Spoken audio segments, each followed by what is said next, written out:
They come only to live. And how bitter it is when the world becomes so cruel that it is frightened even by the laughter of a little schoolgirl.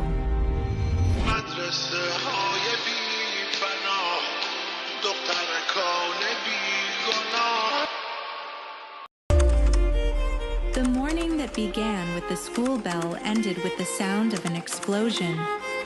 روزنامه آمریکایی نیویورک تایمز در گزارش تحقیقی اثبات کرد عامل حمله خونبار به دبستان دخترانه میناب آمریکاست. In Minab, a classroom that was meant to hold the alphabet turned into a field of death. Small school bags were left on the ground, and notebooks that were never finished remained filled with dreams. Children know no enemies, and they choose no wars. They come only to live. And how bitter it is when the world becomes so cruel that it is frightened even by the laughter of a little schoolgirl.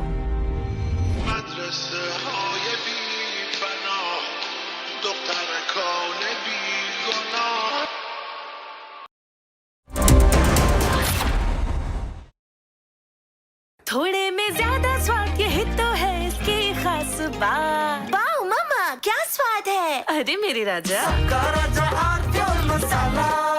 QSMTHE, the world's foremost university rankings organizations, have ranked Amity amongst the top 3% universities globally, making it among the very few Indian universities to be included in both rankings.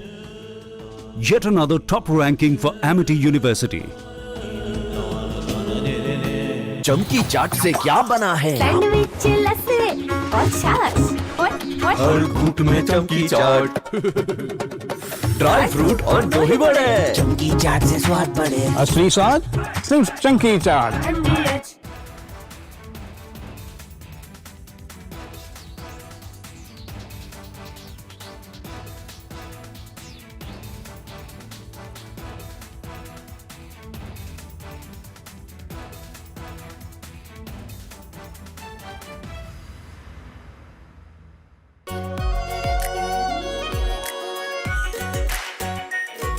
Pure Shahi Paneer Masala. Delicious, healthy, every day. First we saw the people dying, the killings, and that's continuing, destruction of infrastructure, and now the economic impact. The economic impact will affect everybody across the world. You know, the price of LNG, cooking gas has already gone up. So it is a very serious problem. We're all going to suffer. So we all have to work to make sure it ends soon. And I hope that led by our Prime Minister, Executive Minister, we will work on that. ठीक है mandu भेज दे रहा हूँ। ठीक है ना भेज रहा मंडू। नहीं तो फोन तो करा जा। अरे आलू से नहीं होगा। हो गया।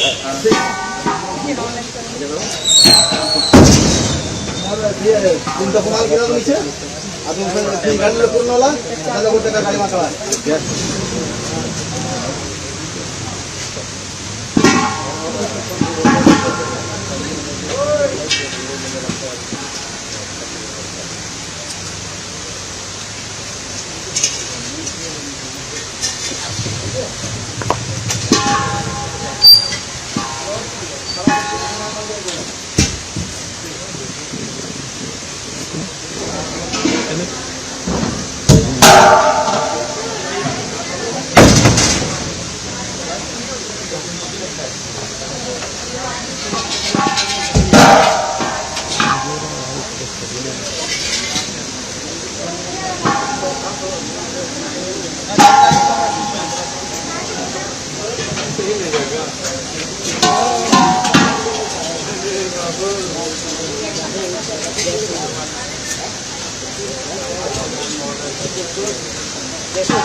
चला हो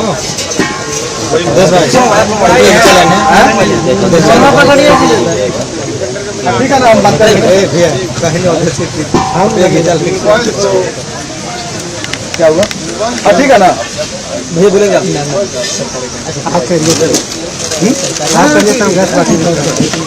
गाड़ी जा ही रहा है, कौन सा गाड़ी नहीं जा रहा है?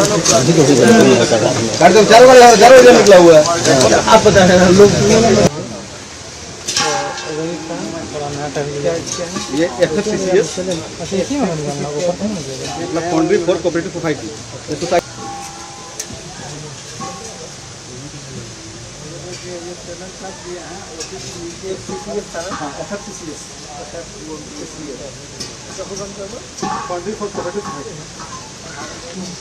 वहाँ लिखा हुआ है भैया ना।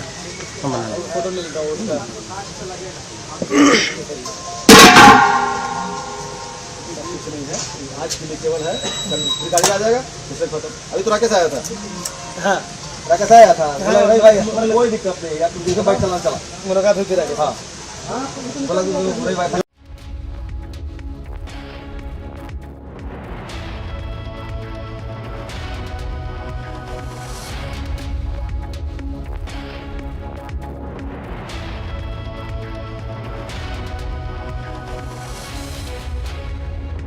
प्यास बुझाए ठंडक लाए सबको भाई जीरा से MDH का जल जीरा जीरा से जीरा से असली रिफ्रेशिंग, असली स्वाद, असली मजा।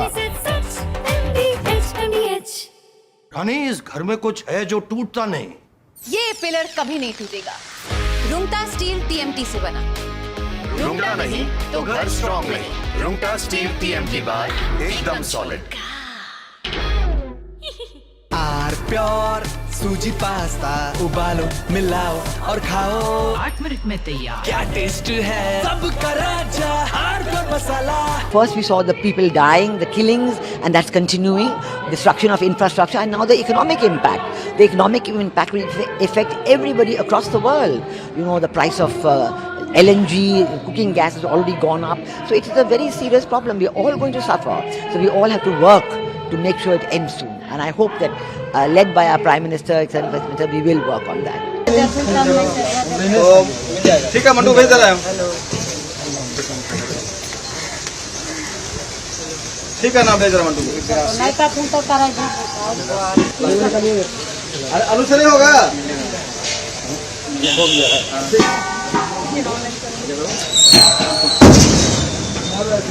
तुमचा कुणाल गेला नीचे अजून गाडीला पूर्ण होला त्याला कुठे का गाडी मागवा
दे दो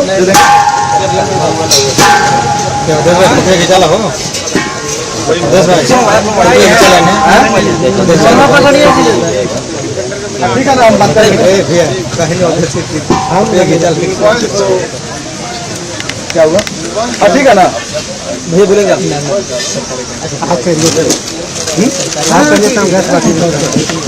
गाड़ी जा ही रहा है, कौन सा गाड़ी नहीं जा रहा है? गाड़ी तो चारों गाड़ी निकला हुआ है। आप बताएं लोग ये FFCCS मतलब फाउंड्री फॉर कोऑपरेटिव सोसाइटी।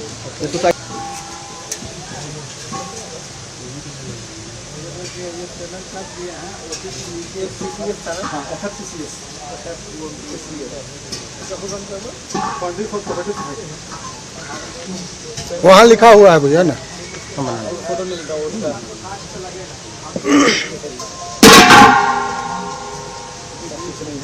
आज के लिए केवल है, गाड़ी आ जाएगा दूसरे खत्म। अभी तो राकेश आया था। हाँ कैसा आया था बोला भाई भाई कोई दिक्कत नहीं यार तुम देखो बाइक चलाना चला मुलाकात होती रही हाँ बोला भाई भाई बाइक से हमारा दोनों बाइक में कोई दिक्कत तो पीछे दिक्कत है यहाँ जो कोर कंपनी मेंबर है वो एचईसी के एम्प्लॉई हैं बाहरी व्यक्ति नहीं रहते हैं यहाँ पे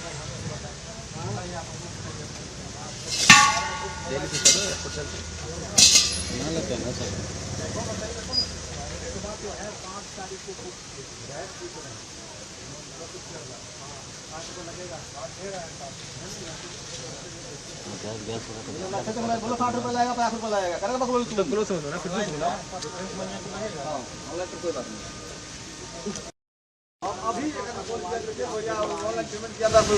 गाड़ी का भी ले लीजिए गाड़ी का बात कर लीजिए भाई वहाँ पे हाँ कहाँ लीजिएगा कब ला के दीजिएगा नहीं वो नैनो कटा है अभी नैनो कटा अभी वो भी माल बंद हो गया है आना 19 किलो का जो माल है वो भी आना बंद हो गया अभी अभी मिलेगा 19 की जगह ही मिलेगा नैनो कट मिलेगा थोड़ा उसका स्टैंडर्ड थोड़ा ज़्यादा वही मिलेगा क्या कुछ चाहिए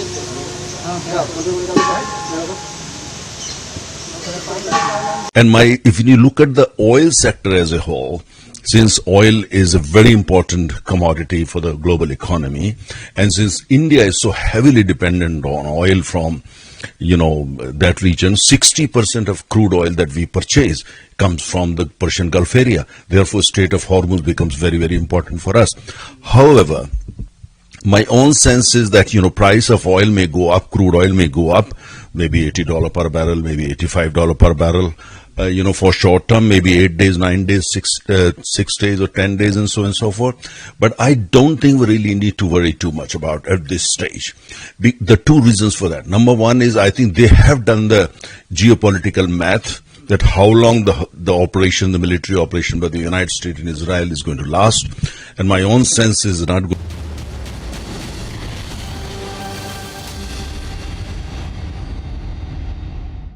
Thank you very much for joining us here, taking time off your busy schedule and being here with us.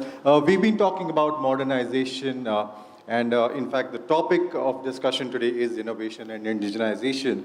But much before Atmanirbhar Bharat actually became the buzzword, the Navy has been pushing for self-reliance. I want to start with Rear Admiral Adhana, just to understand how, when it comes to indigenous projects, which are conceptualized here, Make in India is a much more easier or visibly simpler option.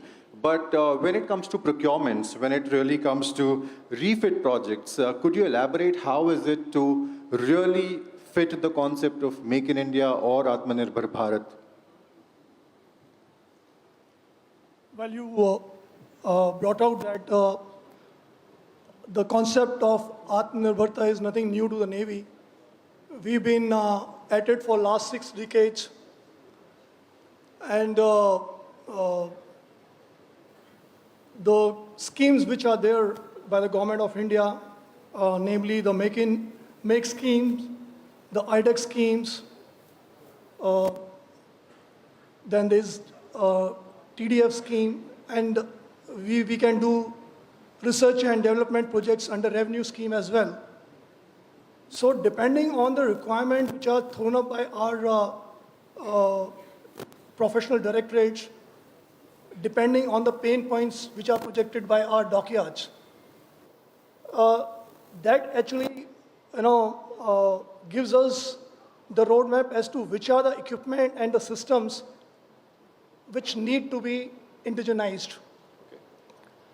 And you talked of how do we marry them with the refit timelines. Refit program is something which is known much in advance. So we work towards that and ensure that our indigenization cycle also runs in synchronization, and we are there with our products ready, with all trials done to meet the timelines of refit. But talking about indigenization, one important element of capability building is the involvement of the industry. Now, how do you go about involving the Indian industry in the entire process of indigenization? What are some of the capability challenges? What are some of the bottlenecks that you have to work on as an ongoing process while indigenizing with the industry? Firstly, thank you for giving the Navy this wonderful platform to get our message across. I think the Chief in his address touched upon this, but I will elaborate since he asked me to. So the industry, as we see, is in two segments broadly. One is established industry, like Baba Kalyani was here. Bharat Forge is an established industry. There are many other such established industries who really don't need hand-holding, and they have access to technology. They have the capability to partner with other entities which can transfer technology to them. The second segment, which is more critical and which again was touched upon by the CNS, is the MSMEs and the startups and the young innovators. That is where we see the power of India, and that to digital India.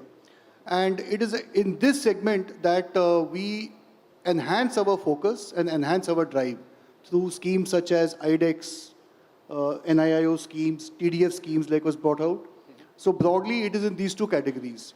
Now, the technologies we look at, one in the high end with the bigger companies is obviously more and more lethal and more capable and efficient systems for our ships, submarines, and aircraft. At the lower level, at the MSME level and at the startup level, we look for niche technologies and capability gaps, which will then feed once matured into the larger segment. Yeah. Admiral Pathania, as a journalist, it's always our endeavor to bridge the gap between the experts and the common Indian citizen who's probably looking for authentic and information that is easy to understand. Could you help us understand with some examples of some of the projects that you feel have been immensely successful as indigenous projects? All right. We at VISI are the Navy's own design team for the fight component. And we have been involved in developing systems as per the operational requirements or problem statements given by the field and developed into NSQRs by AC and SSR. So what we do is like we make out the technical documentation as to what is the requirement and then further brainstorm this with industries, MSME, startups, and the academia and the research institutions. And from there on, we get into development of the products. We rely on the academia and the DRDO labs for the algorithms or the signal processing and the industry for development of the hardware. And which we further in turn productionize through the industry and follow it up with the stabilization of supply chain followed by life cycle management. Two such systems come to my mind with regard to what we've done in the past. Previously, we had a European CAIO system, Computer-Aided Action Information System, and over about last 15-20 years, we have developed series of them and fine-tuned and built a state-of-the-art combat management system, which is basically generating the situational awareness and leading to coordinated weapon deployment. And I believe it is one of the best systems we have developed in-house, designed and developed in-house and productionized through Bell. And inputs of all operators, people at sea have come into us as feedback, and we have further improved the design. And it is deployed almost on about 100 odd platforms at sea. In addition, we've also deployed a network-centric system which is able to take forward the information generated by the system to other platforms at sea or to the embassies on land. So these are the two flagship systems, combat management system and Link2 system, which is a success story at VISI. Admiral Pathania, I would want to come to you in terms of the experience of having, designed for so many years. I mean, a decade, since 1970s, in fact, the Naval Design Bureau has been at the forefront of indigenization. What are some of the challenges of indigenization? What are those bottlenecks, those challenges that we as a nation face, right from technology to, capability building? Okay, marine environment is very harsh. We have from salt deposits to shock, vibration, even IMC. Right. There are a number of things which actually play around in the system. So, right from the development stage, we involve, say, if it's an OEM or or industry or academia, we involve them right at the very beginning of the development cycle, right? And from there on, aspects which I just mentioned with regard to the environmental conditions and also the requirement of integration with legacy systems, all this is brought in right at the very beginning so that later on we do not have to redevelop the system. So through regular design reviews, through regular simulations, validations, we go through the whole process and see to it that whatever we are delivering or whatever we are bringing up for the Navy is a very well-defined system. And we also follow it up through various trial stages, like we do a factory acceptance trials, harbor trials, sea acceptance trials, before the system is finally taken on board. Admiral Dana, can I throw the same question to you? If you could I'll just add what he's just brought out.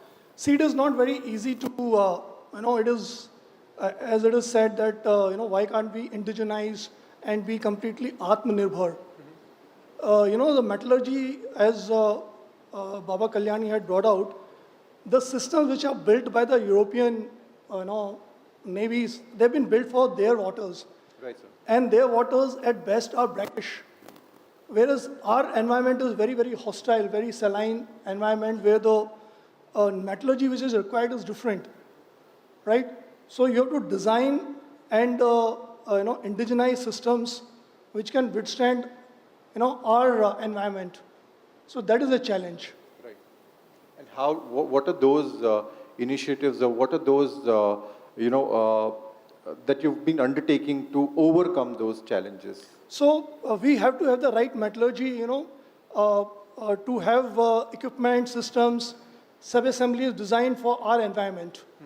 Is the Indian industry ready, sir, to deal with the kind of challenges that you're facing? In fact, I'll ask Admiral Handu to elaborate. We are facing challenges with new technological development. AI, in fact, is being looked as one of the distorting technologies that we are staring at. How is the Navy incorporating and probably using it for its advantage, the technological developments, including AI? So the chief had also brought out earlier, Navy has set up 2 or 3 organizations, Naval Innovation and Indigenization Organization, under which there are subcomponents. And one main subcomponent of this organization is a center dedicated to AI development. And we could have set up that organization in New Delhi. But AI is happening in this country, in Bangalore, and that is where this center is located. Every case in the Navy where we find there is a need for AI, ML, edge computing, or self-learning goes through that particular center. They look in the Indian environment, what is available, and we bring in those people to further enhance our systems. So that is the answer on AI. With industry, just to augment the answer given by the co-panelists, one thing we lack is production of hardware in India. We are good at software, and we are good at developing, software solutions as a nation. But where I think Indian industry has to strive, and where we request them to strive, is in hardware. One of these aspects is metallurgy. I could go to additive manufacturing, 3D printing, production of jet engines, production of marine engines, and the list is on and on. So these are things in which the Navy has taken a lot of steps under various schemes, as brought out, MAKE schemes, TOT schemes, technology schemes, and we hope to see the fruit of these schemes in the next 5 years. But, when we talk about digital systems, I mean, this is beyond conventional warfare, where we are going beyond just hardware and developing capabilities that are necessarily probably, technological and soft powers, or the integration of them is going to add to the teeth, but not exactly directly. I want to understand from you, one of the concerns when it comes to data and technology is also data security. Admiral Patania, if you could just help us understand, what and how do you deal with the confidentiality part of it when it comes to dealing with industry, dealing with so many partners and agencies, and still being at, the forefront of the technological curve? See, when we are developing a system, we basically segment it into various parts, and different segment is given to a different entity. Plus, we also have non-disclosure agreements, and we only pass information on need-to-know basis. And finally, it's all put together and integrated as a solution. So basically, we can say that the operational parameters are not shared.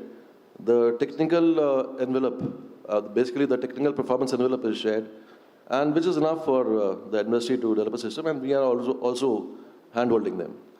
So in a nutshell, only the amount of information which is required to be given is given, and the operational doctrines are not shared, which is primarily of the Navy. Okay. Admiral Handu, you wanted to add to that? So that being said, we are today much more open with our Indian partners, the startups, innovators, larger corporations, because we also understand unless there is a handshake and people in the industry and the defense ecosystem understand our requirements, we will not get anywhere. Of course, after that, then we have the overlays such as non-disclosure agreements.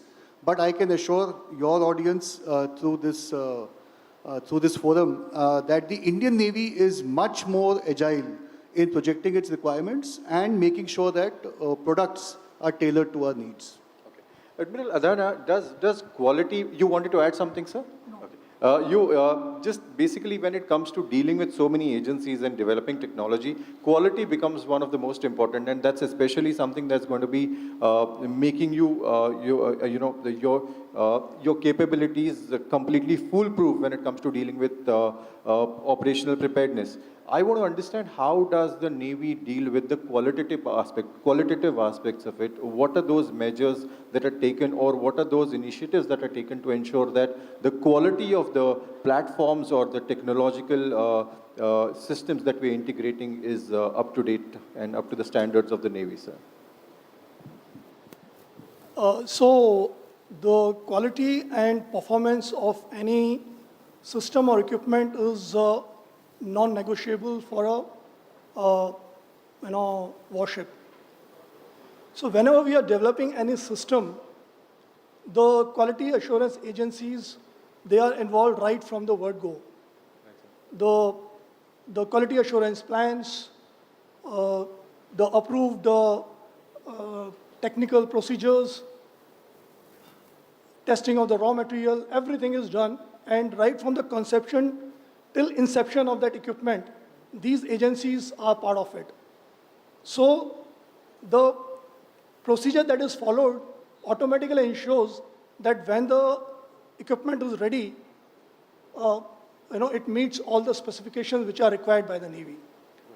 Gentlemen, as men who are guarding India's waters right from the front, I just want to throw one question open as to trends that we are looking at, and where are we placed vis-a-vis our adversaries or our allies in the waters?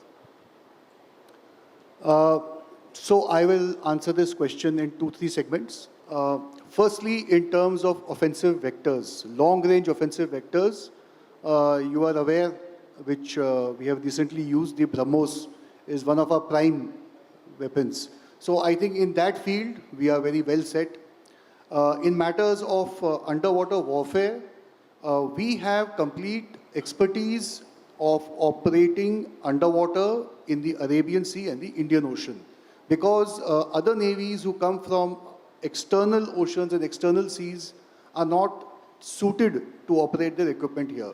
In the underwater field, we have also gone into autonomous systems, uncrewed systems in a large way, and these will certainly augment our underwater capabilities.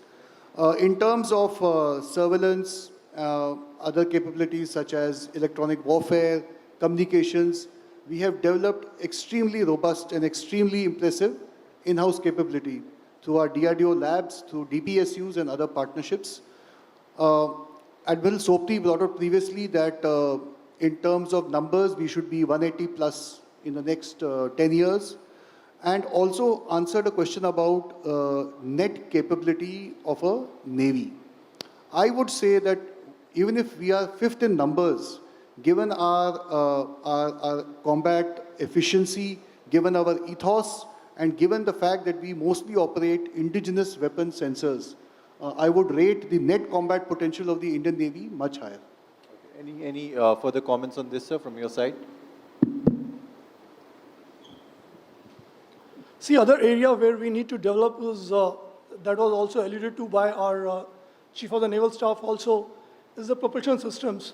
We are essentially, other than the steam propulsion, the diesel propulsion as well as the gas turbine propulsion, we are still dependent on the foreign powers. That is one field where we need to, all the big players will have to contribute in a big way. Okay. Even the power generation is something we've taken a small little step towards indigenization. We are making one 6 megawatt engine through Messrs. Kirloskar.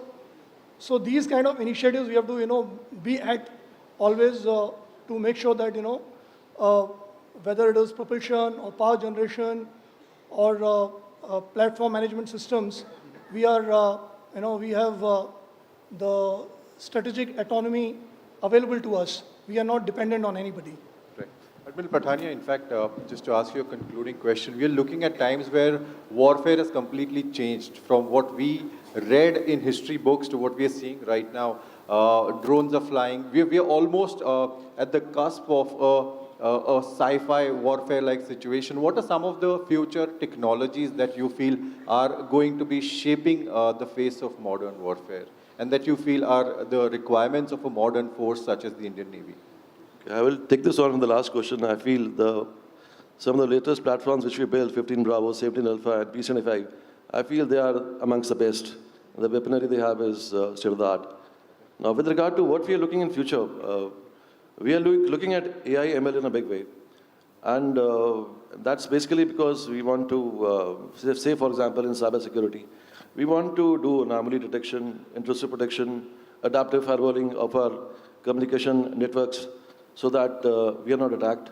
And another aspect is with regard to cryptography. We want to build algorithms so that our, again, communication networks, which is the most important aspect in warfighting, remains protected. Then we have also into quantum technology. We want to build quantum resistant technology so that, enhancement in computational power through quantum doesn't compromise our own systems.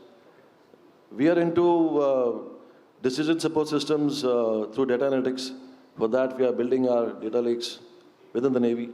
And we're also into uncrewed systems, surface, subsurface, not only designing and manufacturing the system, but also integrating them with our existing combat networks. Admiral Handu and Admiral Adana, in fact, just a concluding remark from you as well as to what will future warfare really look like in terms of technology, just to add to what Admiral just said.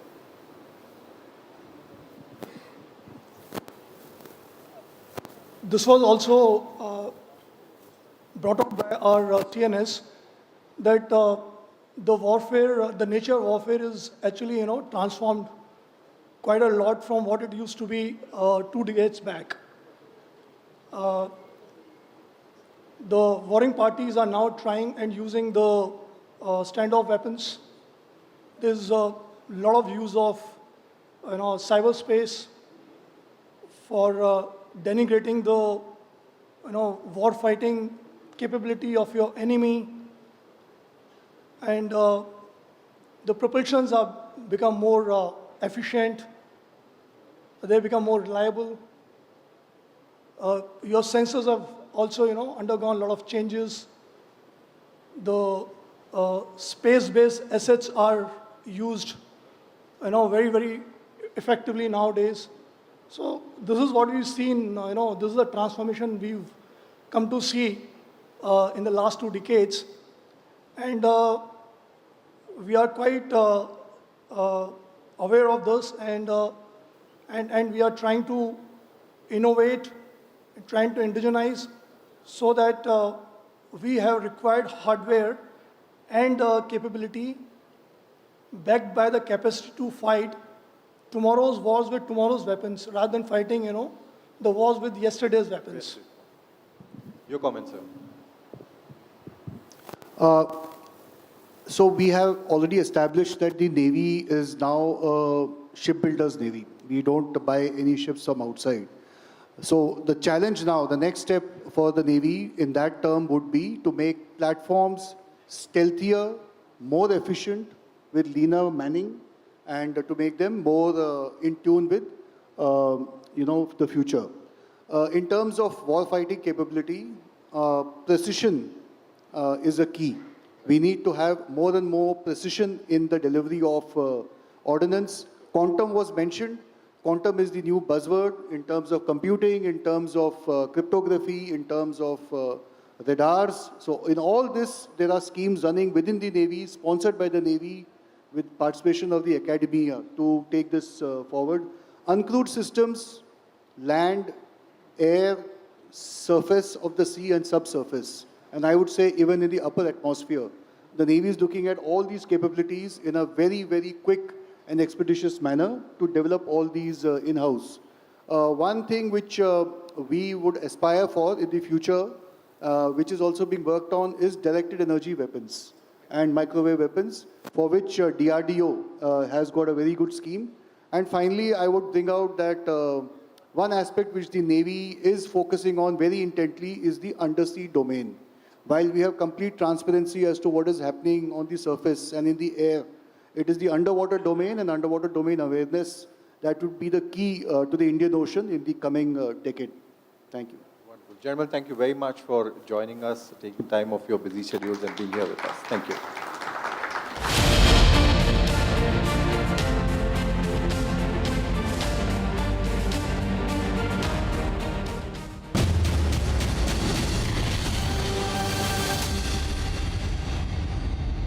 थोड़े में ज्यादा स्वाद ये तो है इसकी खास बात। वाओ मम्मा, क्या स्वाद है? अरे मेरी राजा। QSMTHE, the world's foremost university rankings organizations, have ranked Amity amongst the top 3% universities globally, making it among the very few Indian universities to be included in both rankings. Yet another top ranking for Amity University. चमकी चाट से क्या बना है? आलू चाट या fruit चाट। स्वाद बढ़ाए चमकी चाट। क्या बात है? स्वादिष्ट पकोड़े और फरसान, अरे चमकी चाट है इसकी जान। असली स्वाद सिर्फ चमकी चाट।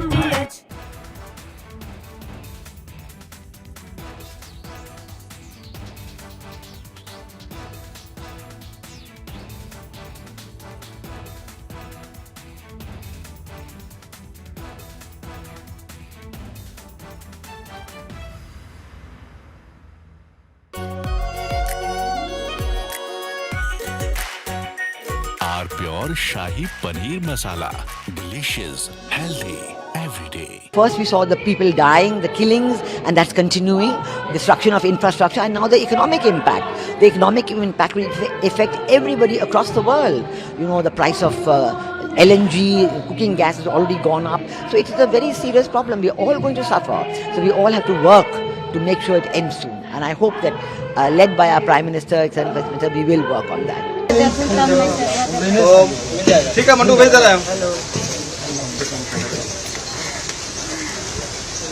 ठीक है ना भेज रहा मंडू नहीं तो फोन तो करा अरे अनुसरी होगा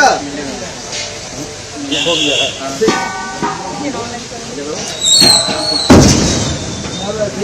तुम तो कमाल गिरा नीचे अब तुम गाड़ी ले पूर्ण वाला दादा को टका गाड़ी में चला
चला हो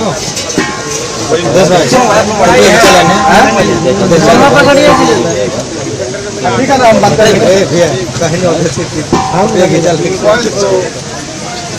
क्या हुआ ठीक है ना भैया बोलेंगे From Asia's largest news headquarters, setting the agenda for Bharat.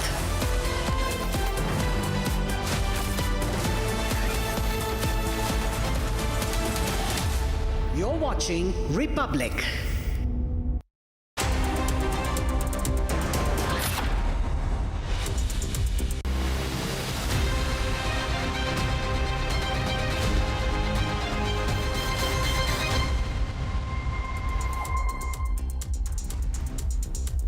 Forces First, the Navy edition, celebrates the courage, strategy and unwavering commitment of the men who safeguard India's maritime frontiers.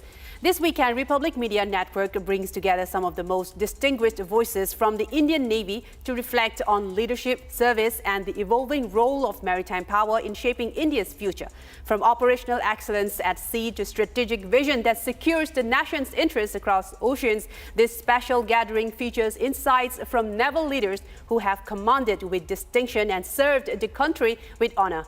Built on stories of discipline, sacrifice and strategic leadership, Forces First, the Navy edition is a tribute to the guardians of India's maritime domain. Watch Forces First, the Navy edition this weekend only on Republic TV.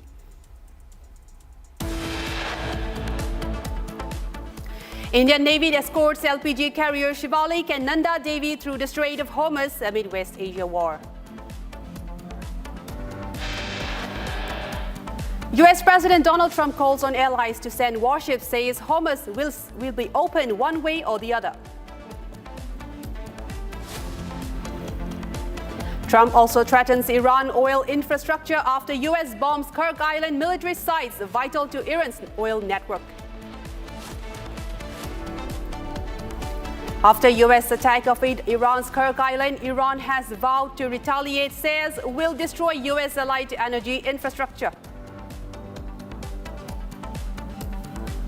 As BJP kicks off election campaign in Assam, Union Home Minister Amit Shah is on a two-day visit to Assam where he will inaugurate several key medical infrastructures.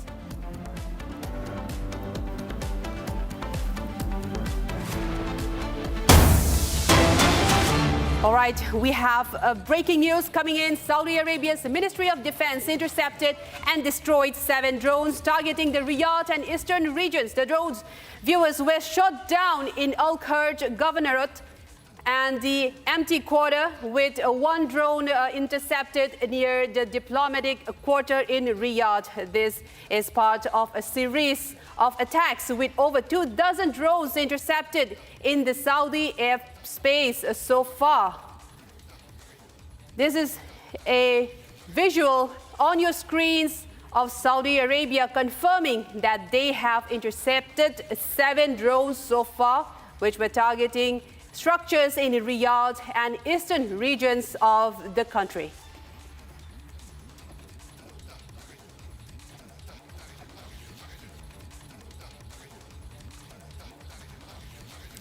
The drones have been intercepted. All right, we have another breaking news coming in. Iran's recent missile and drone attacks on Israel have caused fires in Ramla and Holon, with reports of flames and smoke rising from the impact sites. The attacks have sparked widespread panic, with air raid sirens sounding across the region and emergency services rushing to the scenes. These are fresh visuals coming in from Iranian airstrikes leading to massive fires in Israel, where emergency rescue services are underway at the areas. You can see on the screen smokes coming up, with many fires raging in the residential structures, with emergency services still underway doing rescue operations. These are happening in Ramla and Holon in Israel, coming from Iranian airstrikes.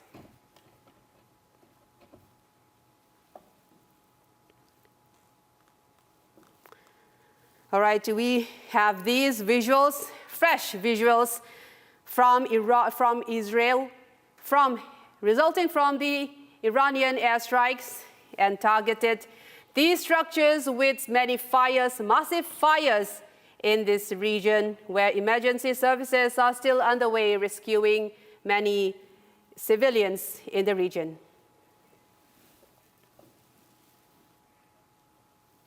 And now moving on to the next story, a missile has struck a helipad inside the U.S. Embassy compound in Baghdad, raising fresh security concerns as the regional conflict enters its third week. The projectile landed within the heavily fortified green zone in central Baghdad, where key Iraqi government buildings and foreign embassies are located. The U.S. Embassy had recently renewed its highest level 4 security alert for Iraq, warning of potential attacks by Iran and Iran-aligned militia groups. No group has claimed a responsibility for the strike so far. We have the full report in this report. A missile struck a helipad inside the U.S. Embassy compound in Baghdad as the war enters its third week. The projectile landed within the embassy's boundaries of the heavily fortified district in central Baghdad that houses Iraqi government institutions and foreign embassies. Huge plumes of smoke can be seen coming out of the site which was struck. On Friday, the embassy renewed its level 4 security alert for Iraq, warning that Iran and Iran-aligned militia groups have previously carried out attacks against US citizens. The sprawling embassy complex, one of the largest US diplomatic facilities in the world, has been repeatedly targeted by rockets and drones in the past. No one immediately claimed responsibility for the strike, and there was no immediate comment from the US Embassy in Baghdad.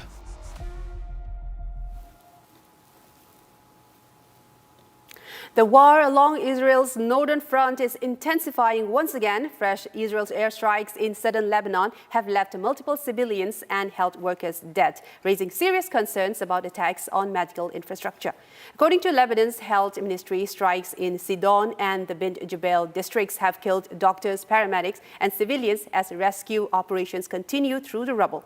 The latest attacks come as fighting between Israel and Hezbollah continues to escalate since early March. We have the full report here. Fresh Israeli airstrikes have struck southern Lebanon, killing civilians and medical workers as the West Asian war intensifies. In the coastal city of Sidon, an Israeli strike hit a residential apartment building, killing 4 people.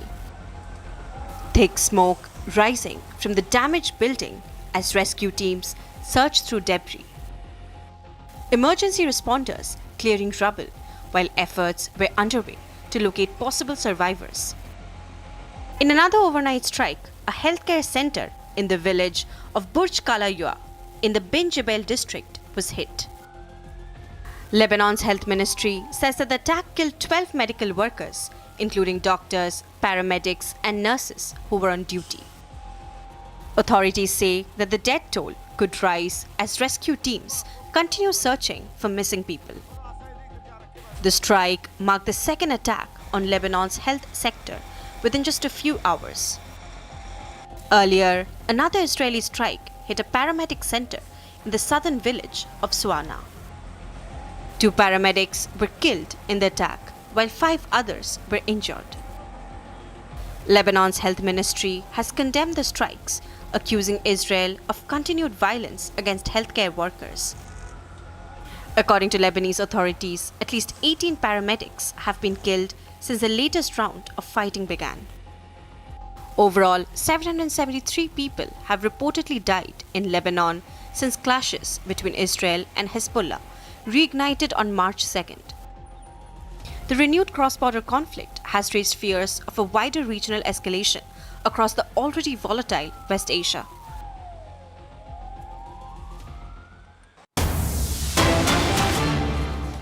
All right, we have another breaking news coming in. Iranian students gathered outside the United Nations Commission office in Tehran to pay tribute to the victims of the U.S.-Israeli attack on the Sajari Tayyebe Elementary School in Minab, where over 160 students, mostly girls, lost their lives. The attack has sparked widespread outrage and condemnation, with Iran's President Masoud Pezeshkian calling it a barbaric act. The U.S. military has launched an investigation into the incident, with preliminary findings suggesting that a U.S. Tomahawk cruise missile may have been involved.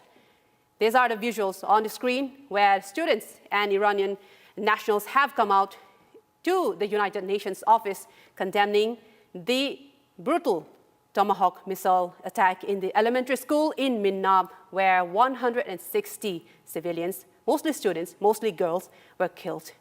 A huge number. These are images of the belongings belonging to the students who were killed in the Tomahawk, the controversial Tomahawk attack, even though the U.S. has launched an investigation. This has come as a big humanitarian crisis in the West Asian region.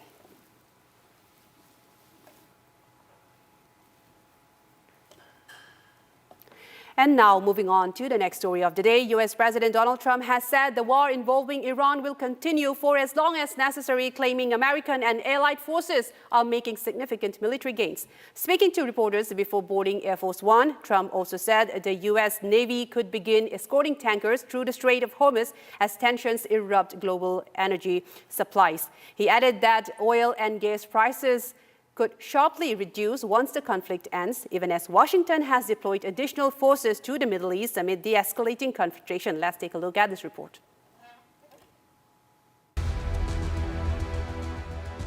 The president answered questions from reporters traveling with him before he boarded Air Force One. Questioned about how long the war was going to last, Donald Trump said, "I can't tell you that. I mean, I have my own idea, but what good does it do? It'll be as long as it's necessary. They've been decimated. Their country's in bad shape. The whole thing is collapsing. If you read some of the fake news, it's like, oh, they're doing wonderfully. They're not doing wonderfully. They're doing the opposite. They're doing as bad as you can have. I would say this. I won't give you time, but we're way ahead of schedule." Trump also said that the Navy will soon escort tankers through the Strait of Hormuz. He also claimed that as soon as the war is over, the oil prices will come down. Well, I think your gas prices, as soon as that's over, are going to come tumbling down along with everything else. I think it's going to be, you're going to see a very big decrease in the price of gasoline, gas, anything having to do with energy, as soon as this is ended. But we had to end the nuclear threat in the Middle East and throughout the world, and we will have done that. He also claimed that U.S. has gotten a lot of big wins.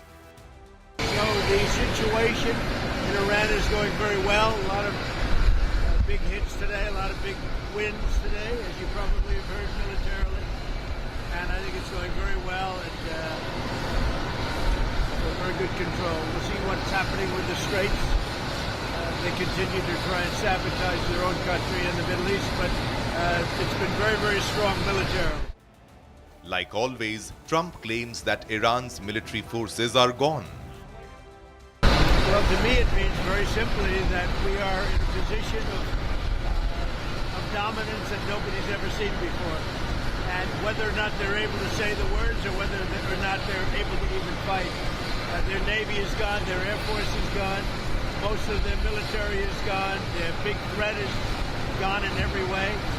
They have no radar, they have no anti-aircraft weapons, for the most part weapons, and for indefinitely they have no way of determining what they call visibility. So just about everything is gone, and you'll see that. But today we've had some very, very big hits, very powerful hits. U.S. Marines are being deployed to the Middle East as America and Israel strike Iran.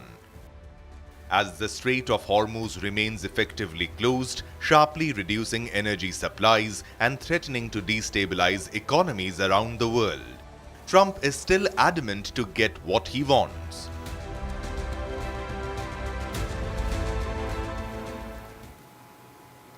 All right, moving ahead, tensions in the Gulf, but the relief for India's energy is a lifeline.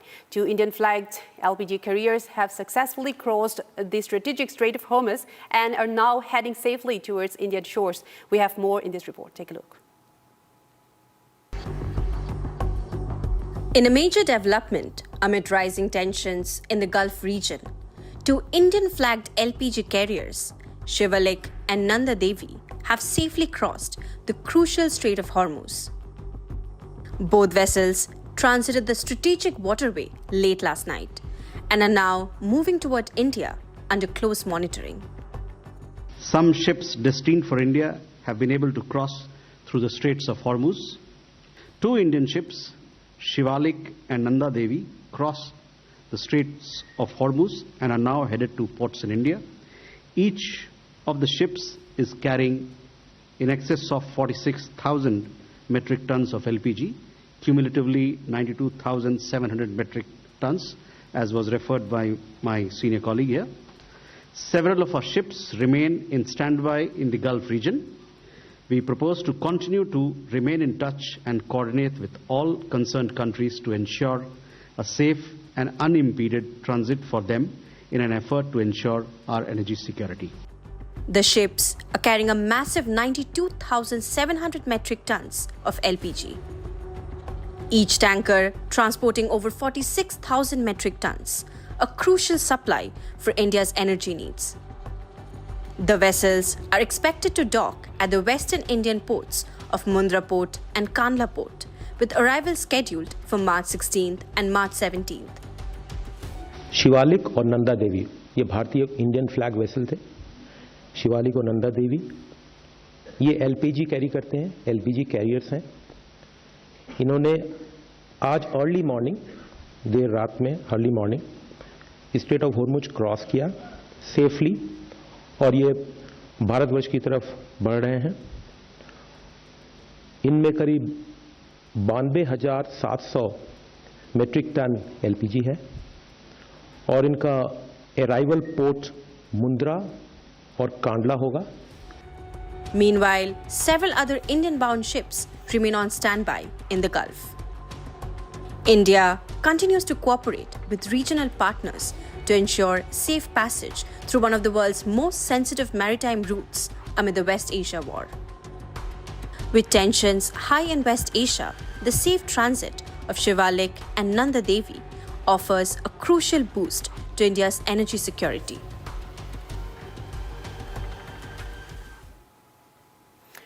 All right, we have another breaking news coming in. France has denied reports of deploying 10 warships to the Middle East, stating that the aircraft carrier strike group remains in the eastern Mediterranean and saying that their posture has remained unchanged, which is still being defensive and protective.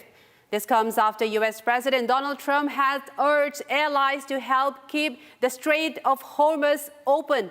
Here earlier, France had also announced deploying around a dozen naval vessels, including the aircraft carrier Charles de Gaulle, 8 frigates and 2 amphibious assault ships to the Mediterranean, Red Sea, and potentially the Strait of Hormuz as well as part of a defensive support mission. However, it has denied that the warship has been deployed from France.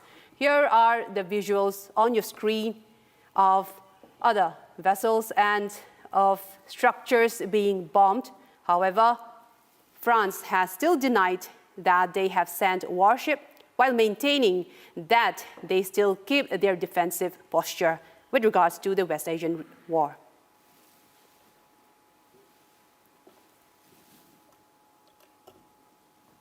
All right, shifting focus back to the country, Prime Minister Narendra Modi launched a series of major connectivity and infrastructure projects in West Bengal worth nearly 18,680 crore rupees, from highways and railways upgrades to port modernization and tourism infrastructure. The projects aim to boost connectivity across the eastern part of the region. The Prime Minister said these initiatives could reduce travel time, improve logistics, and open a new chapter of development for the region. Here is the full report.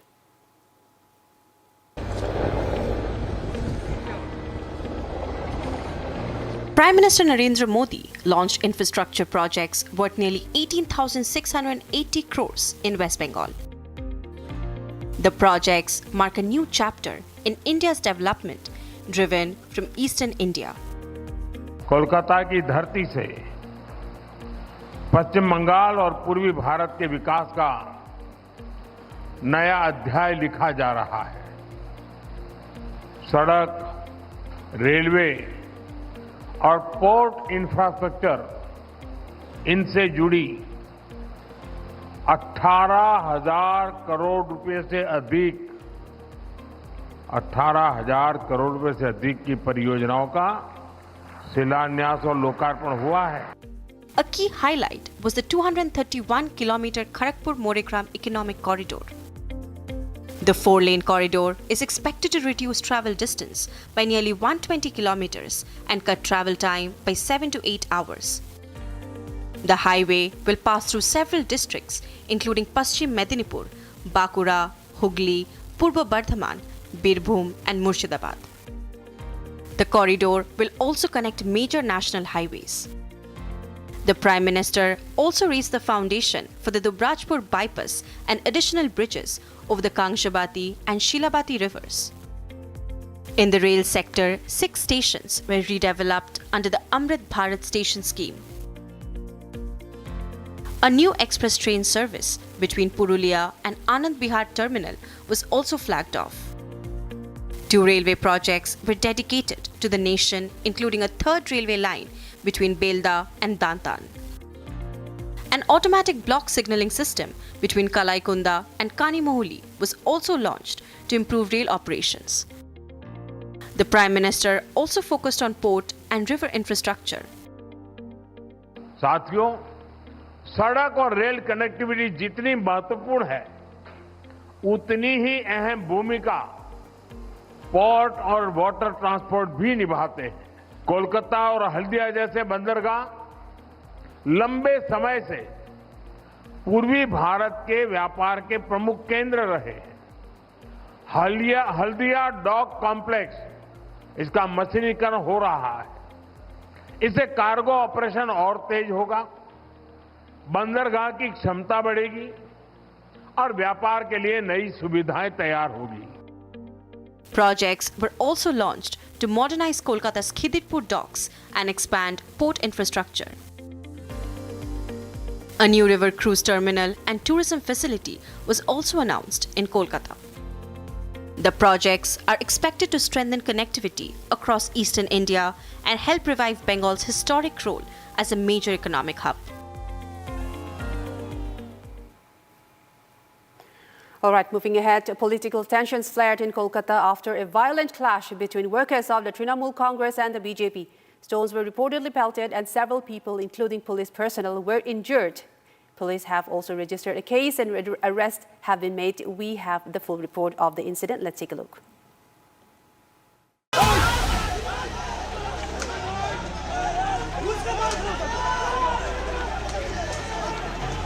Just hours before PM Modi was supposed to land in Kolkata yesterday,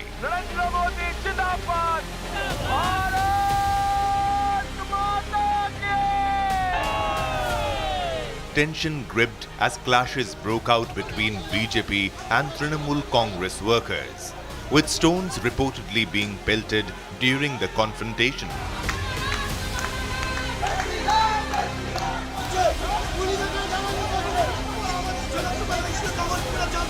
According to reports, the clash was triggered after an argument over flex banners urging voters not to support the BJP ahead of the upcoming assembly election. The altercation quickly escalated, with supporters from both sides accusing each other of provoking the violence.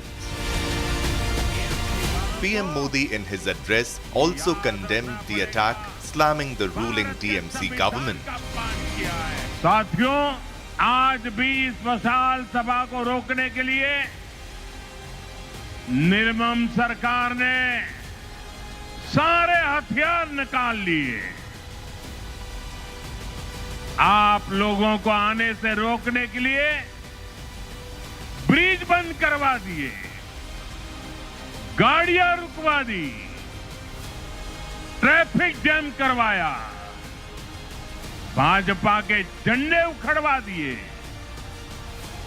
Poster फड़वा दिए, लेकिन निर्मम सरकार साफ साफ देख लो, आज के जनसैलाब को रोक नहीं पाई हो। बंगाल में महाजंगल राज लाने वालों का काउंटडाउन शुरू हो चुका है। Police say several people were injured in the clash, including multiple police personnel who were deployed in the area to control the situation. Kolkata police have registered a suo motu case in connection with the vandalism at Girish Park.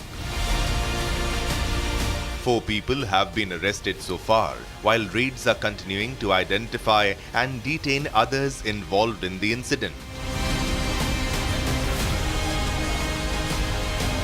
The clash highlights the rising political tensions in West Bengal ahead of the upcoming elections.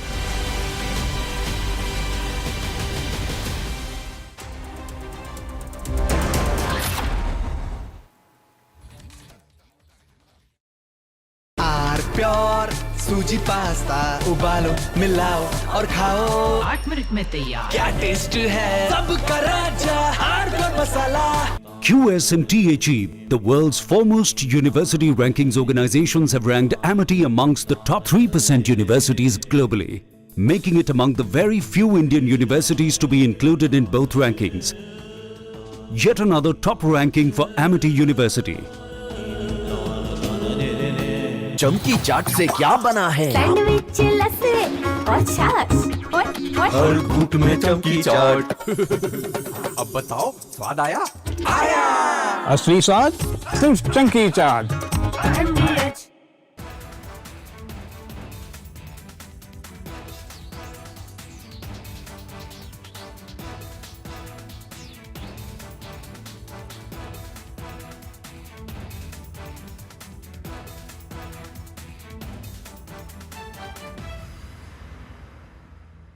थोड़े में ज्यादा स्वाद, यही तो है इसकी खास बात। वाओ मामा, क्या स्वाद है? अरे मेरे राजा।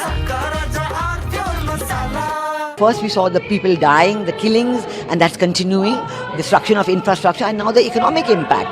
The economic impact will affect everybody across the world.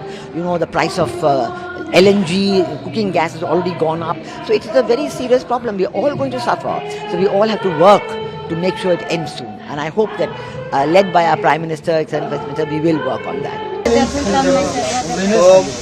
ठीक है मंडू भेज रहा है। ठीक है ना भेज रहा मंडू। आलू से नहीं होगा? हो गया।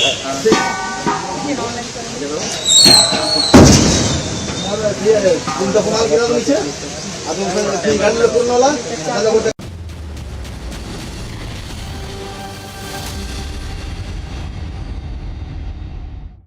All right, let's begin. Can I begin with an out-of-syllabus question, sir? Of course. The department is called? I am out of syllabus. No, so it's called, I was just curious, it's called Foreign Cooperation and Intelligence, but I thought the moment you club intelligence with cooperation, it becomes non-cooperation. That's a very good opener, if I may respond. Yes. So, yeah, foreign cooperation and intelligence is in many ways an oxymoron. In the first element, you are supposed to tell everybody everything. In the second one, you're supposed to tell everybody nothing. And from time to time... seek everything. And seek everything. And from time to time, the Indian Navy decided or decides to place additional hats on the hapless ACNS FCI, making him in charge of communications and strategic communications, and also the ability to interface with media. So now, if you needed a completely confused individual, then this is probably the way that you go about it. All right. So you were the first one to head the setup when it was formed, right? And Admiral, I beg your pardon, Rear Admiral Madula is presently heading the department. Now, if you could tell us, Admiral Madula, a Navy officer as diplomat, how do we picturize that? Well, if you see the roles of the Navy, one, of course, is the roles that is required when we are in hostilities and we have to have an offensive punch in what we do. One of the other roles is the benign role, in which we are looking at issues of maritime security which are less conventional, less hostile, less threatening. Another very important role is maritime diplomacy. And that is laid down in various documents, including our maritime doctrine, maritime strategy. And therefore, the Navy is sort of engaged in a tremendous amount of maritime diplomacy. Firstly, the reach that the Navy has inherently in ensuring that the ships operate in various locations, and the training that naval officers inherently undergo when they interact with various persons from other countries in these deputations and deployments, give us a lot of understanding, experience, and of course, knowledge of how things work in terms of these kind of engagements when we go to these foreign countries. So we actually are people in uniform, and the uniform gives us an opening to engage with them, and our experience gives us an opening to understand how they function and how interests, our interests and their interests can collate, and how we can sort of leverage these engagements to further our maritime interests. Now, Admiral Chauhan, you were the first, ACNS in FCI. So what were the gaps did you identify that you felt that the Navy should be filling in? Okay, so way back when I was put in charge of as the first ACNS FCI, the inputs that were given to me by my CNS, then Admiral Arun Prakash, was that he needed somebody who could think out of the box. And his vice chief then told him that I know somebody who's never been in the box. And I realized much later that the box they were talking about was a coffin. But to come to your question, so there were a number of gaps. First, don't forget that after the 1950s and 60s, when the Indian Navy began to acquire weaponry and platforms from the erstwhile Soviet Union, we also willy-nilly acquired the mindset of several elements of the Soviet Union. We were an insular, inward-looking Navy of a relatively insular, inward-looking country. And clearly, we recognized, or the Chief of the Navy first certainly recognized, that the next 200 years, it's a comment I make frequently nowadays, the next 200 years are going to be centuries of the seas and of space, both outer space and cyberspace. And in the course of these 200 years, India is either going to be a maritime power and a space power, or India is not going to be any kind of power at all. Therefore, the requirement for us to change from an inward, insular mindset to one which leaned outwards was an economically driven one. A mindset had to be shifted, and this was the largest gap that we had. We also had other gaps. We were intuitively suspicious of everybody, and everybody seemed to be intuitively suspicious of us. And we were keen, and so was our country, that we needed to break out of these break free from these shackles and start to engage the world. Remember that if we wanted to be a big country, we needed to have a big navy, and both these required a mindset. This was the gap. And so how do we manifest this change of mindset was, in fact, the charter given to the foreign cooperation element. The intelligence element is the flip side of foreign cooperation. I know I said it's an oxymoron, but that's only in a lighter vein. So those gaps of not knowing what people were doing, were countries actually running hoops around us? Did we just imagine that they were running hoops around us? What was the truth on the ground required us to engage people, engage navies, engage, and the easiest way of engaging countries is to send naval officers because they are intrinsically diplomatic in their approach, and one naval officer can meet another naval officer of any country and say, okay, why don't you leave your naval hat outside and just bring your manners inside and we'll talk Turkey. And they could and they can and they probably always will. That was the gap. So the mindset, Admiral Madula, you feel you would be seeing, currently serving, do you feel that there has been a change? And what do you see as the top priorities right now in this role? So you mean in the mindset of how the others engage with us? What sir was talking about in India, Yeah. So the mindset, I think, overall, there's a lot of clarity in the political terms in terms of our own understanding of how the maritime sphere gets more and more important. The CNS had spoken adequately about the importance, and that has actually translated down to a large measure to the common man for them to understand the importance of the maritime space, to understand the importance of the navies. So there definitely has been a mindset change. However, as the CNS had alluded also, there are gaps, and occasions like these are absolutely important and useful to further sort of enshrine the importance of the maritime aspect and maritime role and maritime space in our mindset, not only within the country, but also outside the country. Now, speaking of the kind of mindset change that I've come across over my years in the Navy with reference to how other countries engage with us, nothing could be more glaring than the success of the IFR, the Melon, and the IONS, which very recently happened. And the number of countries that were very, very keen on engaging with us is absolutely incredible. 70 plus is a large number of countries, and especially, as the CNS also brought out, there are landlocked countries also which wanted to engage with us.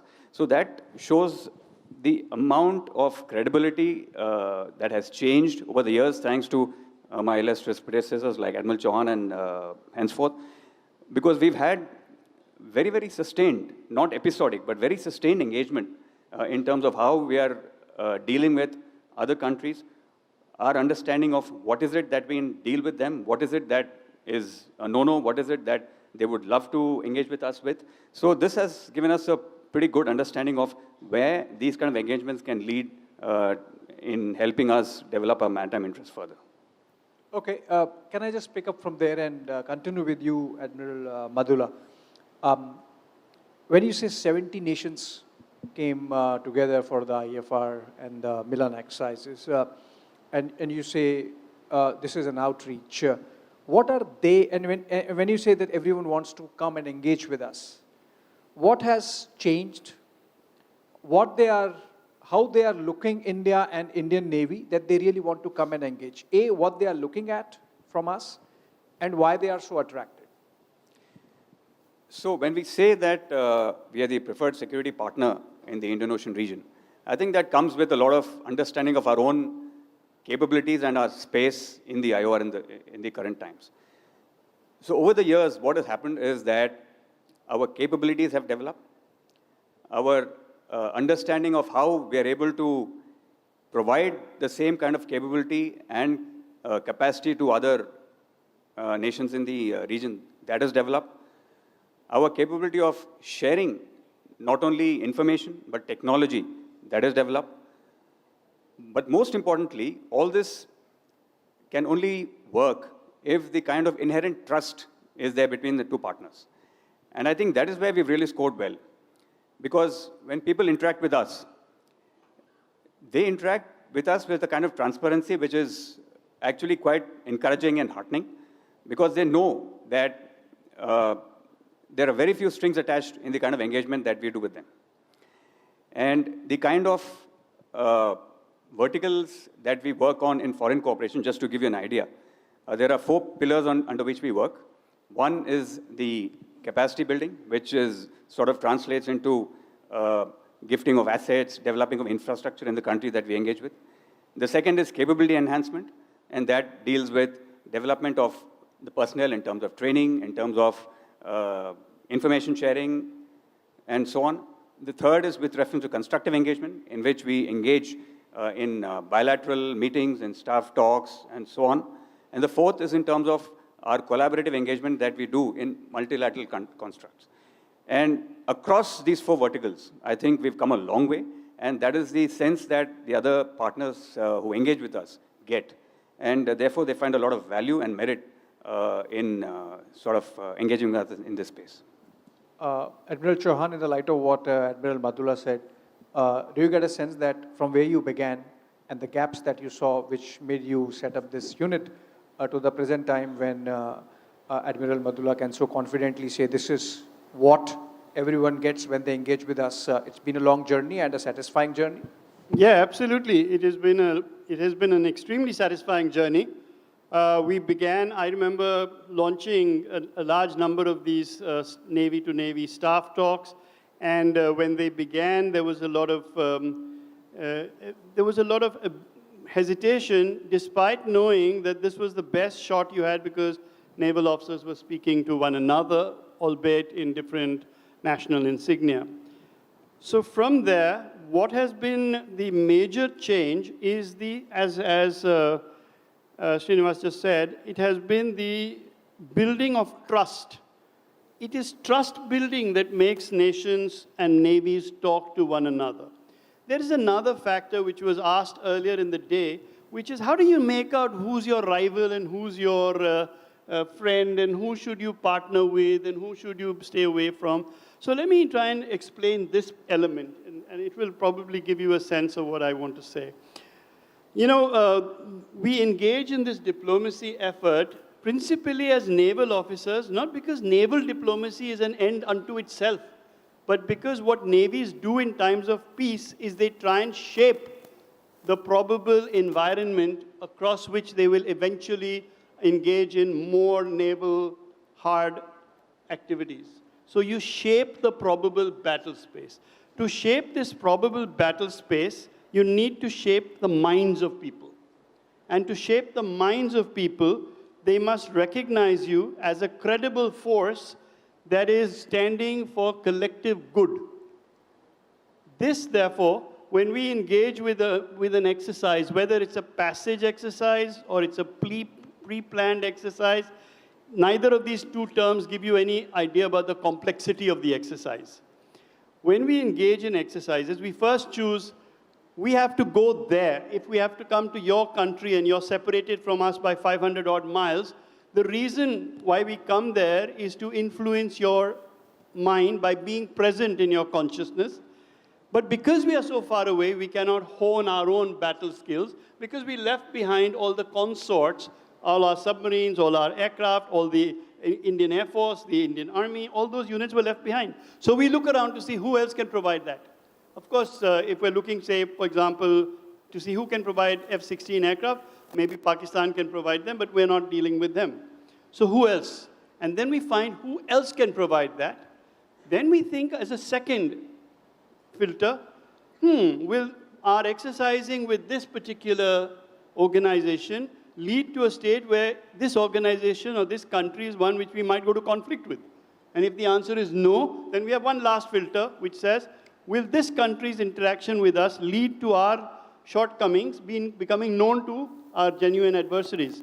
And if the answers are no, I mean, yes, they provide, and no, we will not go to conflict with them, and no, they will not supply information to our adversaries, then of course we exercise. So we exercise at different levels. Do you think that we'll go to war with Singapore? I don't think we'll ever go to war with Singapore. Therefore, with Singapore, we open our fire control radars, we allow them to fire torpedoes, we fire torpedoes. With some other country, we may have a pre-planned exercise and we'll keep it very, very basic. So this knowledge, this assessment has taken time. It takes time before we gather this, we verify it, we validate it, we take risks while validating it, and that's why you need better and better officers to tenant the post of ACNS FCI, and we have got probably the best right now. In fact, I would ask Admiral Madura, like, how do you really sustain that trust? Because these are sensitive topics when you deal with intelligence cooperation. How do you deal with it, keeping with the safe boundaries? Yeah, so sustenance of trust is definitely a challenge, and that is something that you have to work on all the time. And one of the trust that the other nations impose on us happens if the engagement is sustained and the engagement has some output which works positively for them.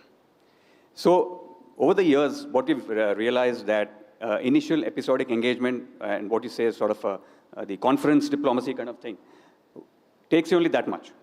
And that has to be sustained with continued dialogue and with continued building of trust. And the issue that you brought about with reference to intelligence, how do you sort of engage in a manner that it does not impinge on your national interests, as well as continuing to be of value to the other partner in terms of the information that you share with him. That is not only in terms of the tactical level information, which sort of gives you data about ships at sea and so on, which is, again, a very, very important part of what we do, because development of maritime domain awareness, which is the locations of assets at sea, as well as their intent, is something that we share a lot with reference to our partners. So one is with reference to that. The second is sharing a little more sensitive stuff,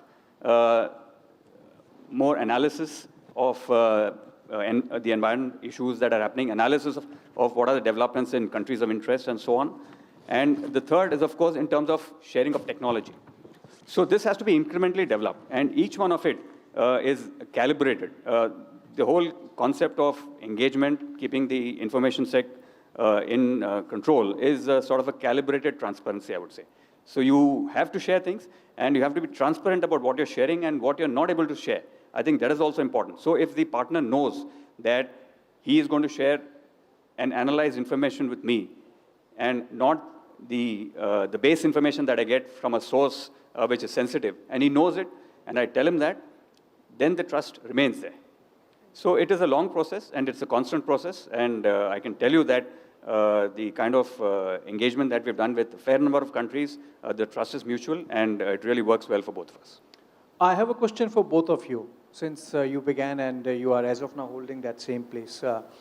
When you began till today, what's the difference between the two of you that you can tell us in the way Indian Navy is perceived by the counterparts rest of the world? So as I said, the one thing that has dramatically changed may be best illustrated by an example. Many years ago, before we set up the FCI organization, I remember asking a commanding officer from the USA in Mauritius of a Knox-class frigate. I said, what do you think about it? I mean, I was very young, so you can ask me stupid questions. I said, what do you think about us? Do you think we're a good Navy? Do you think we're a bad Navy? I mean, do you think, what do you think? He looked at me and he said, actually, we don't think about you at all. Now that, wo baat chub gayi. That hurt. This was which year? Oh, this was, when dinosaurs ruled the earth. It was quite a few years ago in the early 80s. And so that particular thing never left me. I said, why don't they think of us? And why don't they think well of us? First of all, they should think of us. And so everything that a Navy does eventually is only going to be a subset of everything that our country does. And our country does and has been doing a great many things, particularly after the 1990s, when we opened up the economy. And so the things that have changed is that India is developing. India is reducing its degree of sea blindedness. There is a manifestation of that in terms of our naval prowess, our naval capacity, by which I mean, and we all mean the material wherewithal, and the naval capability. Because you can have a really fancy room like this, and it's really got great capacity, and you can fill it with idiots, and then you've got no capability. So we don't have the luxury of having a Navy that will be fabulous in its platforms and miserable in its people. When we managed to get both these going, and our Navy is very, very much a Navy that has got both capacity and capability, and if we have a shortfall in one of them, it's capacity. Capability, you can't beat the Indians. We are really good.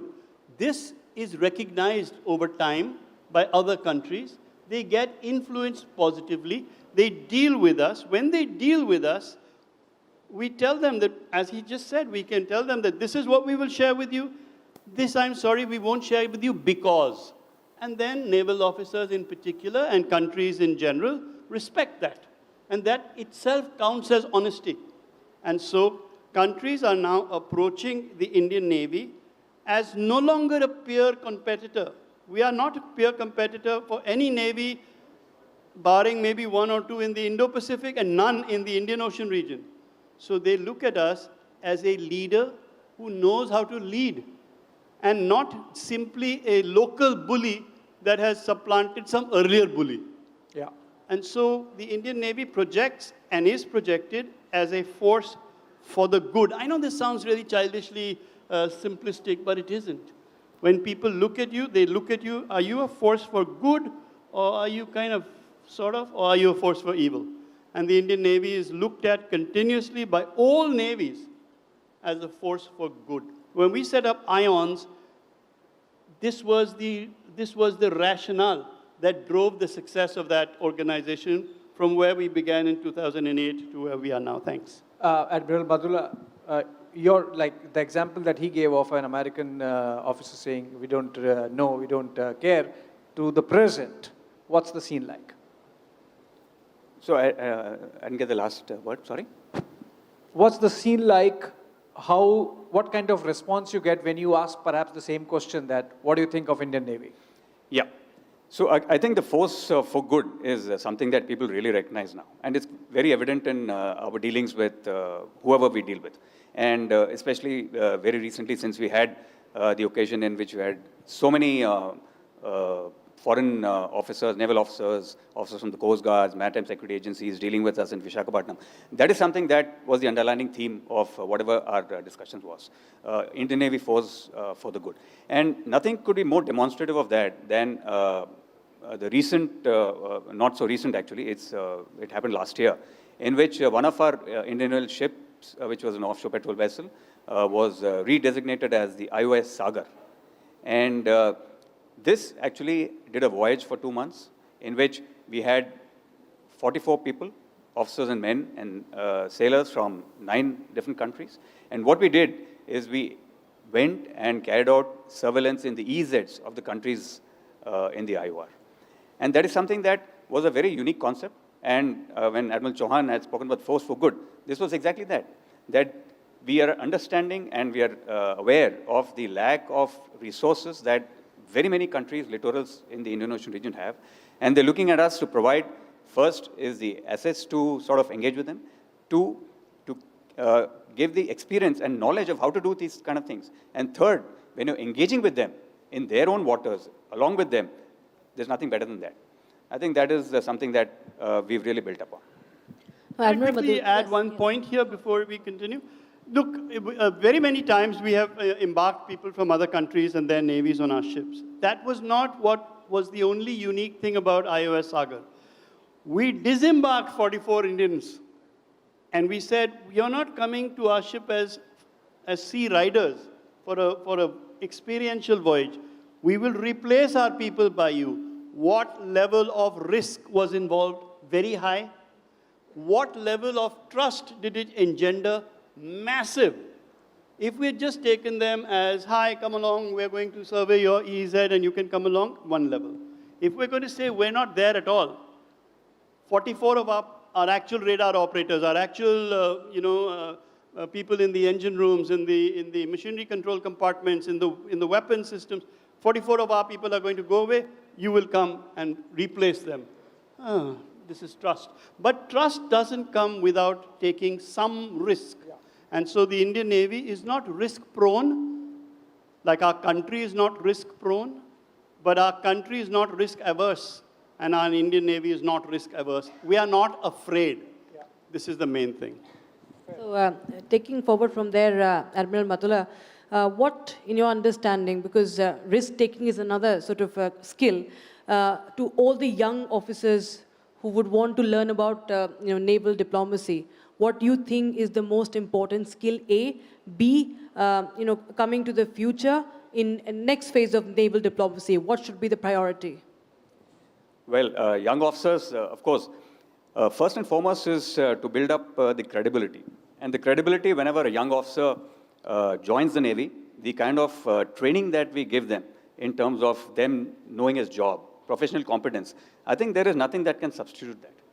So if a young officer goes across and speaks with another officer from another Navy, then his professional competence, his awareness of things in general, his awareness of maritime aspects, awareness of strategic issues, his cultural awareness of the other person on the other side, all of it is the kind of training that our young officers would require to further our maritime diplomacy.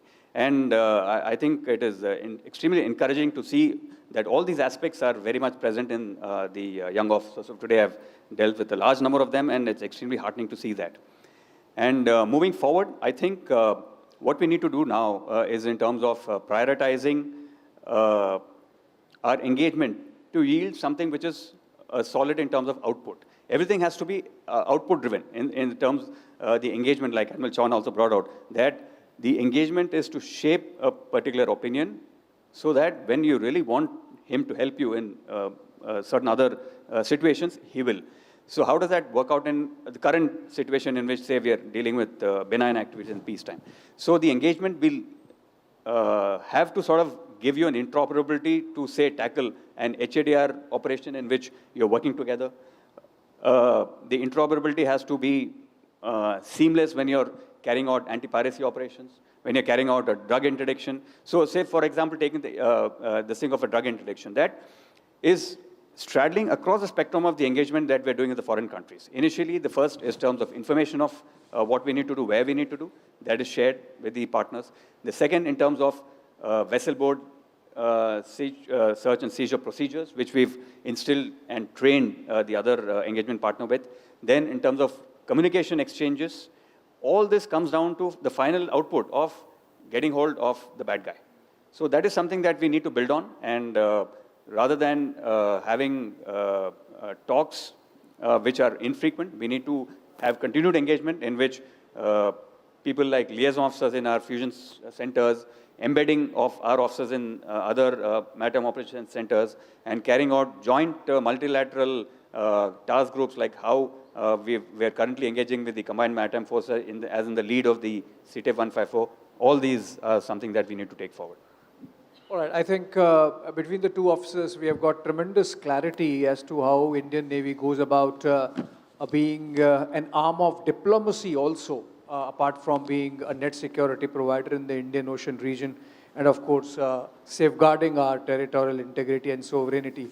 Maybe it could be called foreign cooperation and wisdom rather than intelligence, and perhaps it will become more acceptable, even more acceptable. On that note, thank you so much, Admiral Madula and Admiral Chauhan. And with this, we end the session.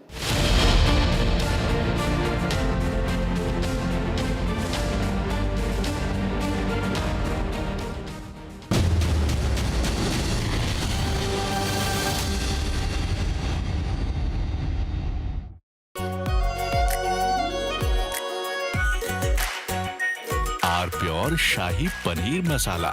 Delicious, healthy, every day. QSMTHE, the world's foremost university rankings organizations, have ranked Amity amongst the top 3% universities globally, making it among the very few Indian universities to be included in both rankings. Yet another top ranking for Amity University.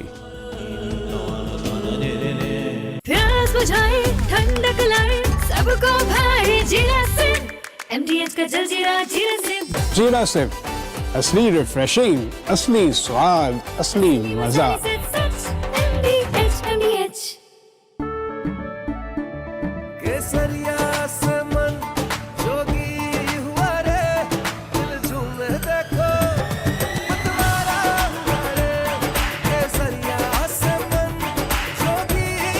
हर पल मनाओ केसरी त्योहार विमल बोलो जुबान Kesari Our pure सूजी pasta उबालो मिलाओ और खाओ 8 minute में तैयार। क्या टेस्ट है सबका राजा हार्डकोर मसाला। चमकी चाट से क्या बना है सैंडविच लस्सी और छाछ हर घूंट में चमकी चाट। अब बताओ स्वाद आया? आया। असली स्वाद सिर्फ चंकी चाट।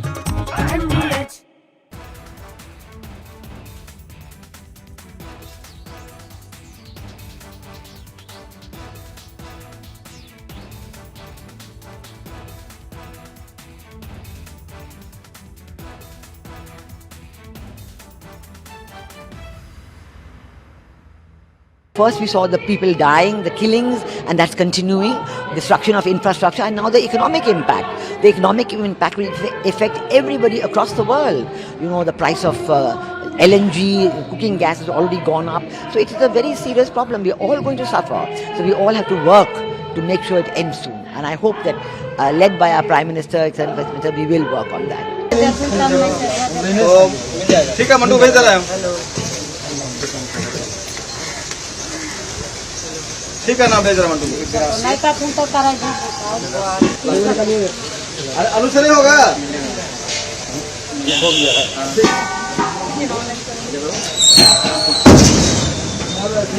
तुम तो कमाल गिरा नीचे अब तुम गाड़ी में पूर्ण वाला ज्यादा कोई टका गाड़ी में चला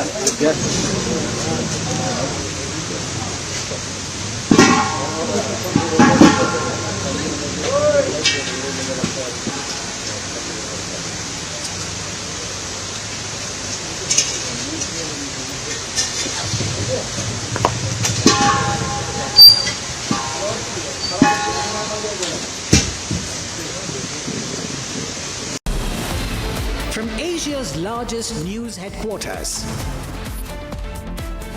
setting the agenda for Bharat.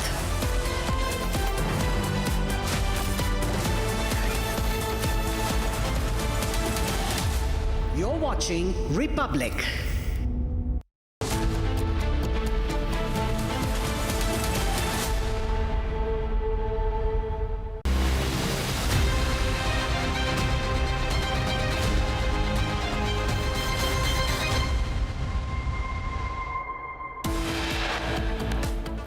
All right, the top headlines. The Indian Navy escorts LPG carrier Shivalik and Nanda Devi through the Strait of Hormuz amid West Asia war.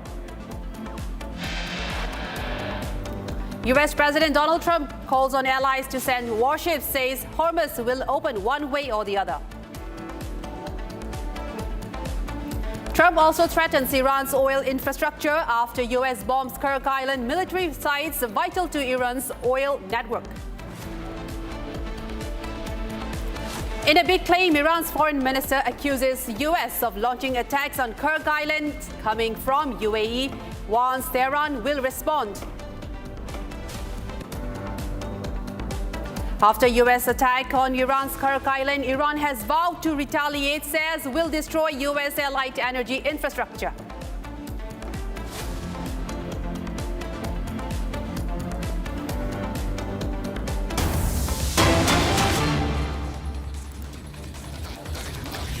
All right, we have breaking news coming in. Iran's foreign minister Saeed Abbas Araghchi has accused the US of launching attacks on Kharg Island and Abu Musa Island from the UAE, specifically from the Ras Al Khaimah near Dubai, using the HIMARS rockets. The attacks have damaged military sites but spared energy infrastructure. Foreign Minister Araghchi also warned that Iran will respond, targeting US bases.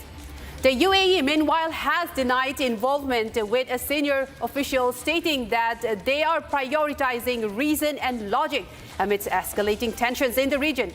The US has also struck over 90 Iranian military targets on Kharg Island, preserving oil infrastructure amid rising conflict in the West Asian region.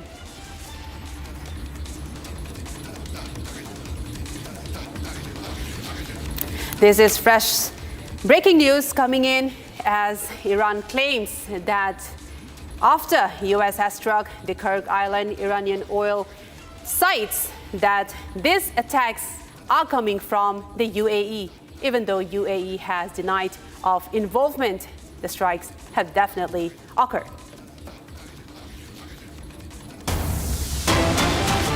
All right, in another breaking news, the United States President Donald Trump is planning to reimpose sanctions on Russian oil once the global energy market stabilizes. This move is part of Trump's strategy to pressure Russia and Iran amid escalating tensions in the Middle East.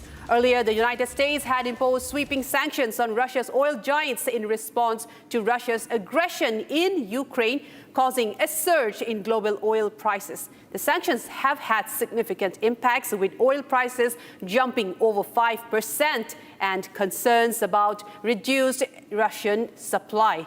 Donald Trump has also been urging allies to help keep the Strait of Hormuz open, a crucial route for global oil shipments.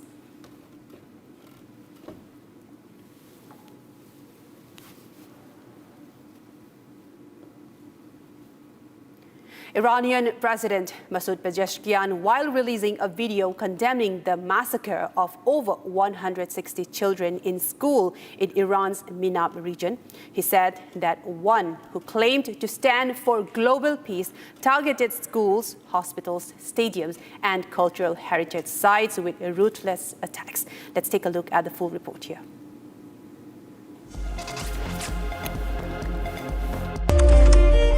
The morning that began with the school bell ended with the sound of an explosion.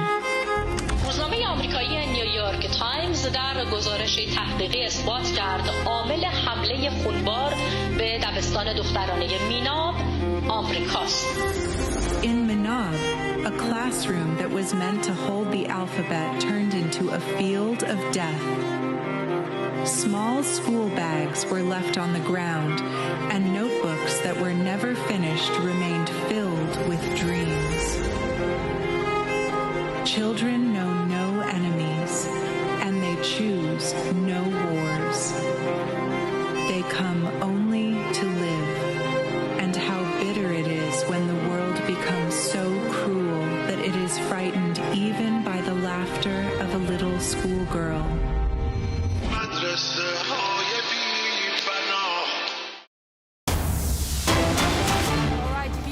We have another breaking news coming in a fresh wave of strikes. Iranian missiles have hit Tel Aviv in Israel, with reports indicating that Israeli interceptors have failed to stop the attack. The strike have caused damage and injuries. The Israeli military have also launched interceptors, but some missiles have definitely penetrated Israelis' defenses and struck Tel Aviv. These are the visuals on your screen where Iranian missiles have definitely struck sites in Tel Aviv in Israel, where the Tel Aviv defenses have failed to intercept these missiles and causing huge structures to catch fire and be bombed by the Iranian missiles.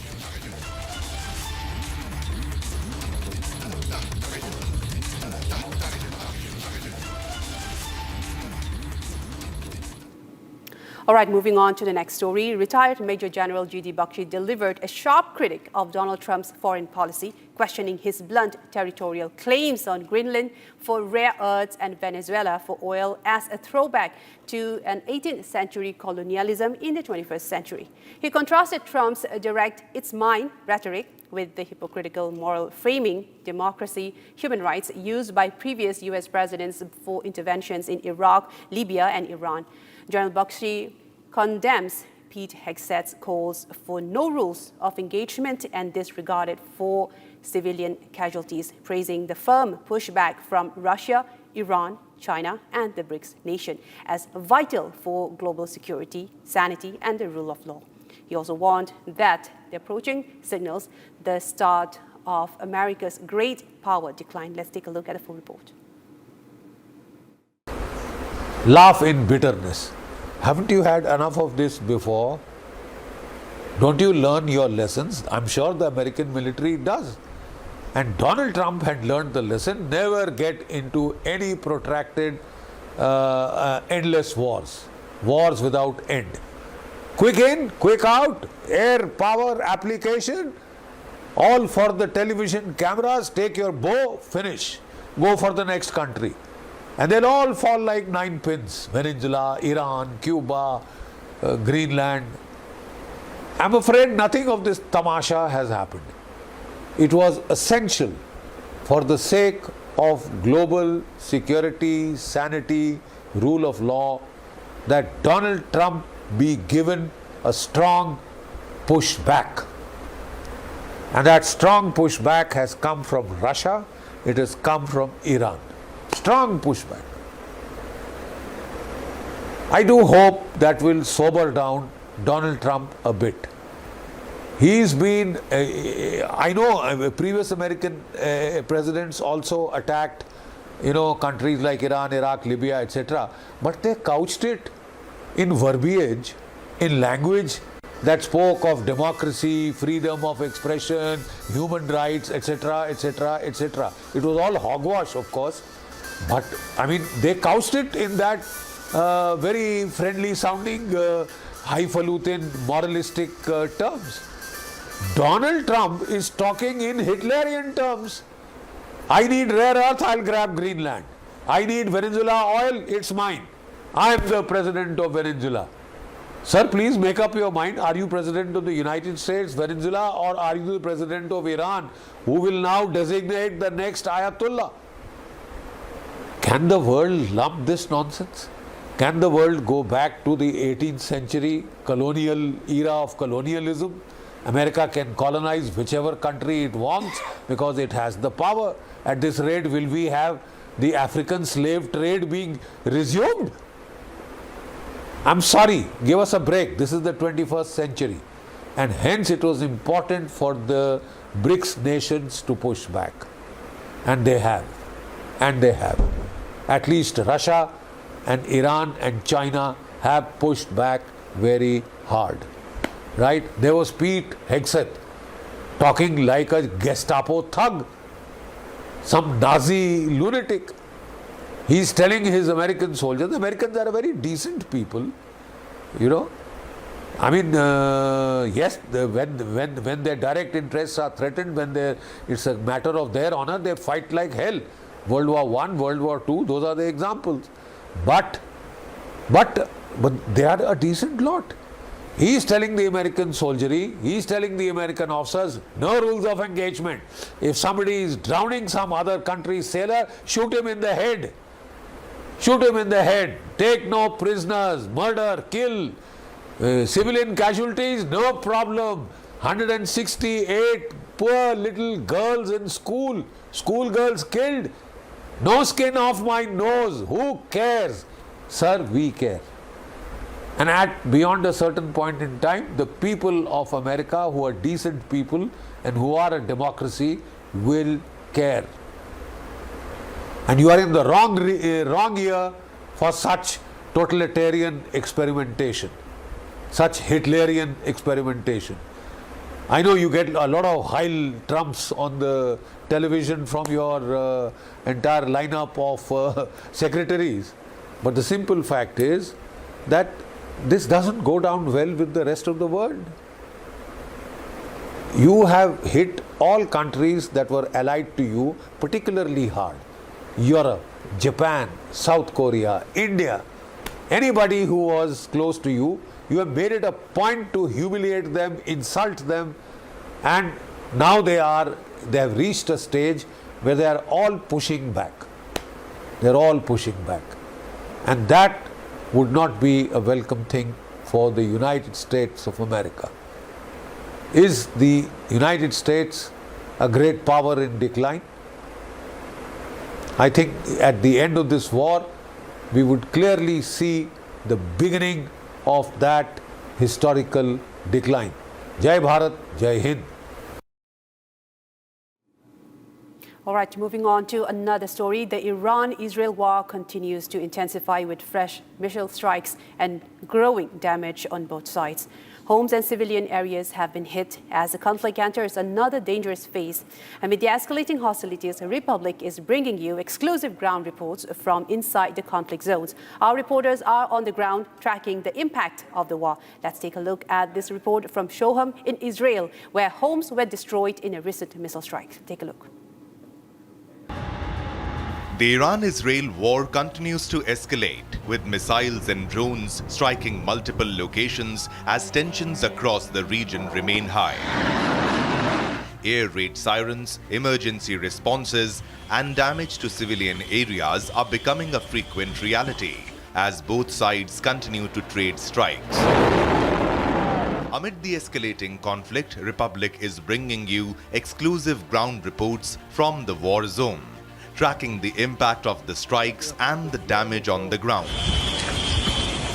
These visuals are coming in from central Israel, where a house became the target of an Iranian ballistic missile during the latest round of attacks.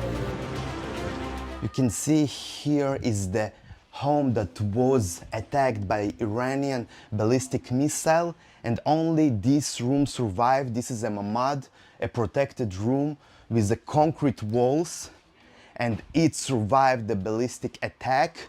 Usually people doing rooms for children in the safety mamads, so it can protect them during those attacks by rockets. And the owner of the house on time went. That's why you can see here is the home that was attacked by Iranian ballistic missile, and only this room survived. This is a mamad, a protected room with the concrete walls, and it survived the ballistic attack. Usually people doing rooms for children in the safety mamads, so it can protect them during those attacks by rockets. And the owner of the house on time went. That's why he survived. But all the house beside the protected room was completely destroyed. As you can see, all the rest is destroyed. And this is the only room, the protected room, that survived. And you can see all the rest is destroyed in this house. You can see how vast is the damage from one ballistic rocket of the Iranians. It's all full with remains of the rocket. While much of the home was damaged in the strike, this reinforced protected room inside the house managed to withstand the blast. Here behind me is the house that was targeted by Iranian ballistic missile. Just one part of the cassette of this ballistic missile fall here on this house, and you can see how extensive is the damage. And now the army asks us to go outside because it is a closed area and we can't do that, but yet we are doing that. The ongoing strikes have heightened fears of a wider regional escalation, even as global powers call for restraint. Here behind me is the house in the center of Israel that was the target of the Iranian ballistic missile. You can see it is completely destroyed, and it is in the center of a neighborhood with no military targets, no strategic targets, just people with a lot of children living here. And you can see how extensive is the damage just from one rocket. This house was completely destroyed. There is almost nothing here anymore. And just because the owner of the house on the time went to the mamad, to the protected room, he survived. Otherwise it could be a big tragedy. Nikol Yochin, Shoham, Israel. Nikol Yochin, Shoham, Israel. With tensions showing little sign of easing, Republic will continue to bring you ground reports and the latest developments from the Iran-Israel war zone.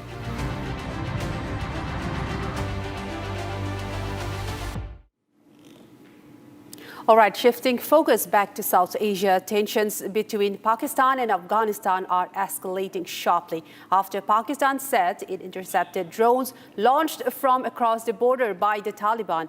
Falling debris from the drones injured children and damaged homes in Quetta, even as both sides straight accusations of attacks. We have more in this full report.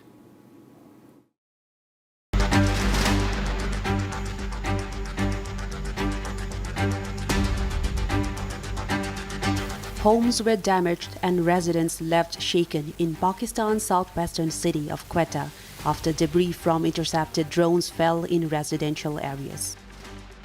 Pakistan's military says it intercepted drones launched from Afghanistan on Friday. The incident comes amid escalating tensions between Pakistan and Afghanistan's Taliban government, with cross-border accusations and military actions intensifying since late last month.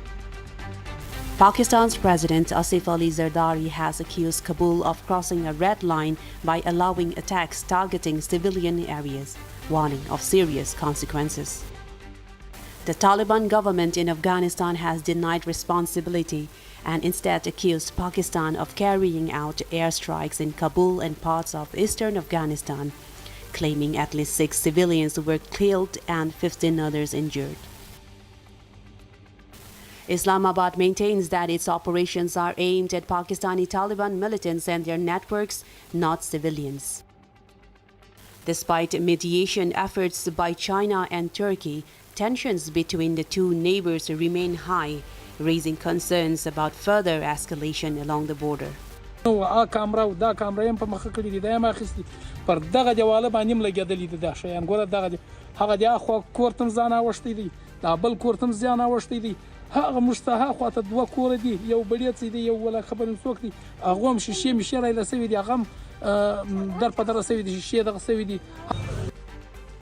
Officials say the situation along the Pakistan-Afghanistan border remains tense, with both sides trading accusations even as international actors push for restraint and dialogue. All right, moving ahead, political tensions flared in Kolkata after a violent clash between workers of the Trinamool Congress and the BJP. Stones were reportedly pelted and several people, including police personnel, were injured. Police have registered a case and arrests have been made. We have more in this full report. Take a look.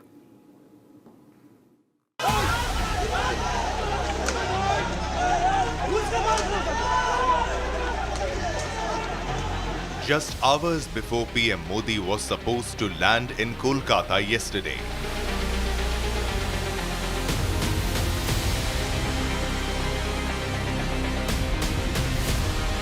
tension gripped as clashes broke out between BJP and Trinamool Congress workers, with stones reportedly being pelted during the confrontation.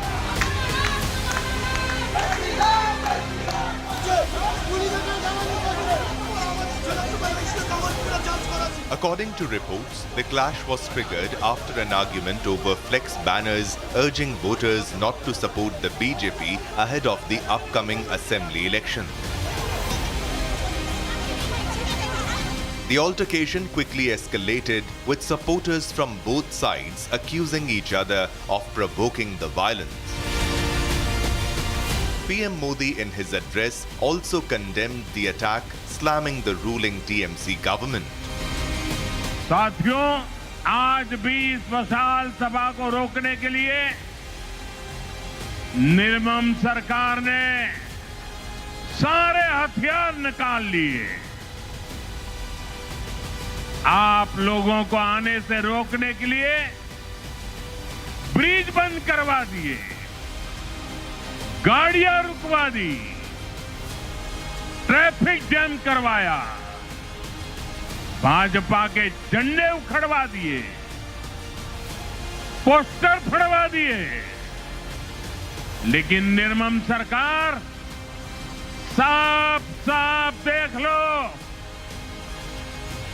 आज के जन सैलाब को रोक नहीं पाई हो। बंगाल में महाजंगल राज लाने वालों का काउंटडाउन शुरू हो चुका है। Police say several people were injured in the clash, including multiple police personnel who were deployed in the area to control the situation. Kolkata police have registered a suo motu case in connection with the vandalism at Girish Park. 4 people have been arrested so far, while raids are continuing to identify and detain others involved in the incident. The clash highlights the rising political tensions in West Bengal ahead of the upcoming elections.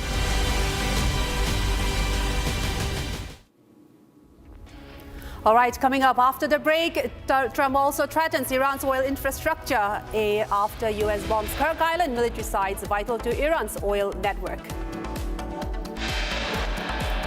And after U.S.'s attack on Iran's Kharg Island, Iran has vowed to retaliate, says will destroy U.S. allied energy infrastructure. Coming up after the break.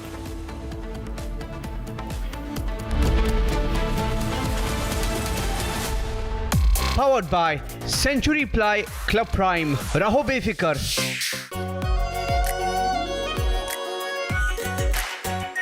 Our pure Shahi Paneer Masala. Delicious, healthy, every day.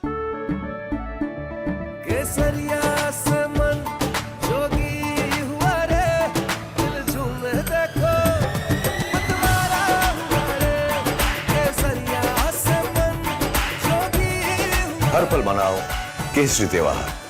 विमल, बोलो जुबान केसरी। प्यास बुझाए, ठंडक लाए, सबको भाए जीरा SIM. MDH का जलजीरा जीरा सिम। जीरा सिम, असली रिफ्रेशिंग, असली स्वाद, असली मजा। MDH।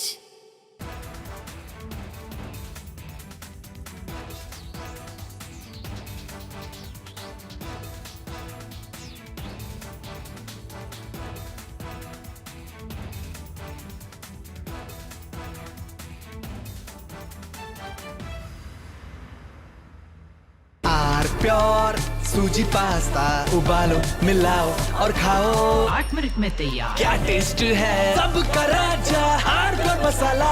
First we saw the people dying, the killings, and that's continuing, destruction of infrastructure, and now the economic impact. The economic impact will affect everybody across the world. You know, the price of LNG, cooking gas has already gone up. So it is a very serious problem. We're all going to suffer. So we all have to work to make sure it ends soon. And I hope that, led by our Prime Minister, etc., we will work on that. ठीक है मंटू, भेज दे रहे हैं। ठीक है ना, भेज रहे हैं मंटू। अरे आलू से नहीं होगा। हो गया।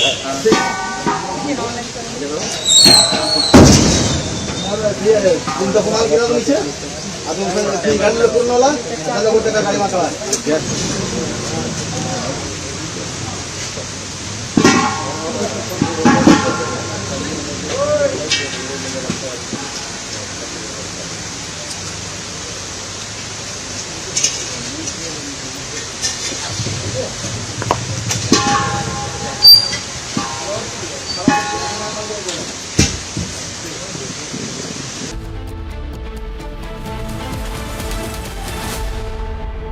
थोड़े में ज्यादा स्वाद, यही तो है इसकी खास बात। वाओ मामा, क्या स्वाद है। अरे मेरे राजा।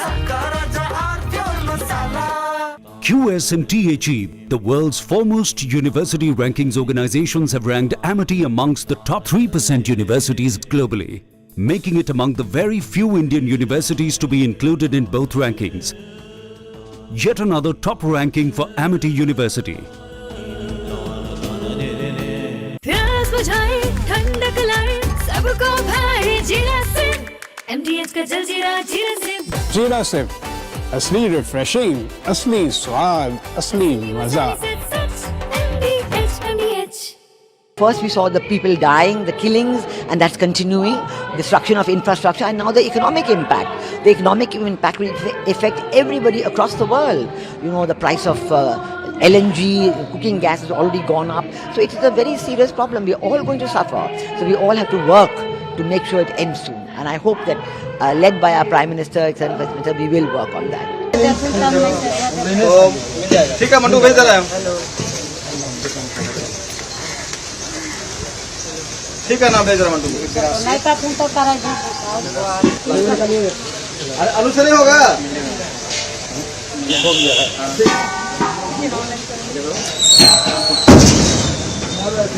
तुम तो कमाल किया तो नीचे। अब तुम गाड़ी में पूर्ण वाला, ना लोगों का गाड़ी में चला।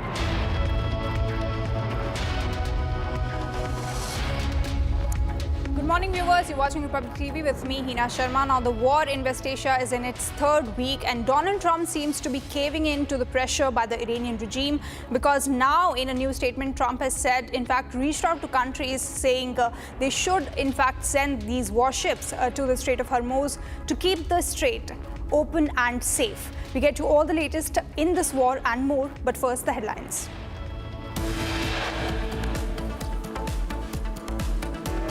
Indian Navy escorts LPG carriers Shivalik and Nanda Devi through the Strait of Hormuz amid West Asia war. US President Donald Trump calls on allies to send warships, says Hormuz will open one way or the other. Trump also threatens Iran's oil infrastructure after US bombs Kharg Island military sites vital to Iran's oil network. In a big claim, Iran's foreign minister accuses United States of launching attacks on Kharg Islands. Came from UAE, warns Tehran will respond. After US attacks on Iran's Kharg Island, Iran has vowed to retaliate, says will destroy US allied energy infrastructure.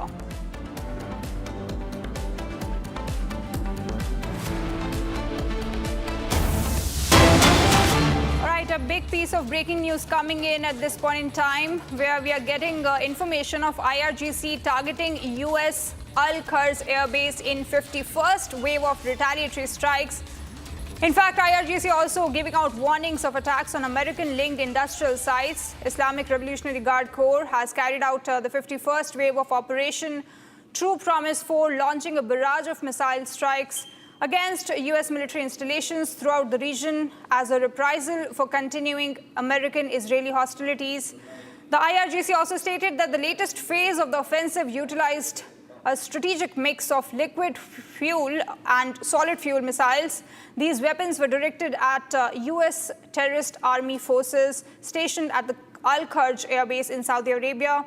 Now, according to Iran, the Al Kharg facility has served as the origin of aggressions against the Islamic homeland. The state media also reported that the base functioned as a critical staging ground for US F-35 and F-16 fighter jets involved in recent incursions into Iranian territory. You have the visuals there on your screens. All right, I have with me Lieutenant General P.R. Shankar with me. Lieutenant General, these are the new strikes that we are seeing being carried out by IRGC, and also talking about how different missiles, not only liquid fuel, but solid fuel missiles, which are in fact even more dangerous, are being now launched at different US facilities in the Middle East. Yeah, good morning, and thanks a lot for calling me on Republic. Iran is retaliating, and it will retaliate against all legitimate basis, which it considers so. Right, retaliating against the Al Kharg base where US forces are stayed or wherever is part of their program, and they'll do it. So this is war. It's two-sided, and that's what Iran is doing. And the whole story actually now is control of oil flow in Hormuz. So that is why you'll see that Dubai is getting targeted. I haven't said Dubai, UAE is getting targeted. And if I put it in Hindi, it's tel ka kel. That's how it is, and Iran is protecting its interests, and it's taking the battle to the peninsula, and it's horizontally escalating this conflict, and it has been doing so for quite some time. Iran's capability to strike targets in the Arabian Peninsula have reduced. But it is still there. But its control over Strait of Hormuz is almost complete, because there you need lighter forces, you don't need great weaponry, and Iran has got a whole lot of islands in the Strait of Hormuz from where it can control the Strait of Hormuz. Why I'm saying this is the link to what the headline said, where Donald Trump has called out to others to help him out to open up the Strait of Hormuz. Right? The Strait of Hormuz, I would like to clarify, cannot be controlled or escorted. Ships can't be escorted through that. There has to be physical clearance of the Strait of Hormuz. From a perspective of the US or the Gulf countries, they have to get something done on the islands in the Gulf of Hormuz and in the north bank of the Gulf of Hormuz, which is only 30-odd kilometers wide. Right, we are looking at the Iranian ports of Bandar Abbas and all those places, and that island at Abu Musa, which Iran claims to have been attacked. Similarly, Iran is doing the same thing. It wants to control the flow of oil or stop the flow of oil through Hormuz. For that, it's trying to control the south bank, which is Dubai. Right, and yesterday they hit the Fujairah oil terminal. The importance of the Fujairah oil terminal is the Fujairah oil terminal is outside the Strait of Hormuz. But there's a pipeline, from Sharjah to Fujairah, and if that Fujairah oil terminal is blocked, then any oil flowing through the Gulf of Hormuz is controlled. They have to go through that.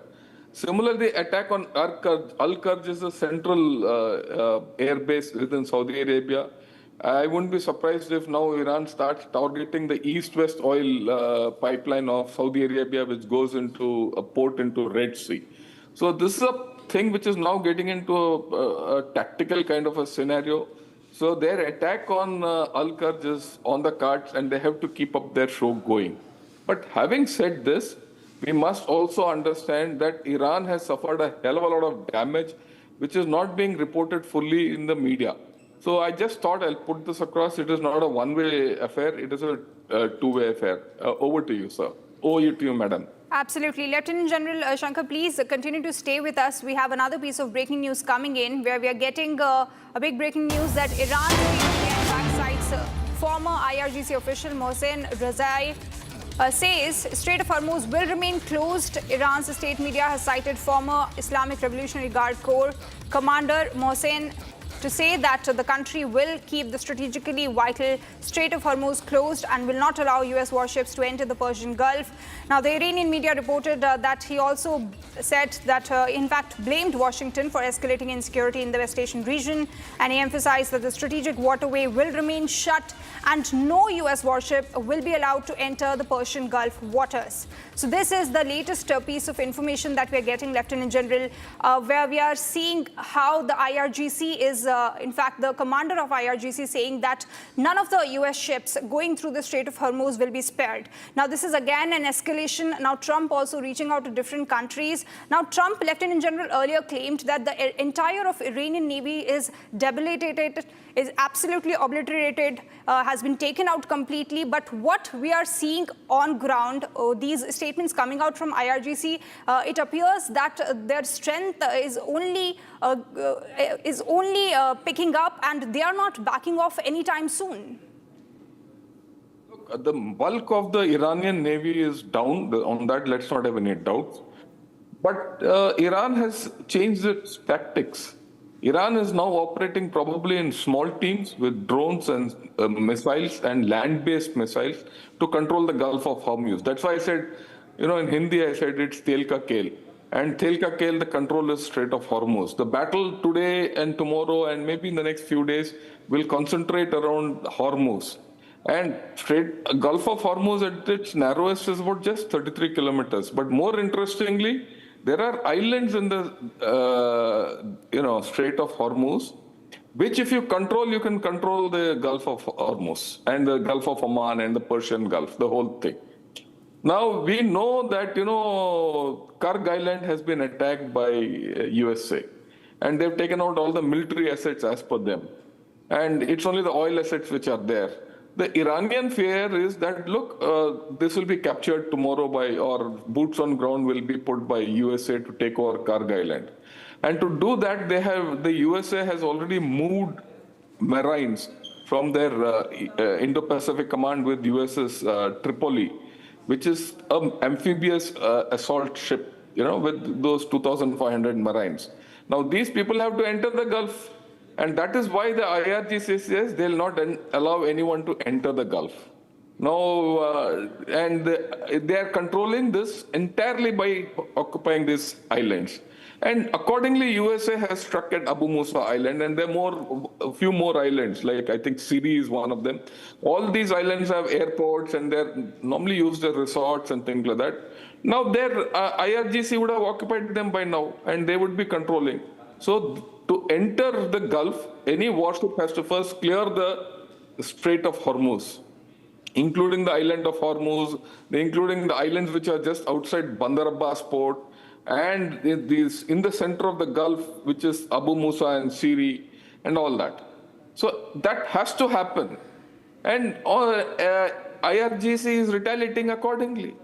And they also know the ground, they hold the ground. And this is what yesterday in the briefing also General Dan Kane said, look, they hold the ground, they know the ground very well, we have to clear it. And here comes the next phase of this operation where boots on the ground are mandatory. Even if Mr. Trump asks for all other countries to send their warships and all that, nothing will come out of it. Because escorting warships is once they go past the Gulf of Hormuz, the warships have to enter. So that's not happening. That has to be done only by clearance. Just by firing and all that, nothing will happen. And accordingly, Iran is escalating the situation to the south of Strait of Hormuz. That is why they're hitting Dubai. And they very specifically said, we're going to hit Dubai in one way or the other. And if you see the strikes in the past, say, 3-4 days, they've concentrated on Dubai. That, like I said earlier, why Fujairah? Fujairah bypasses the Gulf of Hormuz. You close Fujairah, oil has to perforce then go out of the Gulf of Hormuz only. Why Al Kharj and why that Arabian pipeline? If Arabia cannot transport oil out of that pipeline to the east-west pipeline into the Red Sea, then everyone has to come through the Gulf of Hormuz. So once that oil choke point is there, global energy prices go up, and there's a lot of political pressure on Mr. Trump to get out or, come to the table. So this is a game which is going on, and we'll see this going. See, if I put it in perspective, initially Iran was, doing counter force engagement. That is, Iran was engaging American and Israeli forces wherever. Then they started targeting, the Gulf countries and their infrastructure and all that on the pretext of saying that wherever American bases and all are there, we're going to hit those, and they've been hitting. Now the third phase is about oil. And in this oil, the Gulf of Hormuz or the Strait of Hormuz is critical. Absolutely. And USA knows that Kharg Island is critical. Let me explain this a bit. Kharg Island is critical because if USA gets hold of Kharg Island intact, then the oil economy of Iran is hit. Iran's capability to sustain this whole war will fall flat, right? Because as it is, they're quite depleted in terms of its military capability. If their economic capability is also depleted, then Iran is facing a defeat. Absolutely, So Lieutenant General. Absolutely. This is another big attack on the Kharg Island. And of course, many attacks taking place in the UAE, with Iran also saying that UAE is basically hosting hideouts of US military. Thank you so much for now, Lieutenant General, for getting us your perspective on this latest development. Thank you once again. Now, shifting our focus, viewers, to another news from West Asia war. Now, tensions in the Gulf region, but relief for India's energy lifeline. 2 Indian-flagged LPG carriers have successfully crossed the strategic Strait of Hormuz and are now heading safely toward Indian shores. More in this report. In a major development amid rising tensions in the Gulf region, 2 Indian-flagged LPG carriers, Shivalik and Nanda Devi, have safely crossed the crucial Strait of Hormuz. Both vessels transited the strategic waterway late last night and are now moving toward India under close monitoring. Some ships destined for India have been able to cross through the Straits of Hormuz. 2 Indian ships, Shivalik and Nanda Devi, crossed the Straits of Hormuz and are now headed to ports in India. Each of the ships is carrying in excess of 46,000 metric tons of LPG, cumulatively 92,700 metric tons, as was referred by my senior colleague here. Several of our ships remain in standby in the Gulf region. We propose to continue to remain in touch and coordinate with all concerned countries to ensure a safe and unimpeded transit for them in an effort to ensure our energy security. The ships are carrying a massive 92,700 metric tons of LPG. Each tanker transporting over 46,000 metric tons, a crucial supply for India's energy needs. The vessels are expected to dock at the western Indian ports of Mundra Port and Kandla Port, with arrivals scheduled for March 16th and March 17th. Shivalik और नंदा देवी ये भारतीय Indian flag vessel थे। शिवालिक और नंदा देवी ये LPG carry करते हैं, LPG carriers हैं। इन्होंने आज अर्ली मॉर्निंग, देर रात में early morning straight of Hormuz cross किया सेफली और ये भारतवर्ष की तरफ बढ़ रहे हैं। इनमें करीब 92,700 मेट्रिक टन एलपीजी है और इनका अराइवल पोर्ट मुंद्रा और कांडला होगा। Meanwhile, several other Indian-bound ships remain on standby in the Gulf. India continues to cooperate with regional partners to ensure safe passage through one of the world's most sensitive maritime routes amid the West Asia war. With tensions high in West Asia, the safe transit of Shivalik and Nanda Devi offers a crucial boost to India's energy security.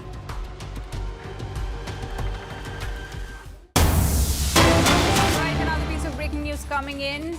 Now, Air India has issued an update after instructions from UAE airport authorities. Air India and Air India Express are compelled to curtail their ad hoc operations for 15th of March. Now, Air India in a statement has said that it is operating one Delhi to Dubai return flight, and 4 of the other flights planned for Dubai are cancelled. In fact, Air India Express has also said that it is operating one Delhi to Dubai return flight, and 5 of the 6 Dubai flights are cancelled. Abu Dhabi has issued a statement saying that all 5 Air India Express flights are cancelled to Abu Dhabi. In fact, talking about Sharjah, Air India Express's express plans to operate flights to Delhi, Kannur, Kochi, Kozhikode, Mumbai and Thiruvananthapuram. So these are the latest developments that we're getting after an advisory was, in fact, a statement was issued by UAE airport authorities where they said that Air India and Air India Express will have to curtail their ad hoc operations for 15th of March. Now this, of course, as escalation continues in the West Asia war. These are the latest statements and information on the flight status.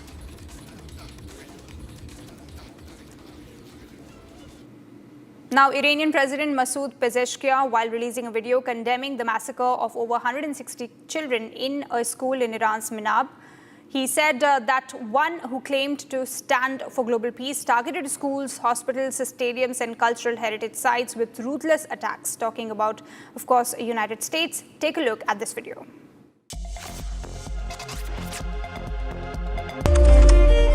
The morning that began with the school bell ended with the sound of an explosion. روزنامه آمریکایی نیویورک تایمز در گزارش تحقیقی اثبات کرد عامل حمله خونبار به دبستان دخترانه میناب آمریکاست. In Minab, a classroom that was meant to hold the alphabet turned into a field of death. Small school bags were left on the ground, and notebooks that were never finished remained filled with dreams. Children know no enemies, and they choose no wars. They come only to live, and how bitter it is when the world becomes so cruel that it is frightened even schoolgirl.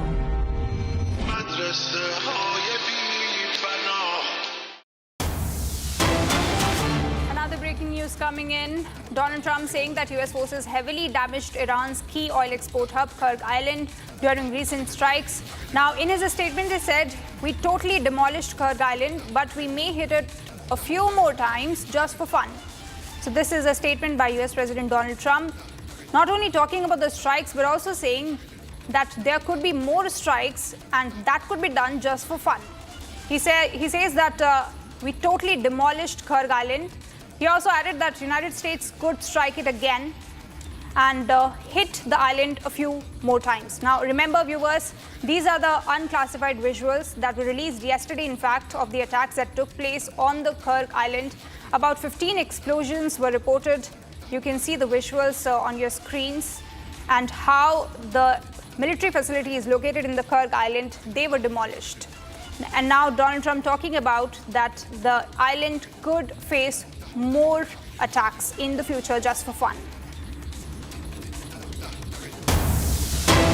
All right, another piece of breaking news coming in, where we are seeing that US-Israeli strikes are hitting Isfahan, a fresh wave of strikes taking place in Isfahan, massive plume of smoke rising into the sky after strikes in Isfahan. These are the latest visuals, the strikes in central Iran, in Isfahan province. You can see the visuals of massive fire also.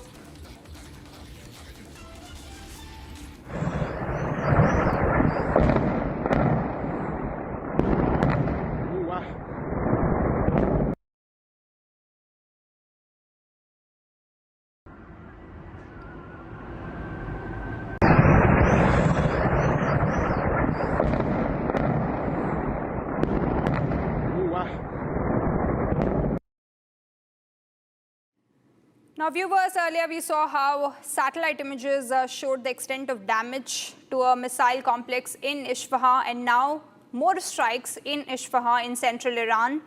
Now, what sort of facility, what sort of infrastructure came under attack is to be determined. But earlier, a missile complex in Isfahan was demolished. These are the fresh explosions, fresh wave of strikes taking place in a joint strike by US and Israel.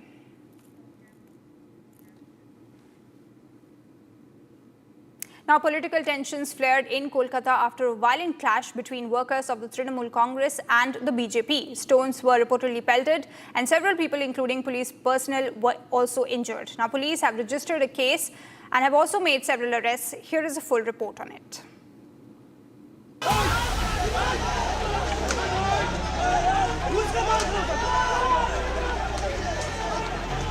Just hours before PM Modi was supposed to land in Kolkata yesterday,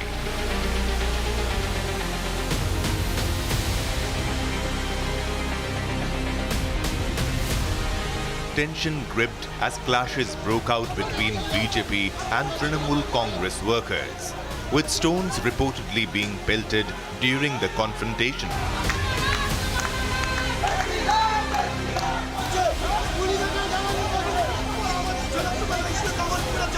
According to reports, the clash was triggered after an argument over flex banners urging voters not to support the BJP ahead of the upcoming assembly election. The altercation quickly escalated, with supporters from both sides accusing each other of provoking the violence. PM Modi in his address also condemned the attack, slamming the ruling TMC government. साथियों, आज भी इस मशाल सभा को रोकने के लिए निर्मम सरकार ने सारे हथियार निकाल लिए। आप लोगों को आने से रोकने के लिए ब्रिज बंद करवा दिए, गाड़ियां रुकवा दी, ट्रैफिक जैम करवाया, भाजपा के झंडे उखड़वा दिए, पोस्टर फड़वा दिए। लेकिन निर्मम सरकार, साफ साफ देख लो, आज के जन सैलाब को रोक नहीं पाई हो। बंगाल में महाजंगल राज लाने वालों का काउंटडाउन शुरू हो चुका है। Police say several people were injured in the clash, including multiple police personnel who were deployed in the area to control the situation. Kolkata police have registered a suo motu case in connection with the vandalism at Girish Park. 4 people have been arrested so far, while raids are continuing to identify and detain others involved in the incident. The clash highlights the rising political tensions in West Bengal ahead of the upcoming elections.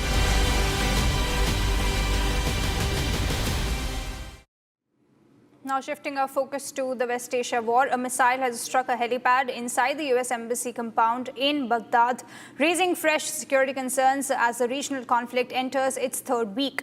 Now the projectile landed within the heavily fortified green zone in central Baghdad, where key Iraqi government buildings and foreign embassies are also located. Now the US Embassy had recently renewed its highest level 4 security alert for Iraq, warning of potential attacks by Iran and Iran-backed militia groups.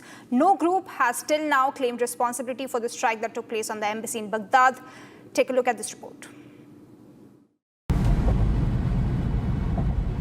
A missile struck a helipad inside the US Embassy compound in Baghdad as the war enters its 3rd week.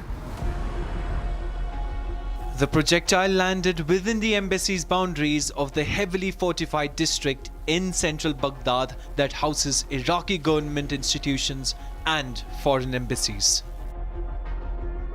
Huge plumes of smoke can be seen coming out of the site which was struck. On Friday, the embassy renewed its level 4 security alert for Iraq, warning that Iran and Iran-aligned militia groups have previously carried out attacks against US citizens. The sprawling embassy complex, one of the largest US diplomatic facilities in the world, has been repeatedly targeted by rockets and drones in the past. No one immediately claimed responsibility for the strike, and there was no immediate comment from the US Embassy in Baghdad. All right, taking a short break. Coming up after US attack on Iran's Kharg Island, Iran has vowed to retaliate, says will destroy US allied energy infrastructure.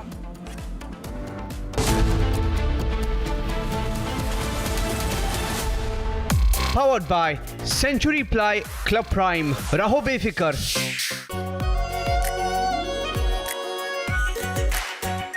Our pure Shahi Paneer Masala. Delicious, healthy, everyday. रानी, इस घर में कुछ है जो टूटता नहीं। ये pillar कभी नहीं टूटेगा। रुंगटा स्टील TMT से बना। रुंगटा नहीं तो घर स्ट्रॉन्ग नहीं। रुंगटा स्टील TMT बार एकदम सॉलिड। चमकी चाट से क्या बना है? सैंडविच, लस्सी और छाछ। हर घूंट में चमकी चाट। ड्राई फ्रूट और दही बड़े। चमकी चाट से स्वाद बढ़े। असली स्वाद सिर्फ चमकी चाट।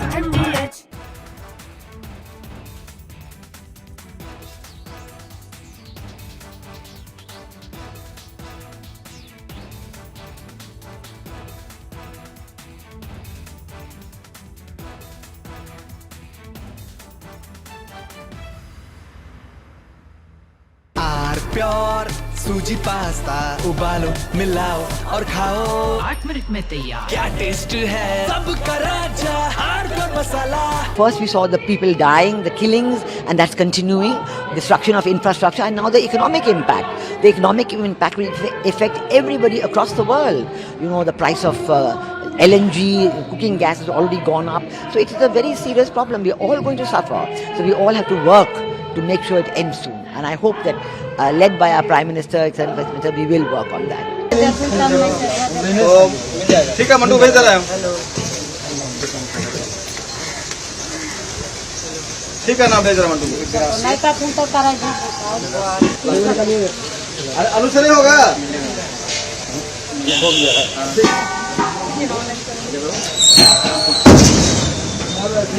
तुमचा कुणाला गेला तुम्ही अजून गाडीला पूर्ण आला त्याला कुठे गाडी मागवा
चला हो 10 भाई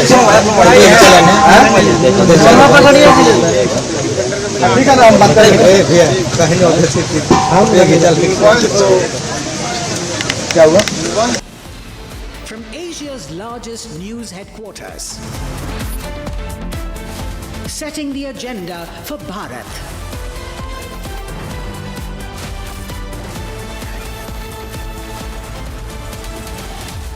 You're watching Republic.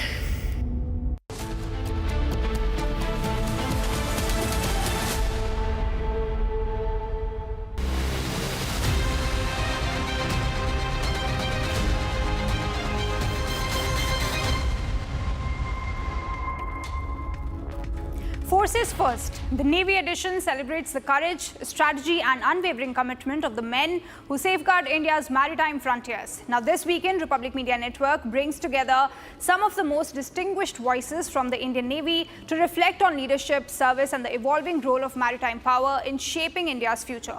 Now from operational excellence at sea to strategic vision that secures the nation's interests across the oceans, this specific gathering features insights from naval leaders who have commanded with distinction and served the country with honor. Now built on stories of discipline, sacrifice and strategic leadership, Forces First, the Navy edition is a tribute to the guardians of India's maritime domain. Watch Forces First, the Navy edition this weekend only on Republic TV. Now let's take a look at the headlines.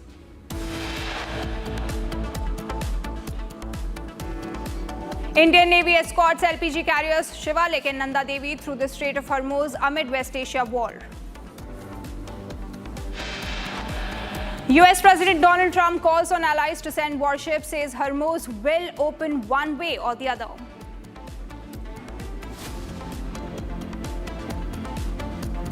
Trump also threatens Iran's oil infrastructure after US bombs Kharg Island military sites vital to Iran's oil network.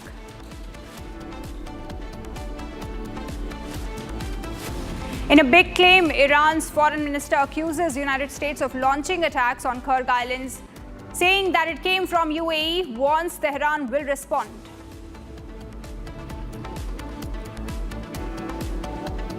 After US attack on Iran's Kharg Island, Iran has now vowed to retaliate, says will destroy US allied energy infrastructure.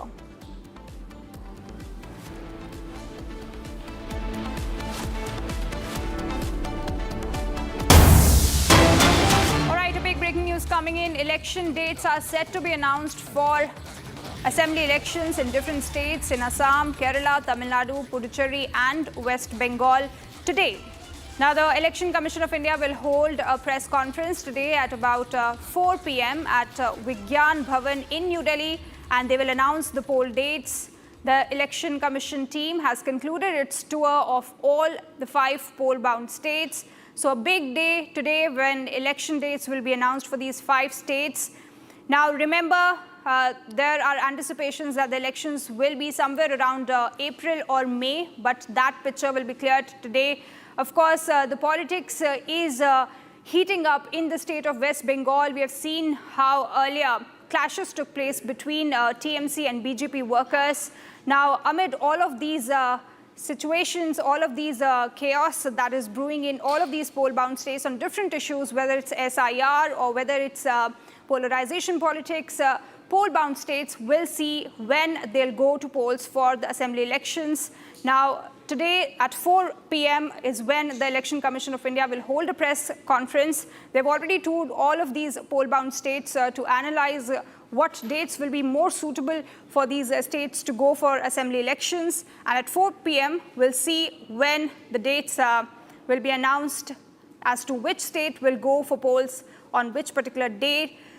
Now, we have a situation in different states. In Tamil Nadu, we have politics going on, coalition talks happening amid MK Stalin and Congress party. In West Bengal, SIR issue is heating up. We have also seen how events are now being disrupted by TMC goons. Of course, allegations and counter-allegations taking place. And amid all these, we are seeing that Election Commission of India will finally announce the poll dates in these 5 states.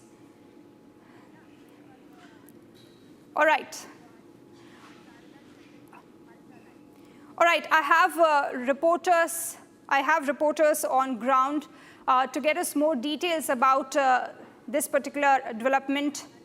All right, first I'll go to Harsha to talk about this particular development. Harsha, we are getting information that Election Commission of India is going to announce the election dates at about 4 p.m. today. What is exactly going to happen? Will they announce dates for all of these states?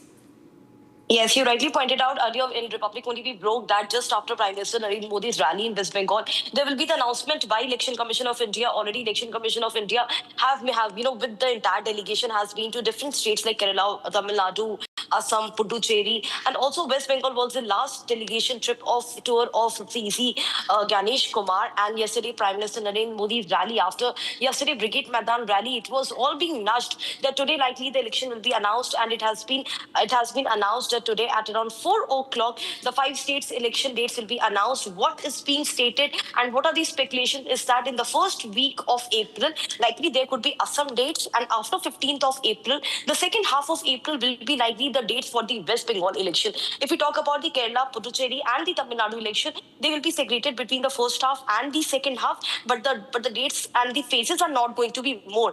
Earlier also in the meeting of the Election Commission of different political parties told CEC that they want the elections in West Bengal to be held just in 1 or 2 phases, not many phases. In 2021, we have seen that West Bengal elections were held in 8 phases. In fact, like Tamil Nadu also were in many phases. In fact, in Assam also, they're trying that everything just winds up in 1 phase. This is what Election Commission have met the political parties' leaders, and they've also demanded that number of phases of elections should be less this time for Tamil Nadu, Assam, West Bengal, and Kerala, states like Kerala. Also keeping in mind that how the violence have erupted every time in these particular states, it is being stated that to less mobilize the goons of the political parties. It's very important that the phases should be less, and that is what will be interesting to see in today's press conference at 4 o'clock, that we are expecting that the dates could be likely after 15th of April because most of the assemblies are dissolving in the month of May. So Election Commission, if announces date in less phases, then it has a lot of time to prepare. And that is what we all are hoping also this time after the voices from the political parties came for the less number of phases. This time for the election at 4 o'clock, the election will be announced of the Assam, Tamil Nadu, Puducherry, Kerala and West Harsha, Bengal. and already poll campaign has... Would also like to connect with Anirudh, who is there in Guwahati covering the election updates for us. Anirudh, now we are hearing that the elections in Assam are going to be somewhere between 10 to 15th of April. Also, we are seeing how rallies are being carried out. Earlier, we saw yesterday PM Modi spoke in Silchar. Congress is also releasing the list of candidates. What all are the updates from ground in Assam? Yes, this elections in Assam is very crucial from the aspect that it is the first election after the delimitation has happened in the state of Assam.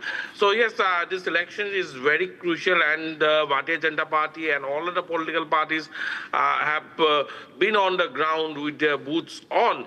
And we have seen Prime Minister doing multiple rallies. In fact, Prime Minister has visited the state in the last 2 to 3 months for more than 5 visits he have made. And similarly, Indian Home Minister Amit Shah has also made a similar number of visits. And as we speak, he is still in Guwahati, where today also he will be addressing multiple meetings and rallies of the Bharatiya Janata Party. Talking about the election, as the political parties in Assam has also requested the election commission that the elections in Assam be held before the annual Bihu celebration, which takes place on 14th and 15th. And the state government had also sent a request to the election commission that the elections this time in Assam be held in one single phase rather than the 2 or 3 phases in which it was. Would also like to connect with Sharda, who is there with us from Chennai. Sharda, what are the latest that we are getting as far as Chennai assembly elections, Tamil Nadu assembly elections in fact are concerned?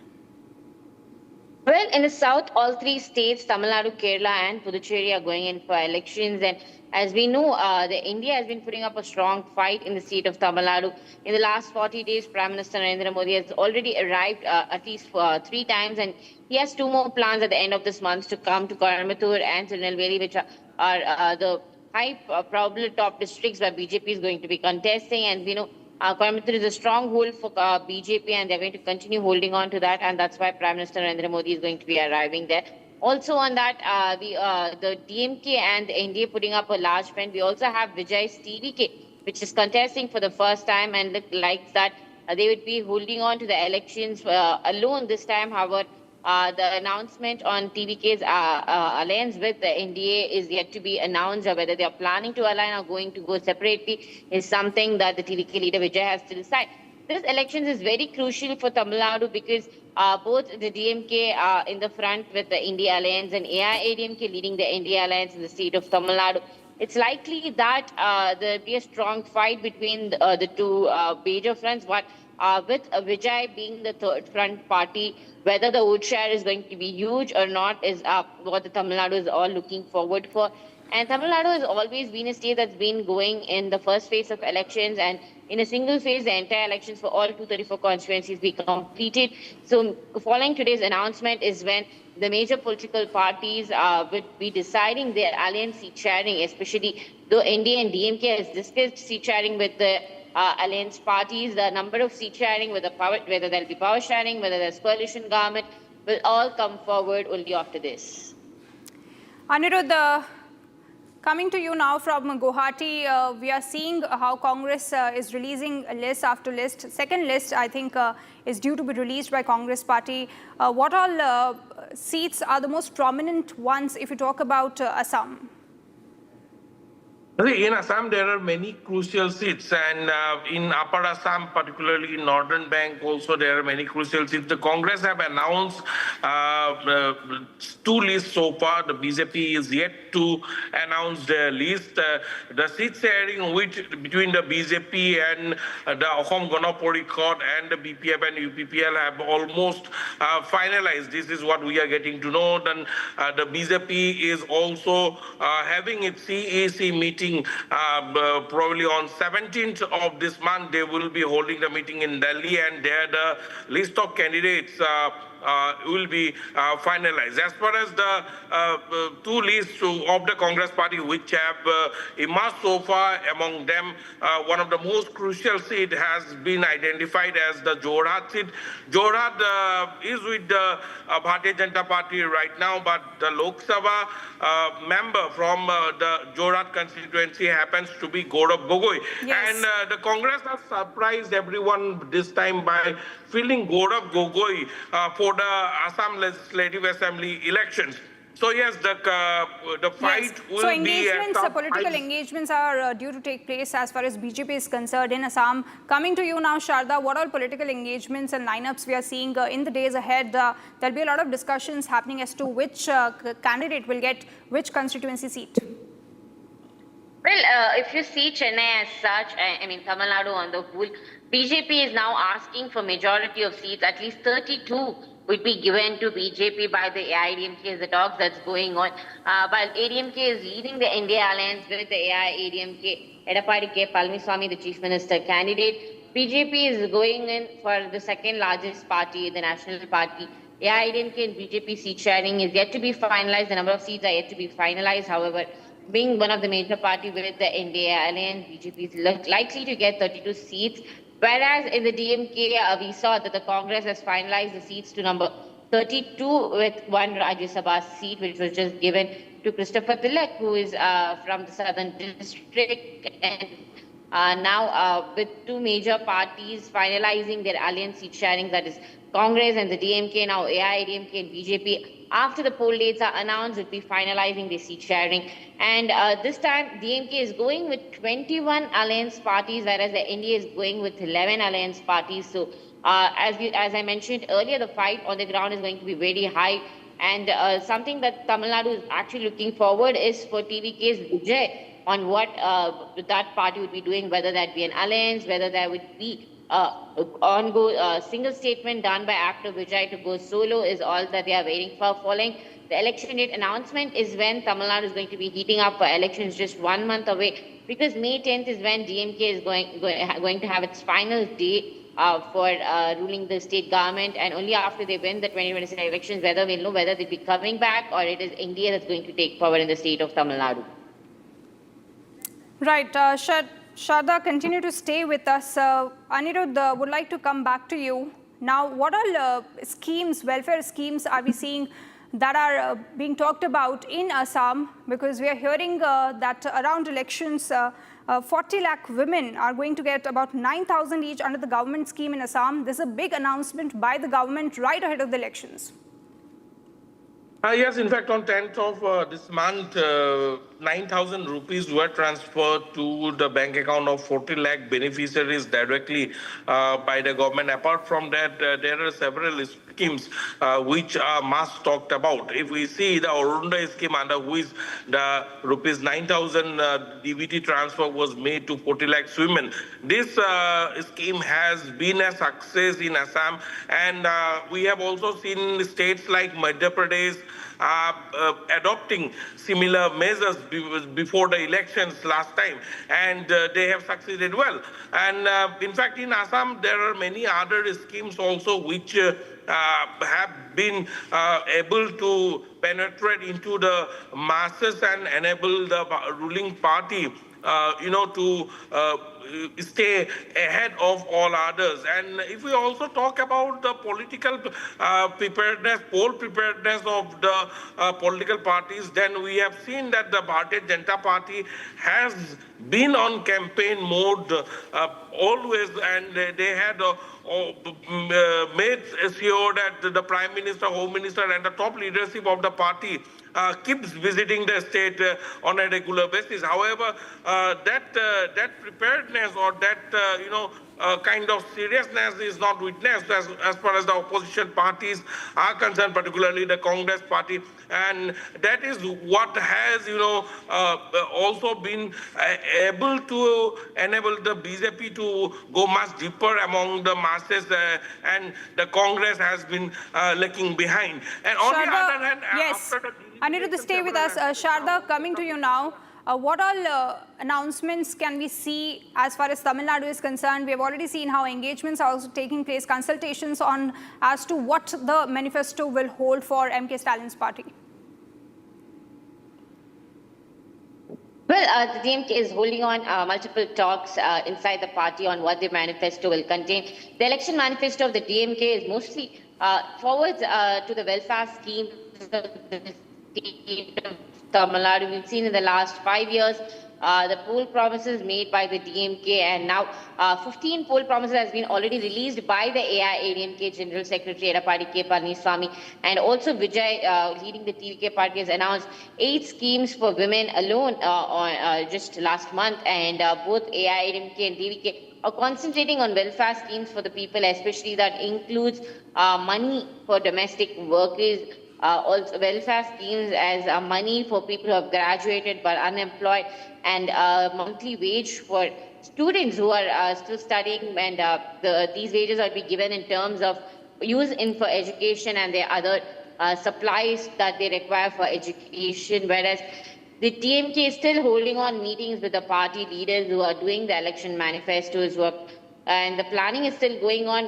What the DMK is going to be focusing on is a huge question, because AIADMK and TVK has released major welfare schemes for women of the state, and this particular plan might draw the women towards them. However, Stalin government did not fail to tap into the women just before the elections, because 5,000 rupees was already transferred to 1 crore women account, 3,000 after the Pongal holidays, and also under the other welfare schemes as DMK announced the last 5 years. However, DMK still remains silent on what their main manifesto will be on, but the AIADMK and the TVK has been very clear that majorly it would be about the welfare schemes for the people.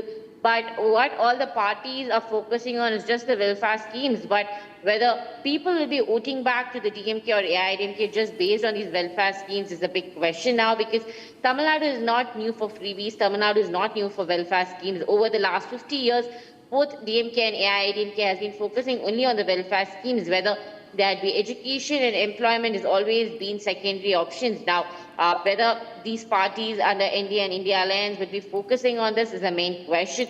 And while Vijay's focus has been on welfare for the last few decades, would like you to stay on with us. We have another piece of breaking news coming in, where we are hearing that TVK chief and actor Vijay leaves from hotel in Delhi to appear before CBI in Karur stampede case. This is a big news that we are getting as of now, which is related to the Karur stampede case, which killed dozens of people. It was an event organized by Vijay's party. Now he has left the hotel and is going to appear before CBI in this particular case. This is the latest that we have in the Karur stampede case. Now remember, earlier he has been continuing to deny all sorts of allegations, and there is still to be accountability to be placed in this Karur stampede case, which killed dozens of people. And now today is the hearing. In fact, today CBI is going to question actor Vijay about the entire case, which took place on 27th of September during a political rally that was organized by Vijay's TVK party in Karur in Tamil Nadu. These are the visuals of Karur stampede case, and also Vijay leaving the hotel to appear before CBI. I have Sharda with us from Chennai. Sharda, this is the latest that we are getting. Vijay due to appear in front of CBI related to this particular stampede case. What all questioning do you think will be done by CBI, and what is the response that we have gotten so far from Vijay? Well, the previous questioning happened on Jan 12 and Jan 19th, and this is the third questioning of CBI against actor Vijay and the TVK leader. He was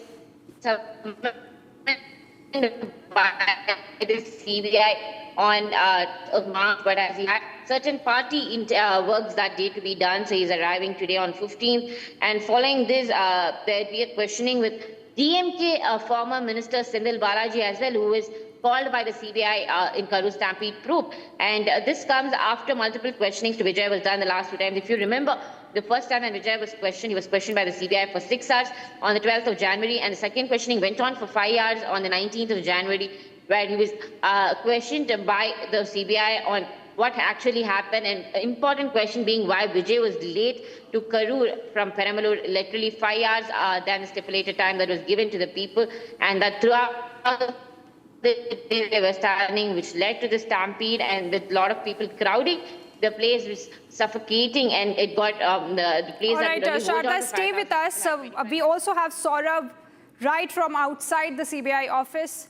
Saurabh, this is a big news that we have. CBI has summoned Vijay, and he's due to arrive at the CBI office where you are currently right now. Now, this will also have a political repercussion as elections in Tamil Nadu, because Tamil Nadu government is saying that this is what happened because of Vijay, while Vijay's party says that this is an external mismanagement. What all action you are seeing right now on ground? Yes, currently active politician Vijay has reached the CBI headquarters for the third round of questioning, and today the CBI will record his final statement here in the New Delhi. And before this, CBI has called actor Vijay on March 10th, following which his team requested the central agency to give him a 15-day extension. But the CBI denied this request, and they have given the 5 days extension to the actor turned politician. And he and the team of Vijay has also asked the CBI to change the venue of the questioning. They requested them to put this questioning in Chennai or a nearby location from where the actor Vijay can participate in his scheduled political campaigns also, as the Tamil Nadu Assembly elections is also around the corner. But the actor turned politicians, this request was denied, and now he has reached the CBI for the last round of his questioning. And the CBI has also called the DMK sitting MLA from Karur Assembly constituency, Balaji, and he will be coming to the CBI headquarters on March 17. This is the latest news which we are getting from the ground. As the CBI headquarters, the actor came here at 10:20. Now he will be questioned regarding this Karur stampede in which 41 people lost their life and 60 people were injured. Back to you. This will also have political implications in the Tamil Nadu elections, because Vijay, in the last summoning which took place in December 2025, he produced video evidences allegedly showing that there was a failure on the part of the government and on the part of the police. So, of course, allegations and counter allegations, what sort of questioning can we anticipate in this round of summons? In this round of summoning, the CBI can question actor Vijay that why there was a 7-hour delay in him reaching at the campaigning site. Apart from that, the CBI will also question him that did he know anything about the chaos which happened at that day, and why did he leave when the chaos and the stampede started. Apart from that, he will be also questioned regarding the mismanagement at the site where he was about to give a political campaigning speech. These are the line of questioning which the CBI will ask from the actor. Last time, on the last occasion, when the actor was summoned by the CBI on January 19, he was grilled for nearly 8 hours. And today also, he will be grilled by the CBI over these questions only, and the CBI will today record his final statement regarding this Karur stampede case. And after that, the CBI will register the charge sheet after the final round of questioning with actor Vijay.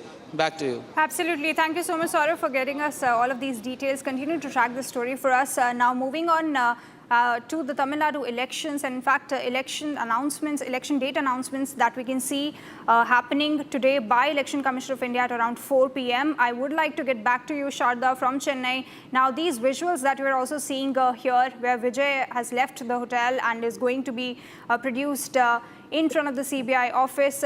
Now, this will also have repercussions in the politics of Tamil Nadu, but would also like to ask you, there is no charge sheet that has been filed as of now in this particular case. Can we see anything changing there? Do you think that there can be a charge sheet? And if that happens, the politics is also going to get affected?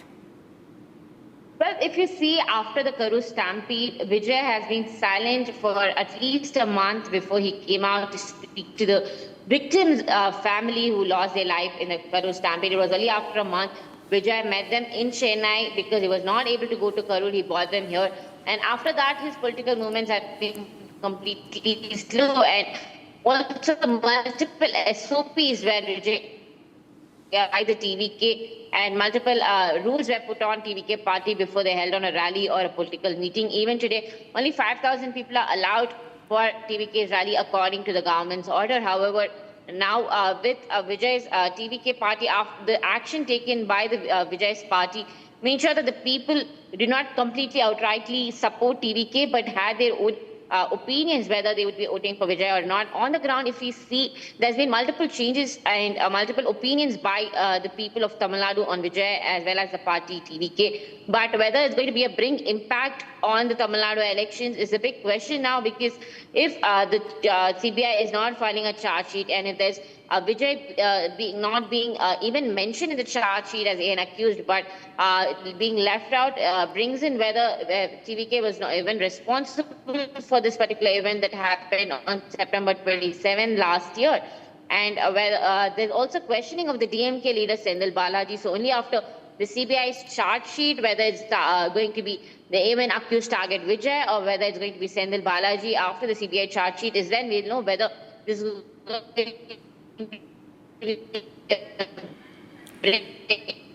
All right, thank you so much, Sharda, for getting us all of these details. Continue to track as election dates will be announced at 4 p.m. by Election Commission of India. Taking a short break, coming up, Vijay to be quizzed again as CBI summons him for another round of questioning.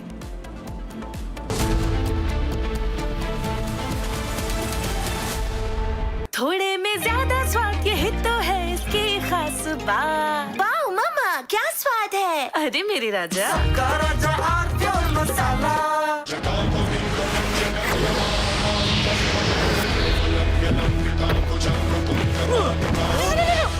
मेरी chimney टूट जाएगी। What are you doing?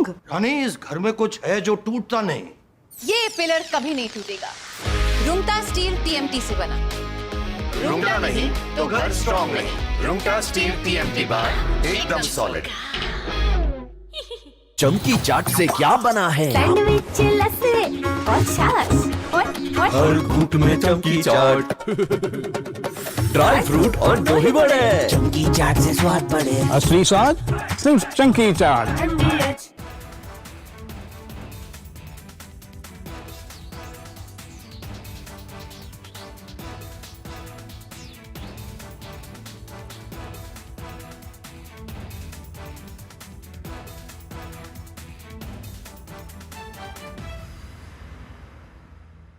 थोड़े में ज्यादा स्वाद ये तो है इसकी खास बात। वाओ मामा, क्या स्वाद है? अरे मेरे राजा, सबका राजा और pure masala. First we saw the people dying, the killings, and that's continuing, destruction of infrastructure, and now the economic impact. The economic impact will affect everybody across the world. You know, the price of LNG, cooking gas has already gone up. So it is a very serious problem. We're all going to suffer. So we all have to work to make sure it ends soon. And I hope that, led by our Prime Minister, Executive Minister, we will work on that. ठीक है mandu, भेज दे रहे हैं। ठीक है ना, भेज रहे हैं मंडू। अरे आलू से नहीं होगा। हो गया।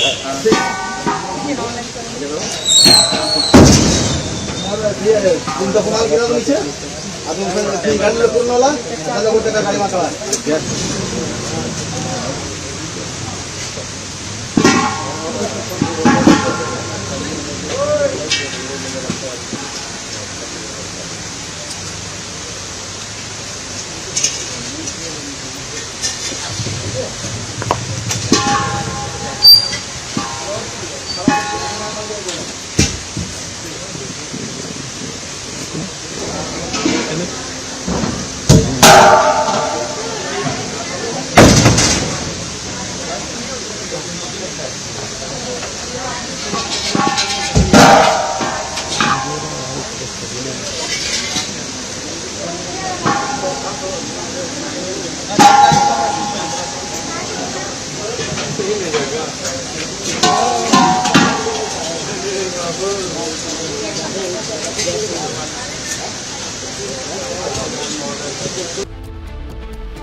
Indian Navy escorts LPG carrier Shivalik and Nanda Devi through the Strait of Hormuz amid West Asia war. US President Donald Trump calls on allies to send warships, says Hormuz will be open one way or the other. Trump also threatens Iran's oil infrastructure after US bombs Kharg Island military sites vital to Iran's oil network.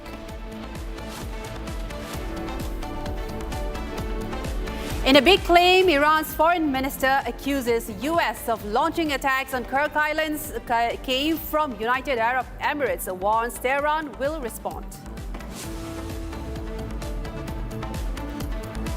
After US's attack on Iran's Kharg Island, Iran has vowed to retaliate, says will destroy US allied energy infrastructure.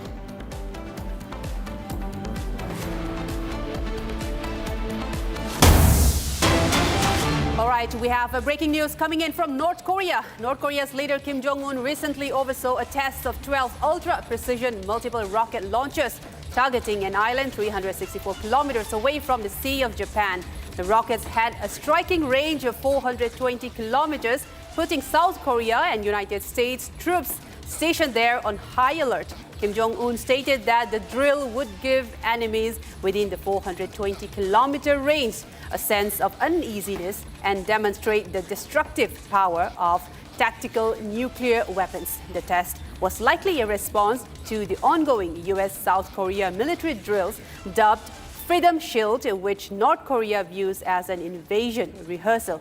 Kim's daughter, Kim Ju-ai, accompanied him to the drill, fueling speculation about her potential succession as well in the North Korean country.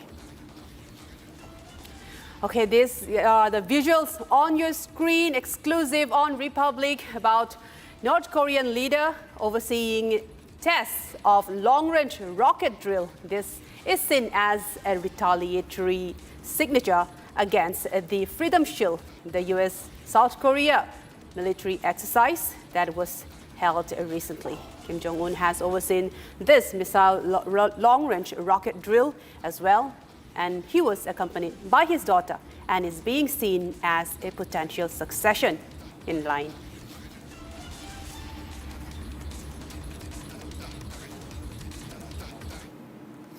As the war now entered its 15th day, a shocking development has emerged in the missile strike on a girls' school in Minab that left at least 175 people dead. The attack may have been the result of a faulty targeting during a U.S. military strike aimed at a nearby Iranian base. Meanwhile, United States President Donald Trump has said he has no idea about the attacks that killed the school girls. Republic has exclusive photographs which proves the involvement of United States in the strikes on the Iranian school. Take a look.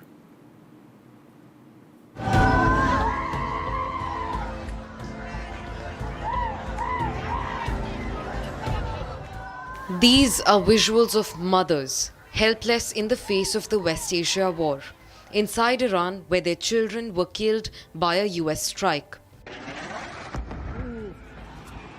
A Tomahawk missile that struck an elementary girls' school in Iran, killing at least 175 people. Investigations prove that outdated targeting data may have resulted in a mistaken strike on the school. The probe also stated that US was targeting an Iranian base adjacent to the school. US's CENTCOM created the target coordinates for the strike using outdated data provided by the Defense Intelligence Agency. This clearly proves that the US is to blame for the strikes on the school.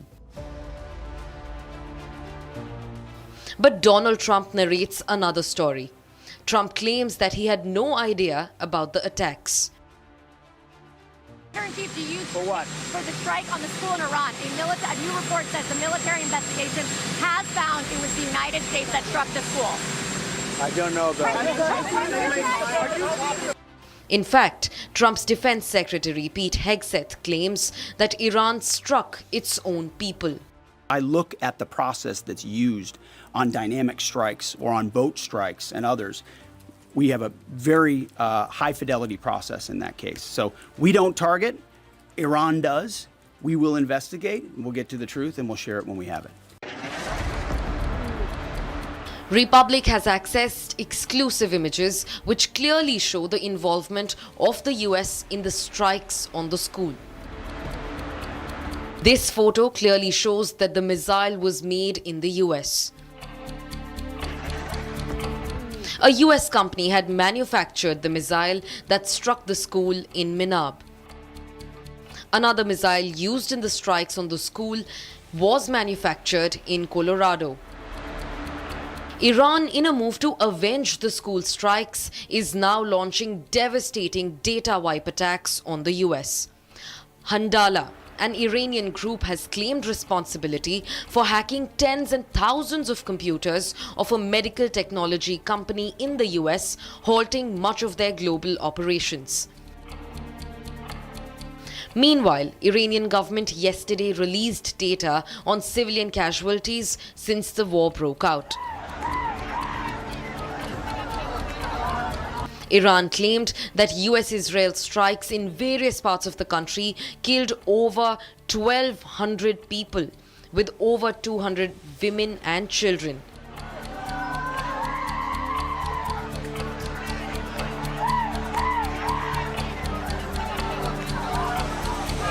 The youngest was an 8-month-old girl.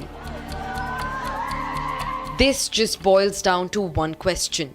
Will US own up to its mistake, or will it evade like it always does?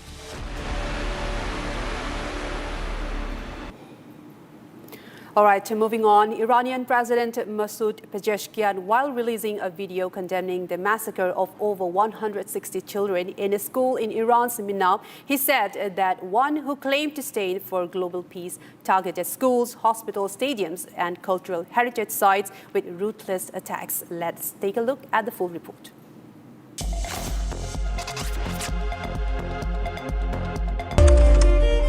The morning that began with the school bell ended with the sound of an explosion. روزنامه آمریکایی نیویورک تایمز در گزارشی تحقیقی اثبات کرد عامل حمله خونبار به دبستان دخترانه میناب آمریکاست.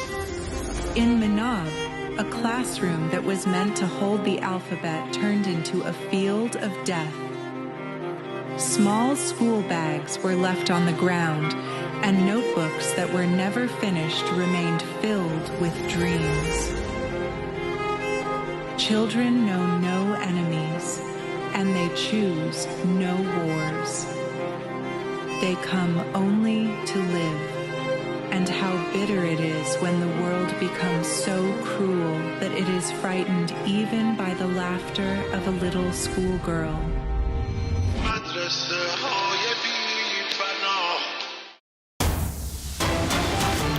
All right, we have a breaking news coming in. Iranian Foreign Minister Araghchi confirms ongoing military cooperation with Russia and China and calls them strategic partners. This is a big breaking coming in where Iran Foreign Minister has confirmed that there is a military cooperation between Russia and China.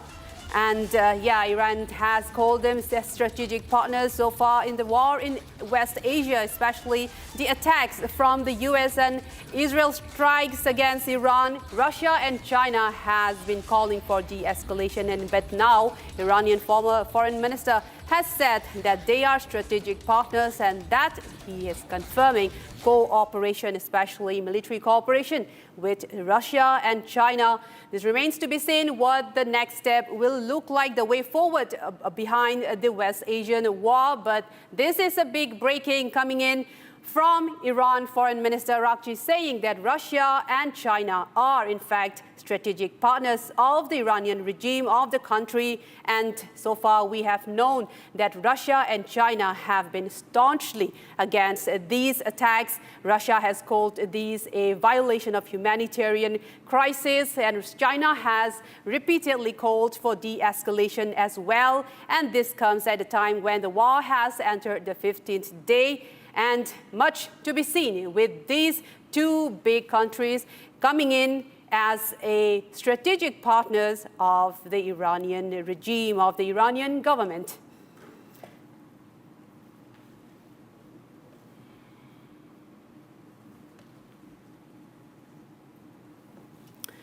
All right. So joining us on the studio today, we have Okay, so Iranian Foreign Minister confirming we have this big breaking regarding the West Asian war, that Russia and China as the strategic partners. This is a big, big development in the war in West Asia. Since Russia and China has been on the sidelines, especially not as an active, not very proactive with this war, other than stating that the war needs to be de-escalated, there needs to be cessation of the hostilities. And now Iranian Foreign Minister confirming that these two countries, especially Russia and China, are their strategic partner. And moving on, we will have to see if there will be any military cooperation regarding these two countries. All right, joining us, we have Major Samapartul.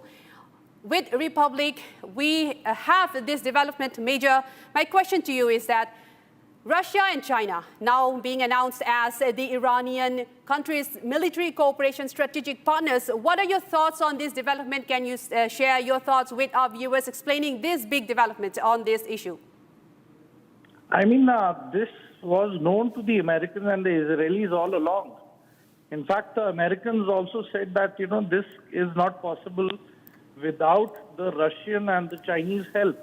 And as we notice that the Iranian missiles are hitting pinpoint precision targets in Israel, targeting the top leadership, the generals and the political figures, that itself is a testimony that whatever these coordinates and information is going out is being held by real-time Russian intelligence agencies and the Chinese. In fact, one of the Chinese spy vessels was also spotted in near the Strait of Hormuz.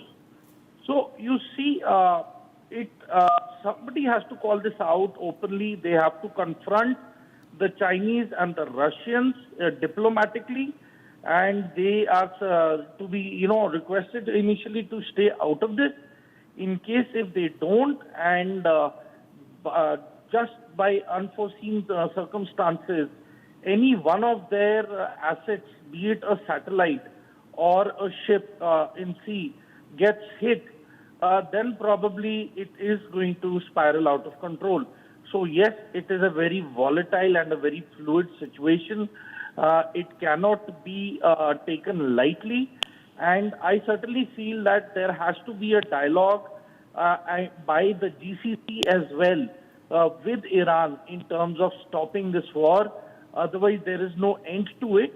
However, there are a lot of news about defections and many towns in the west of Iran bordering Iraq as being liberated and declaring themselves independent. So that is also creating a grounds for trouble for IRGC and signs that IRGC is losing control of few of the areas around them. All right, Major, another question to you that I want to ask is that regarding the war entering its 15th day, as United States President Donald Trump has also said, completely disregarding that there will be any talks regarding this with Iran and with these two countries, especially Russia and China entering into the picture. Do you think that the war could extend for weeks, not just weeks, but for months? How long do you think that this is going to last? It's definitely not a game of weeks because the Iranians very well know that this is their end.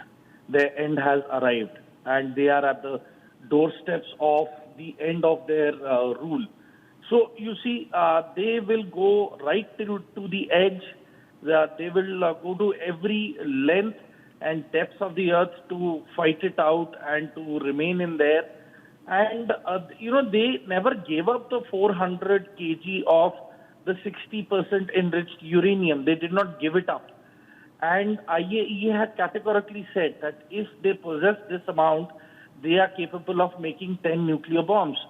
So there is a lot of speculation as to one of the announcements that are going to be made on the 20th of this month on Eid as to what the Iranians have been harping upon the IRGC, that there is a surprise laid down for the Americans and the Israelis. So this is a worrying information which is there. Everybody is, clueless as we all are, and we are still looking into it.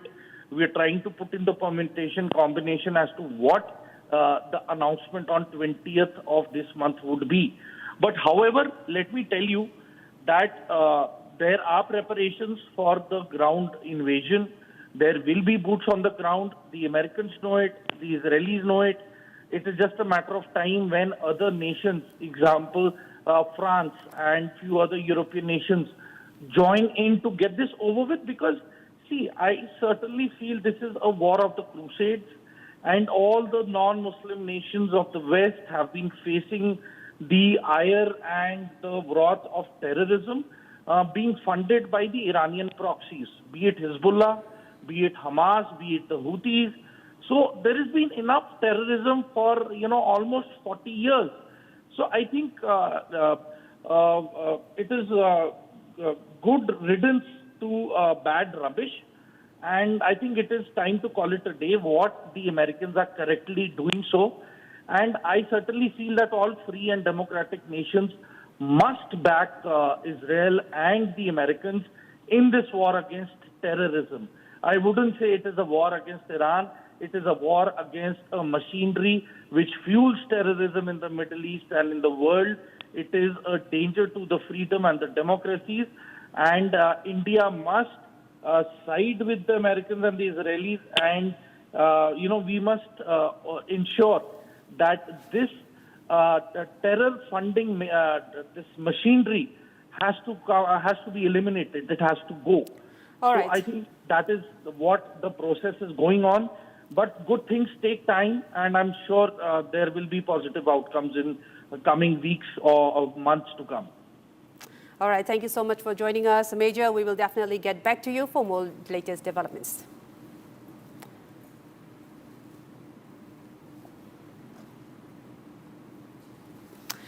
Okay, so this is the big development coming in.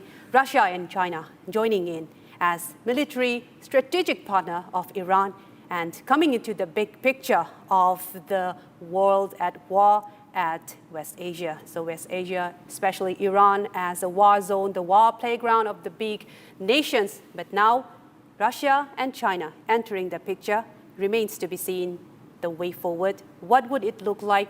What the fallout would be for the world? And with all of these crises, global oil crisis at risk, remains to be seen. And now moving on, a number of Iranian students gathered outside the United Nations Commission office in Tehran to commemorate the students who died in the United States-Israeli attack on an elementary school in Minab. Let's take a look at the full report.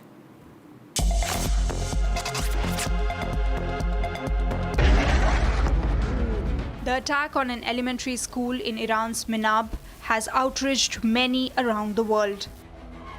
Many are raising their voices, demanding accountability for the attack that killed over 150 children, a strike which was allegedly carried out by the United States. Iranian students in Tehran are furious over the grave violation of humanitarian laws. Students want United Nations to act as civilian casualties continue to grow. Innocent children being killed for nothing. Students gathered outside the United Nations Commission office in Tehran. They commemorated the students killed in the attack. The attack on the elementary school is one of the bloodiest incidents in the conflict so far. Both Israel and United States have denied attacking the Minab school. Just ruins left, where once the children studied and played. Visuals of the grave being dug out, haunting everyone. All right, coming up after a short break, Election Commission to announce poll dates for Bengal, Tamil Nadu, Assam, Kerala and Puducherry this evening. Coming up next after a short break, stay tuned.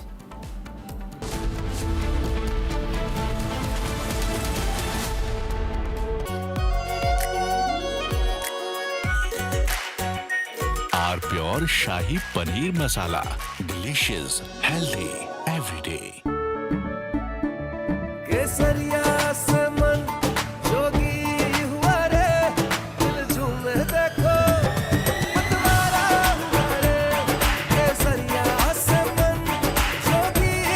हर पल मनाओ केसरी त्योहार।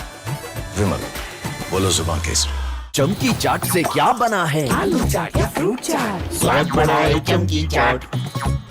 क्या बात है? स्वादिष्ट पकोड़े और बरसान, अरे चमकी चाट है इसकी जान। असली स्वाद सिर्फ चमकी चाट।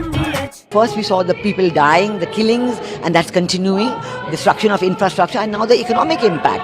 The economic impact will affect everybody across the world. You know, the price of LNG, cooking gas has already gone up. So it is a very serious problem. We're all going to suffer. So we all have to work to make sure it ends soon. And I hope that led by our Prime Minister, etc., we will work on that. ठीक है मंटू, भेज दे रहे हैं हम। ठीक है ना, भेज रहे हैं मंटू। अरे आलू से नहीं होगा।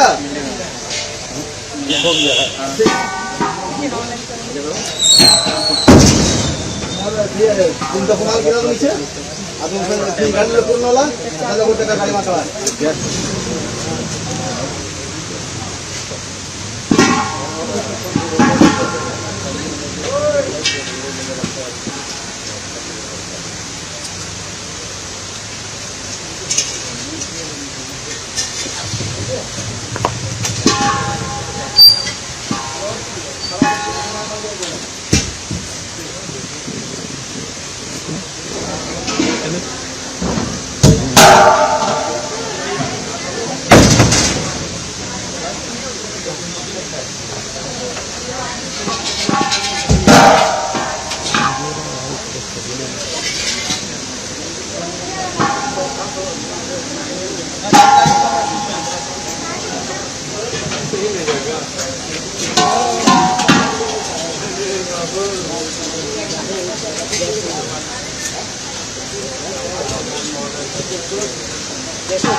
प्योर सूजी पास्ता उबालो मिलाओ और खाओ 8 मिनट में तैयार। क्या टेस्ट है सबका राजा आर प्योर मसाला।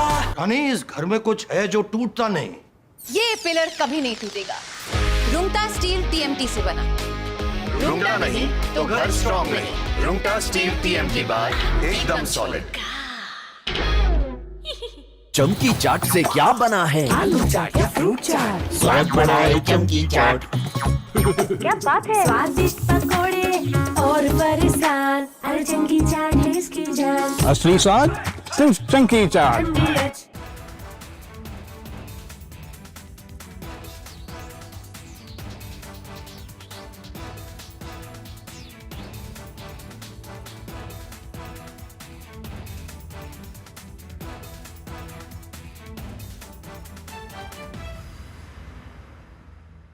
थोड़े में ज्यादा स्वाद, यही तो है इसकी खास बात। वाओ मामा, क्या स्वाद है? अरे मेरे राजा।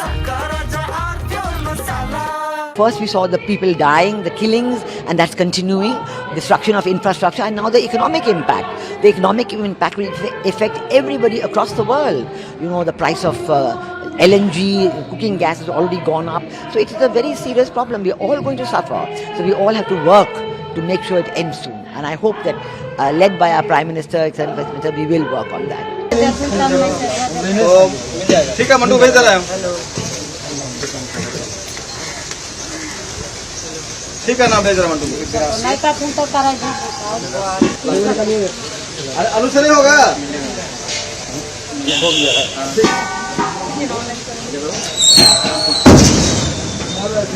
तुमचा कुणाला केला तुम्ही? अजून गाडीला पूर्ण होला माझा गोटे का गाडी माकळा.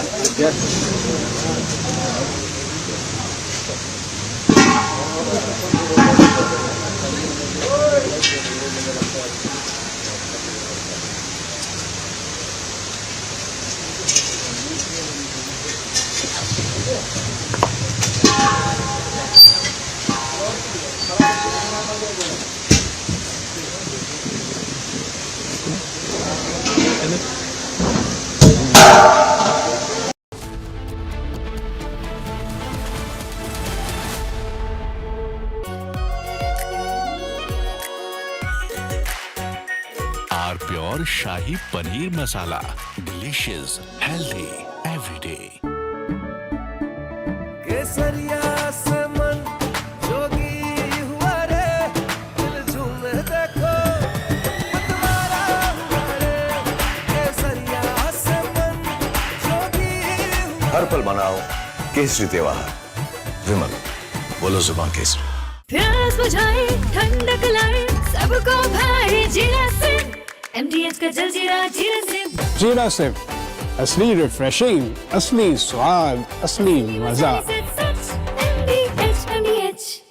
First we saw the people dying, the killings, and that's continuing, destruction of infrastructure, and now the economic impact.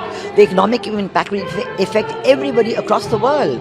You know, the price of LNG, cooking gas has already gone up. So it is a very serious problem. We're all going to suffer.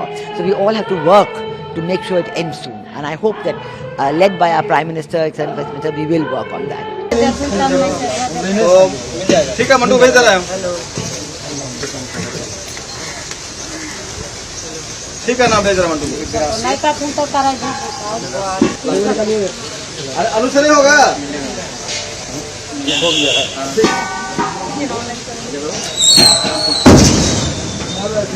तुम तो कमाल किया तो नीचे. अब तुम गाड़ी में पूर्ण वाला. आधा घंटे का गाड़ी मार रहा है.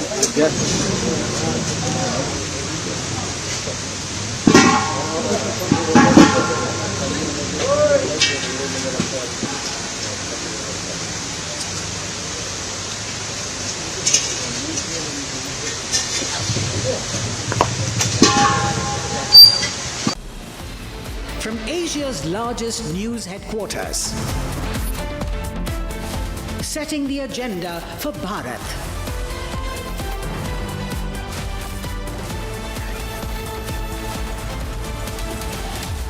You're watching Republic.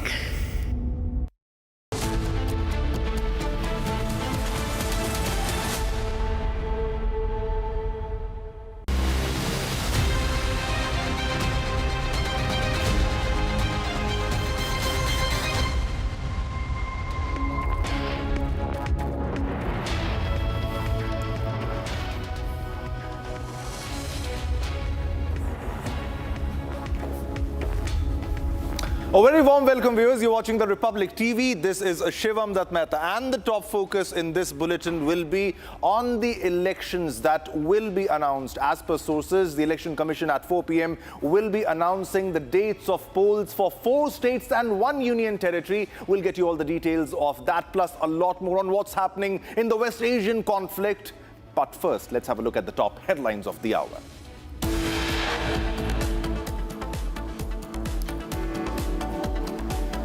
Indian Navy escorts LPG carriers Shivalik and Nanda Devi through the Strait of Hormuz amid West Asia war.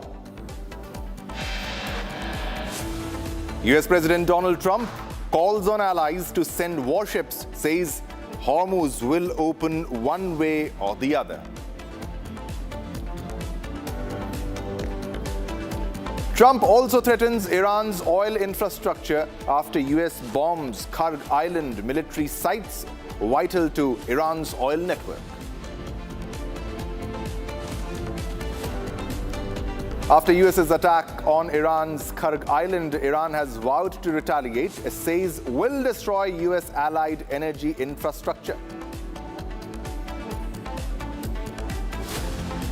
And big focus, Election Commission to announce poll dates for Bengal, Tamil Nadu, Assam, Kerala and Puducherry this evening. TVK Chief Vijay appears before CBI in the Karur Stampede case. CBI to question Vijay for the 3rd time.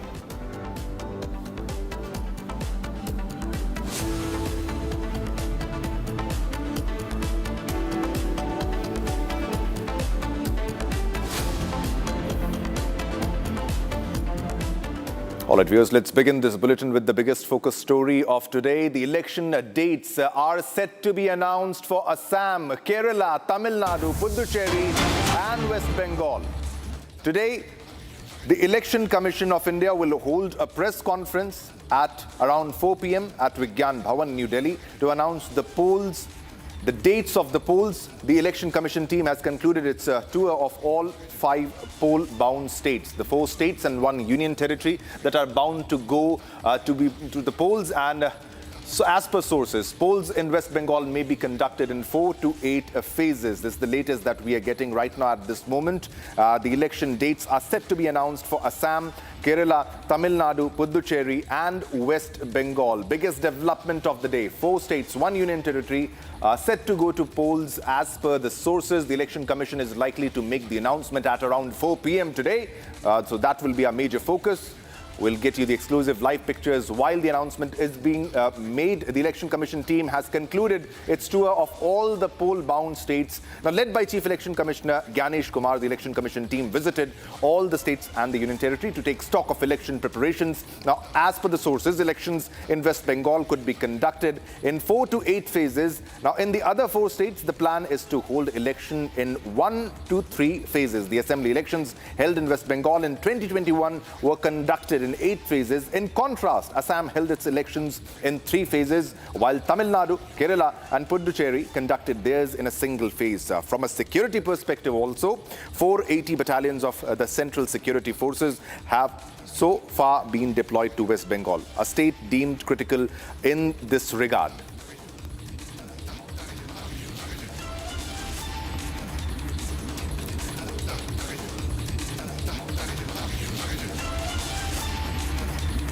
All right, for more details, we are being joined by our correspondents from Guwahati, Chennai and Delhi. We have Anirudh joining us from Guwahati. We have Sharda joining us from Chennai and Harsha, who is joining us live from Delhi. All right, first I would like to go to Sharda from Chennai. Sharda, what are the latest you are fetching? Now, the poll announcement will be made very soon. But what about the preparations of the political parties that are bound to go to the polls? Are they prepared for the polls? For the last few months, both DMK and the IRGC, which are the leading friend of both NDA and the India Alliance, the state of Tamil Nadu, have been campaigning from every possible district in all the 234 constituencies to visit is their plan. And coming in third is Vijay TVK, which has also been campaigning strongly in the state of Tamil Nadu. Not just capital cities, he's also targeting rural areas, as we can see from the last few days. Vijay has been going on ground, leaving aside the Karur stampede. He's also been on ground in Vellore, in Trichy, Perambalur, and whatever major districts possible. Vijay is making sure that it's not just the urban areas, but rural areas are also targeted. The DMK and the AIADMK have finally announced their alliance, and DMK will be going with 21 parties under the India Alliance, whereas the AIADMK with 11 parties will be going under the India Alliance. And both AIADMK and DMK leading the seat-sharing process is underway. According to the DMK, Congress is the second major party that will be taking the most number of seats, which is 28 in the seat-sharing process that the Congress has opted. However, the AIADMK is yet to do the seat-sharing process. AIADMK always follows the pattern that after the election dates are announced, only that the NDA's seat-sharing would be spoken, and this year continues to be the same, whereas the BJP being the second leading after the AIADMK, the second strong party after the AIADMK in the India Alliance. It's expected that once the dates are announced today evening, BJP would hold seat-sharing talks with the AIADMK General Secretary, and sources from both the parties tell that at least BJP has asked for at least 32 seats that will go for both BJP and TTV Dinakaran's AMMK, and that the seat would be divided among them as 28 plus 4. BJP has already given 72 strong constituencies that they see prospects in, and that AIADMK is yet to decide what the constituencies are. Following the announcement today, both leading parties, DMK and the AIADMK, are expected to finalize the seat sharing and power sharing talks, whether there will be a coalition government or not. While DMK leader has said there's no coalition government possible in the state of Tamil Nadu, AIADMK is yet to make that statement clear, Shivam. All right, sure. Anirudh is also joining me from Assam for more updates on what's unfolding there. How is the BJP-led NDA prepared for polls in Assam? Hemant Biswa Sarma is doing a lot of campaigning. He's traveling across the length and breadth of Assam. But what about the opposition parties? Are they prepared for elections this time or not? Anirudh. Yes, as far as Assam is concerned, the polls are likely to be held before the elections, before the BU celebration, because this is the request that all the political parties had made to the Election Commission when they had separate consultation with the various political parties in the state of Assam. The state government had also made a request to the election commission that polls be held before the elections, and in all likelihood, Assam will witness a one-phase elections this time. This also signifies the transition and improving law and order scenario in the state, which the government and the ruling party actually wants to protect. As far as the seat sharing arrangement of the Congress party along with its India alliance is concerned, yes. In most of the seats they have finalized minus the Raijordal. There is no final take yet on whether the Raijordal will be part of the India alliance or not. But yes, if we talk about the BJP alliance, the NDA alliance, then the NDA alliance is all intact, and the seat sharing arrangement has been already made as far as NDA is concerned. All right, I'll come back to you for more updates for Assam and for Chennai also. But going to Harsha for more updates on what is expected at around 4 p.m. Harsha, over to you about the press conference that is about to happen at 4 p.m. today. A very interesting press conference. This was a press conference I think everyone was looking at, because since many days it was being stated that when the elections will be announced, and it was being nudged also that the elections will likely be announced after Prime Minister Narendra Modi's rally, and that's what Republic broke also. And today at 4 o'clock the elections are being announced, but it's going to be a high-octane drama, let me tell you, in few states like Kerala, West Bengal, Tamil Nadu, Assam. It's going to be high-octane drama as far as the poll campaign and the elections are, elections are thought of, because this time more companies, the election commission has stated that they need more companies in the state of West Bengal. And if we talk about phases, it has been speculated that there will be elections in 4 to 5 phases in the state of West Bengal. In 2021, it was in 8 phases. But let me tell you that all the political parties in West Bengal, this time when CEC visited, they stated that they want election to be happen either in 1 phase or 2 phase. They don't want election in many phases. And also, the CEC is also nudging that it's better to have election in less number of phases in all these states. And therefore, they are going to bifurcate the election in Assam, Tamil Nadu, Kerala, Puducherry and West Bengal. It is stated highly likely that the Assam elections will be before 15th April. And after 15th April, there will be the dates for the election of Tamil Nadu and West Bengal election. This is what we have been talking about. This is what is being speculated. But 4 p.m. will be very interesting, because we'll get to know how the high number of forces will be deployed this time in West Bengal. It is the violent state. We have seen violence erupting during elections in all the phases of West Bengal. The clashes, the bombs, the shelling, and how clashes erupt between TMC, BJP and other parties. And this time this election is also interesting, because in Tamil Nadu, we see that how OPS has joined hands with DMK, and also there's Vijay in the foray of the election. There's AIADMK and BJP in alliance. In West Bengal, their parties, JUP, the party of Humayun Kabir. But BJP is slowly, Harsha, BJP is slowly trying to gain ground when it comes to West Bengal, also trying to enter the South Indian states as far as the seats are concerned, the politics is concerned. I have Sharda also with me from Chennai. Sharda, what kind of difficulties will the BJP will be facing and the ruling parties will be facing when it comes to polls? What kind of challenges will be faced by both the ruling parties and the competitors?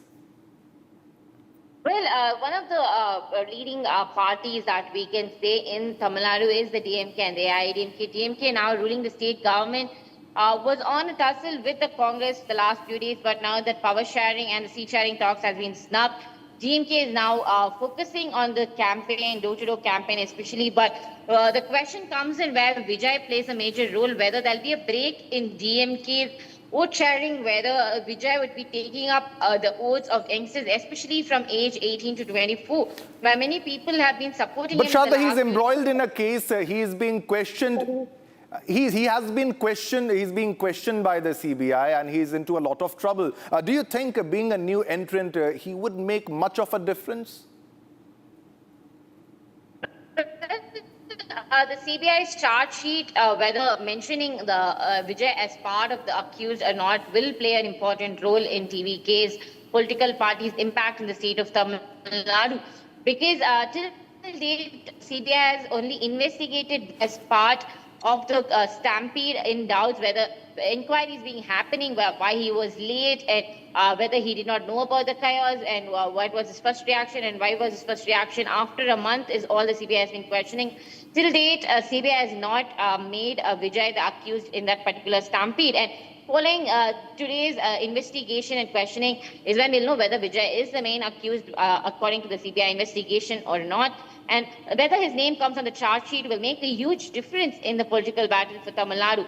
Let's keep in mind that DMK leader Sendil Balaji, who is the MLA from Karur, has also been called for questioning on the 17th, just 2 days from now, because the TVK has been entirely blaming the DMK for the Karur stampede. And following all the inquiries done, CBI has also called for DMK. So this major drawback would be for both DMK and TVK after the CBI charge sheet is filed, whereas the AI-ADMK-led NDA alliance is slowly pulling up what they lost in the last 4 years, because the opposition has been silent in the state of Tamil Nadu, and only now the AI-ADMK is giving their voice. But in all the poll-bound states, we'll also have to factor in the anti-incumbency factor. All right. Thanks a lot to Sharda, who's joining from Chennai, and Aniruddha from Guwahati. Harsha was also live with us from Delhi. Now, it's scheduled to be announced at around 4 p.m. The announcement for poll dates of 4 states and 1 union territory. Very soon, it will be announced, and now we'll get you the exclusive details. The live briefing also will show you on your screens now. And viewers, while the Election Commission is set to announce the poll dates for the 4 states and 1 union territory, political tensions flared in Kolkata yesterday after a violent clash between workers of the Trinamool Congress and the BJP. Stones were reportedly pelted and several people, including police personnel, were injured. Now, this when PM Modi was set to address a rally in Kolkata. Now, police have registered a case and arrests have been made. Watch this special report for more information.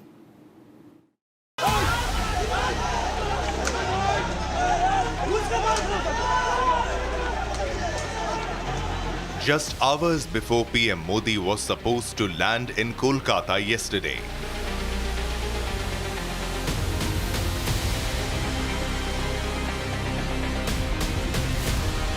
tension gripped as clashes broke out between BJP and Trinamool Congress workers, with stones reportedly being pelted during the confrontation.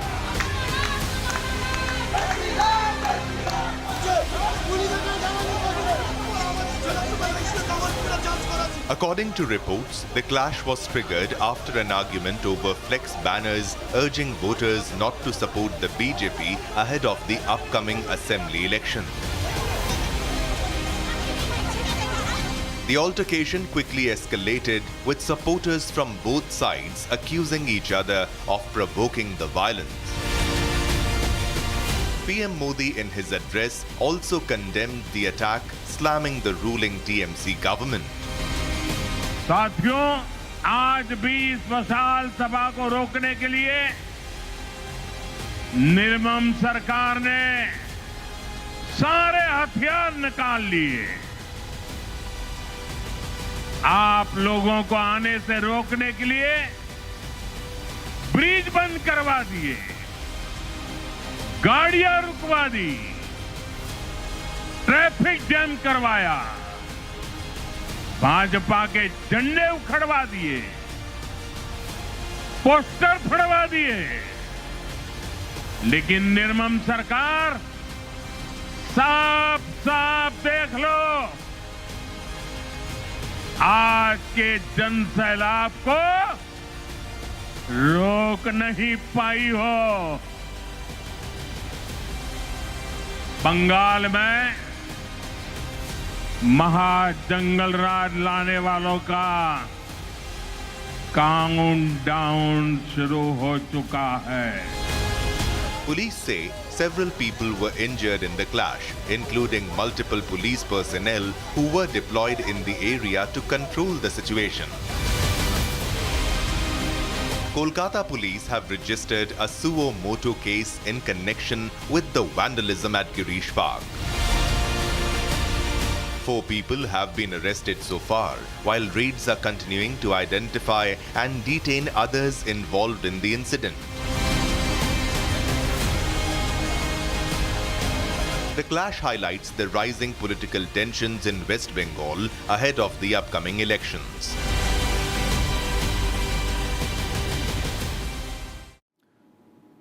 All right, ladies and gentlemen, Prime Minister Narendra Modi launched a series of major connectivity and infrastructure projects in West Bengal worth nearly 18,680 crores. Now, from highways and railway upgrades to port modernization and tourism infrastructure, the projects aim to boost connectivity across eastern India. The Prime Minister said these initiatives would reduce the travel time, improve logistics and open a new chapter of development for the region. Here's a report on everything we know so far.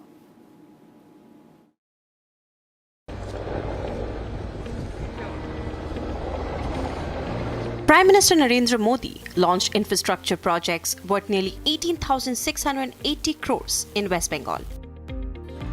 The projects mark a new chapter in India's development, driven from eastern India. Kolkata की धरती से पश्चिम बंगाल और पूर्वी भारत के विकास का नया अध्याय लिखा जा रहा है। सड़क, रेलवे और पोर्ट इंफ्रास्ट्रक्चर इनसे जुड़ी 18,000 करोड़ रुपए से अधिक 18,000 करोड़ रुपए से अधिक की परियोजनाओं का शिलान्यास और लोकार्पण हुआ है। A key highlight was the 231-kilometer Kharagpur-Moregram economic corridor. The four-lane corridor is expected to reduce travel distance by nearly 120 kilometers and cut travel time by 7 to 8 hours. The highway will pass through several districts, including Paschim Medinipur, Bankura, Hooghly, Purba Bardhaman, Birbhum and Murshidabad. The corridor will also connect major national highways. The Prime Minister also raised the foundation for the Dubrajpur bypass and additional bridges over the Kangshabati and Shilabati rivers. In the rail sector, 6 stations were redeveloped under the Amrit Bharat station scheme. A new express train service between Purulia and Anand Vihar terminal was also flagged off. 2 railway projects were dedicated to the nation, including a 3rd railway line between Belda and Dantan. An automatic block signalling system between Kalaikunda and Kanimohuli was also launched to improve rail operations.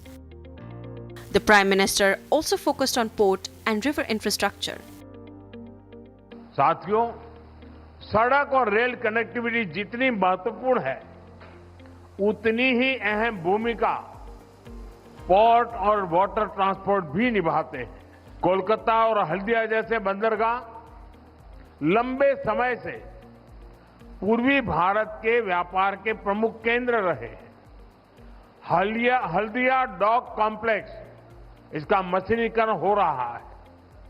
इससे cargo operation और तेज होगा, बंदरगाह की क्षमता बढ़ेगी और व्यापार के लिए नई सुविधाएं तैयार होगी। Projects were also launched to modernize Kolkata's Khidirpur docks and expand port infrastructure. A new river cruise terminal and tourism facility was also announced in Kolkata. The projects are expected to strengthen connectivity across eastern India and help revive Bengal's historic role as a major economic hub.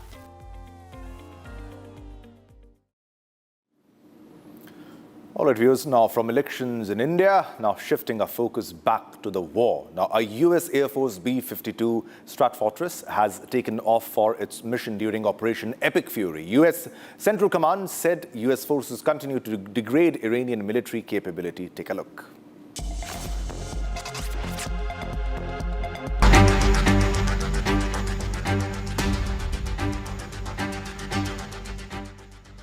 Operation Epic Fury has entered the 3rd week of the West Asia War. U.S. Air Force B-52 Stratfortress took off from an undisclosed location. U.S. claimed strikes from U.S. forces continue to be unpredictable, dynamic, and decisive. That U.S. forces continue to degrade Iranian military capability. U.S. Air Force C-130 pilots are delivering supplies to warfighters throughout the Middle East during Operation Epic Fury. Even as Iran threatens strikes on Gulf nations, US just does not seem to budge.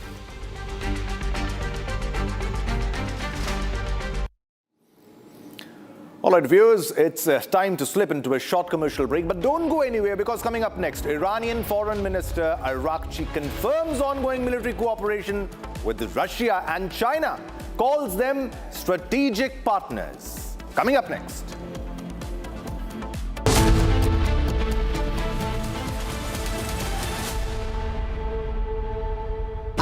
Pure सूजी pasta उबालो मिलाओ और खाओ 8 minute में तैयार क्या taste है सबका राजा hardcore masala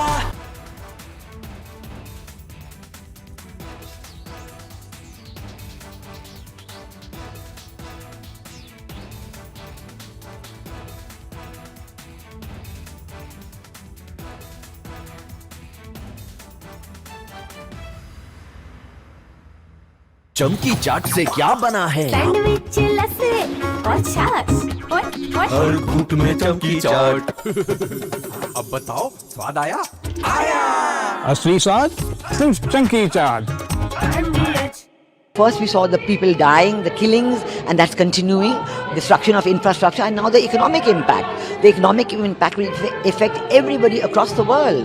You know, the price of LNG, cooking gas has already gone up. So it is a very serious problem. We're all going to suffer. So we all have to work to make sure it ends soon. And I hope that, led by our Prime Minister, etc., we will work on that. ठीक है मंटू भेज दे रहे हैं ठीक है ना भेज रहा मंटू नहीं का फोन तो करा अरे आलू से नहीं होगा हो गया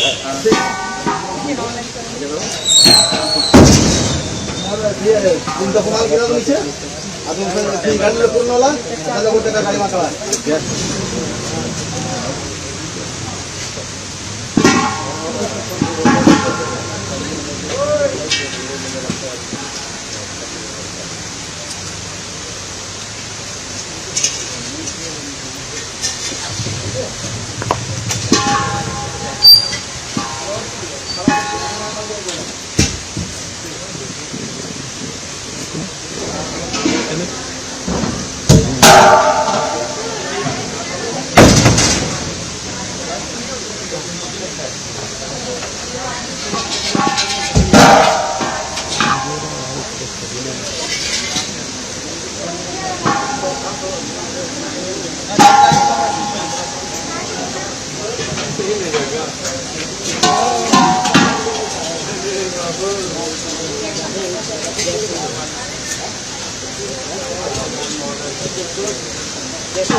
चला हो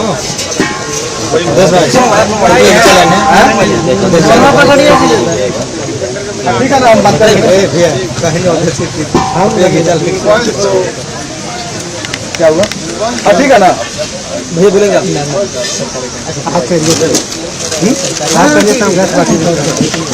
गाड़ी जा ही रहा है गाड़ी नहीं जा रहा है गाड़ी तो 4 बजे निकला हुआ है आप पता है लोग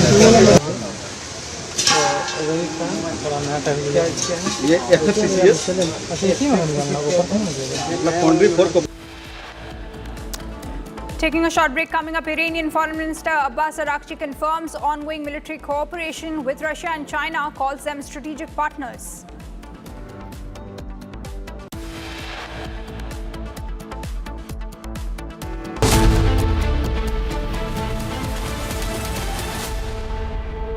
थोड़े में ज्यादा स्वाद यही तो है इसकी खास बात वाओ मामा क्या स्वाद है अरे मेरे राजा मसाला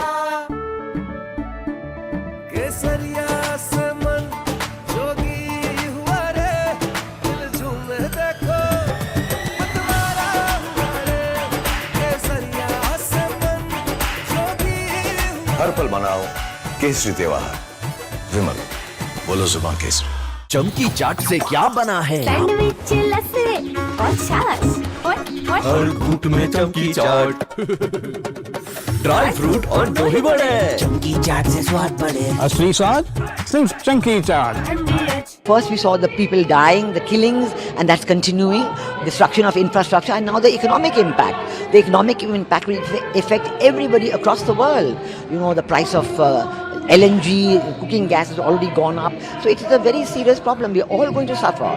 So we all have to work to make sure it ends soon. And I hope that, led by our Prime Minister, etc., we will work on that.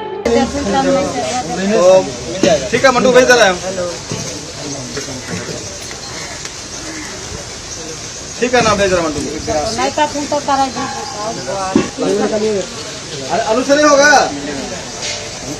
हो गया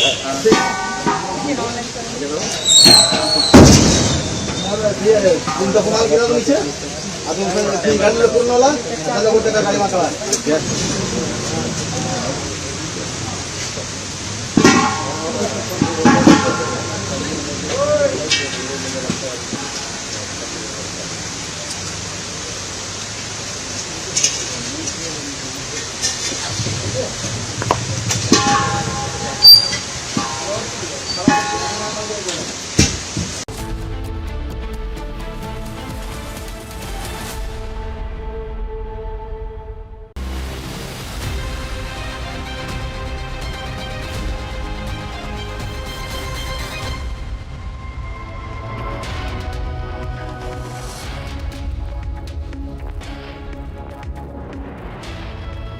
Good morning, viewers. You're watching Republic TV with me, Hina Sharma. Now, today is the third week. In fact, we've entered the third week of the West Asia war, and strikes are continuing. In the latest, US and Israel in a joint strike has struck Iran's Isfahan, multiple sites in Isfahan. In fact, we're getting reports that at least 15 people were killed in these strikes. So humanitarian toll continues to grow in this war.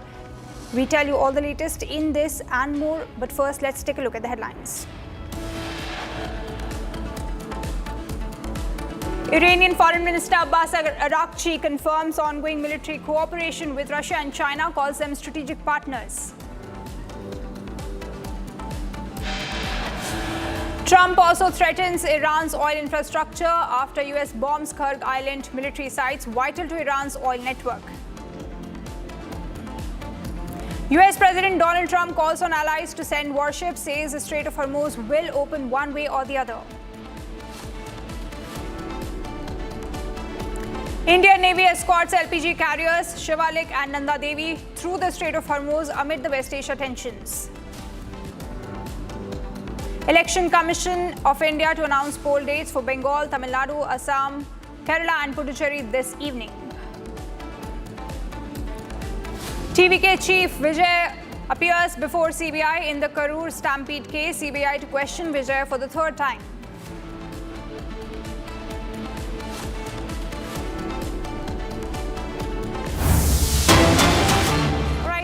News coming in. Saudi Arabia has intercepted 10 drones. Saudi Arabia says that it has intercepted 10 drones in the areas surrounding Riyadh and the eastern regions of the country. So these are the latest strikes taking place in Saudi Arabia. This time, drone strikes carried out by Iran.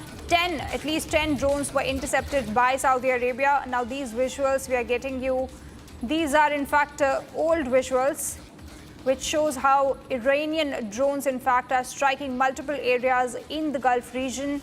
Now, Saudi Arabia intercepted these drones over Riyadh, in fact, which is the capital of Saudi Arabia. So, capital being hit hard in these attacks in the war. Now, multiple strikes being carried out. You can see the visuals of explosions also taking place earlier in different areas in the Gulf region. These are the latest strikes by Iranian regime. No de-escalation in sight so far. Iran has, of course, commented on the strikes that are also taking place from the US and Israeli side, saying that if these strikes continue, it will also go ahead and target infrastructure in the Gulf areas. Earlier, we have also seen Iran commenting on the hideouts, US hideouts, which are allegedly in the Gulf region.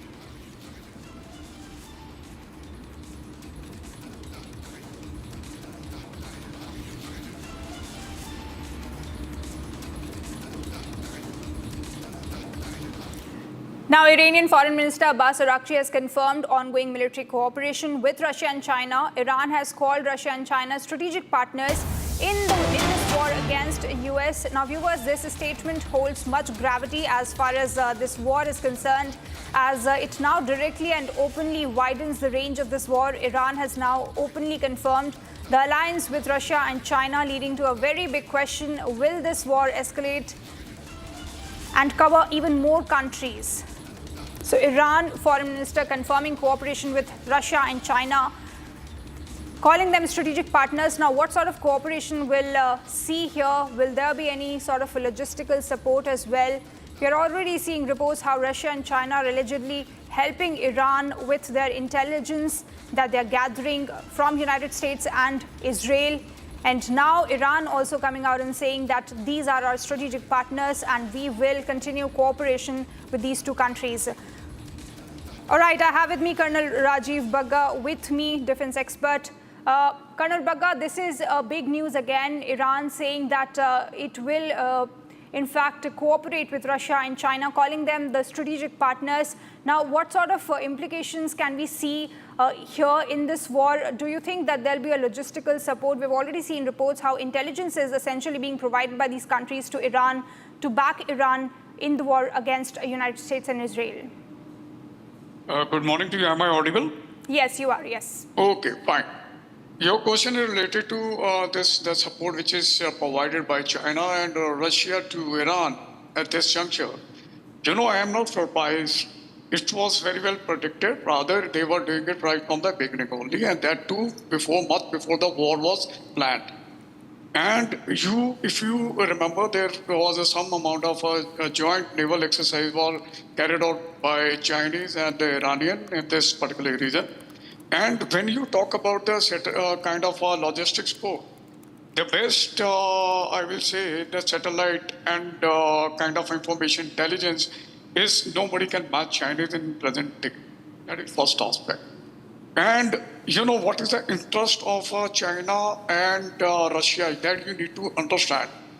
More Iran sustains this particular war or hold on, and you know the effect is on US is going to be very heavy. They're going to become more weaker, and in bargain, Russian and Chinese are going to become more strong. So, keeping that strategical or the tactical aspect in the mind, China and Iran, Russia are happily, rather they will definitely go way out to support him in every form. And they are doing it. Colonel Bagga, would also like to ask you, we are seeing reports of how Iran, in fact, is saying that there are military hideouts of United States in the UAE. And he has specifically talked about ports, docks, and also several other facilities which are there in UAE. Now, we understand that there are attacks taking place on US military bases in the region, but if Iran is in fact leveling these sort of allegations, then we can very well say that the ports and docks, these places, these infrastructures are also not safe. So there is an escalation at this end as well. I just also like to something more add on to this part. You know, like you said, that they are striking the military bases of US in the all over in the Gulf region. Firstly, I always understand that the Israelis, if they are striking to Lebanese, that is justified because it is their survival. What is the role of a USA sitting in the Gulf? You know, they are gone to Venezuela also. Now they have got a multiple bases in this, and they try to control the entire world. How is possible? Isn't it against the international law? If Iranians are striking their bases, they are primarily defending themselves. Just imagine yourself if today in Indian Ocean, somebody comes and said, aren't we concerned about it? And specifically when they have bombarded their school and carried out some amount of casualties on the civilian population of Iranian, their school kids, who will tolerate all this? And if they are striking, if they are carrying out some type of a collateral damage, because yesterday also the question was asked to me that there is some type of collateral damage in the Dubai. it is why we can't understand this part that there is some type of a military holding or kind of a US troops must be having a shelter in these particular habited area of Dubai. So if they are doing it, they're justifying. And to carry out any such attacks on the military bases of US, which they have taken a kind of a shelter in entire Gulf region, I think it is the total, right of any country, and the Iranians are definitely doing the correct thing by defending themselves. Absolutely, Colonel Bagga, and United States even not calling the attack on the school as collateral damage, in fact saying and denying these allegations. Would request you to continue with us. We are getting another piece of information. Now, the Kharg Islands, often termed as Iran's crown jewel, was attacked by the United States, escalating the tensions further. Now, US President Donald Trump said American forces had struck targets on the island, describing it as a critical node to Iran's key energy infrastructure. Now, while the strikes avoided oil terminals for now, analysts also warn that these attacks can also happen on Kharg Island's energy infrastructure and can disrupt the bulk of Iran's oil exports and trigger a shock across global energy markets. You can very well see that this particular island that we're talking about might be small, only 22 square kilometers, but its impact on the global oil markets is very substantial. A small island in the Persian Gulf, but one that sits at the heart of Iran's oil empire. Kharg Island has now been hit by the United States. Yesterday we saw, and these are the videos that we're putting out. Colonel Bagga, would like to come back to you. These are the visuals that we're playing out on our screens of explosions that took place on the Kharg Island, a very significant oil facility in Iran, a lot of refineries there. And 90% of the exports of the crude oil being handled by this particular facility in the Persian Gulf. If Trump does go ahead with these attacks on the oil facility, what sort of disruption can we see in Iran's economy?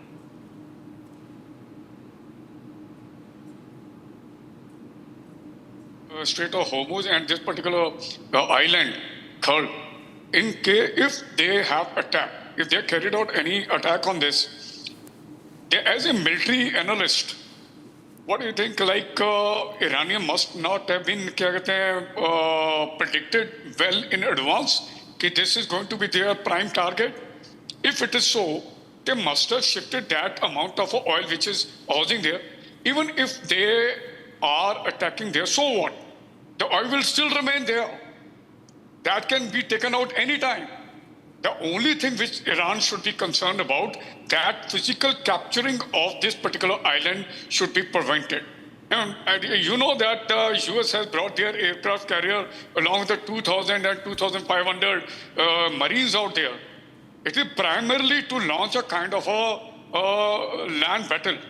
And this is what exactly they are looking forward, that they should have a kind of a beachhead or somewhere to establish a foothold so that they can penetrate inside where exactly the Iranians are strong. Colonel Bagga, we also saw reports how Iran-backed militia in Iraq earlier attacked an American KC-135 aircraft. Now, it seems like Iran is opening up its tenterhooks in all the directions. We are already seeing how strikes are taking place in Lebanon, now this, and the cooperation with Russia and China. If Iran is doing it, it is again a kind of a very pre-thought. They presume that the only land which will be available with the US and their allied forces or the other countries, that is going to be through Iraq. That you know it very well. And it is landlocked, basically. And they definitely like to have a military out there to carry out some kind of a attrition. And let me again throw some light. You must be, you are aware about it, that day before yesterday, 6 French soldiers and 1 French soldier was killed. So what are they doing? They are primarily training the Kurds out there. So if they are not injecting or pushing military out in Iraq, so that will become alarming. And what the news, the inputs we have received and which you are telling, the Iranians are pushing them inside. It is basically creating a kind of a buffer and basically to create a degradation of or demoralizing enemy forces if they are existing in Iraq. Absolutely. The situation can only escalate from there. Thank you so much, Colonel Bagga, for getting us your perspective on all of this. Thank you once again. Now, viewers, while United States escalates its assault, Iran is not ready to back down. It is retaliating, and more than that, the Iranian leadership has been clear in its messaging that Iran will fight back. Iran is already hitting targets in the Middle East region in retaliation, and now we bring you what the spokesperson of the Iranian Foreign Ministry, Ismail Baghai, has said when he was questioned on US-Israeli strikes. Take a look.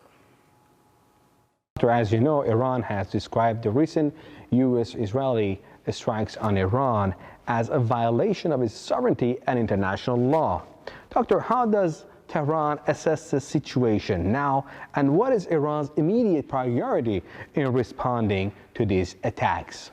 I think it doesn't need anyone to describe what is happening. This is an unprovoked, unjustified act of aggression. This military aggression, which started on 28 February, was just 1 day after the third round of nuclear negotiations between Iran and the US. So this is not only a military aggression in its true sense, but also the betrayal of diplomacy for a second time during the past 9 months. Doctor, Iran has carried out retaliatory strikes against Israeli targets and US military facilities in the region. How does Tehran view these actions? As deterrence, self-defense, or something else? It is not retaliation. It is self-defense stricto sensu. We are under attack. We are under blatant act of military aggression on a daily basis, on an hourly basis. Our cities are being bombed by the United States and Israeli regime.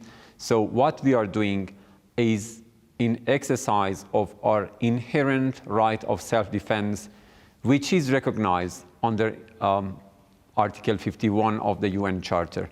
So it is self-defense, and we are entitled, we are in fact obliged under international law to protect our people, to protect our sovereignty, to protect our territorial integrity against this egregious act of aggression. And that's why we are targeting military bases of the United States, its assets that are scattered around us in the Persian Gulf countries.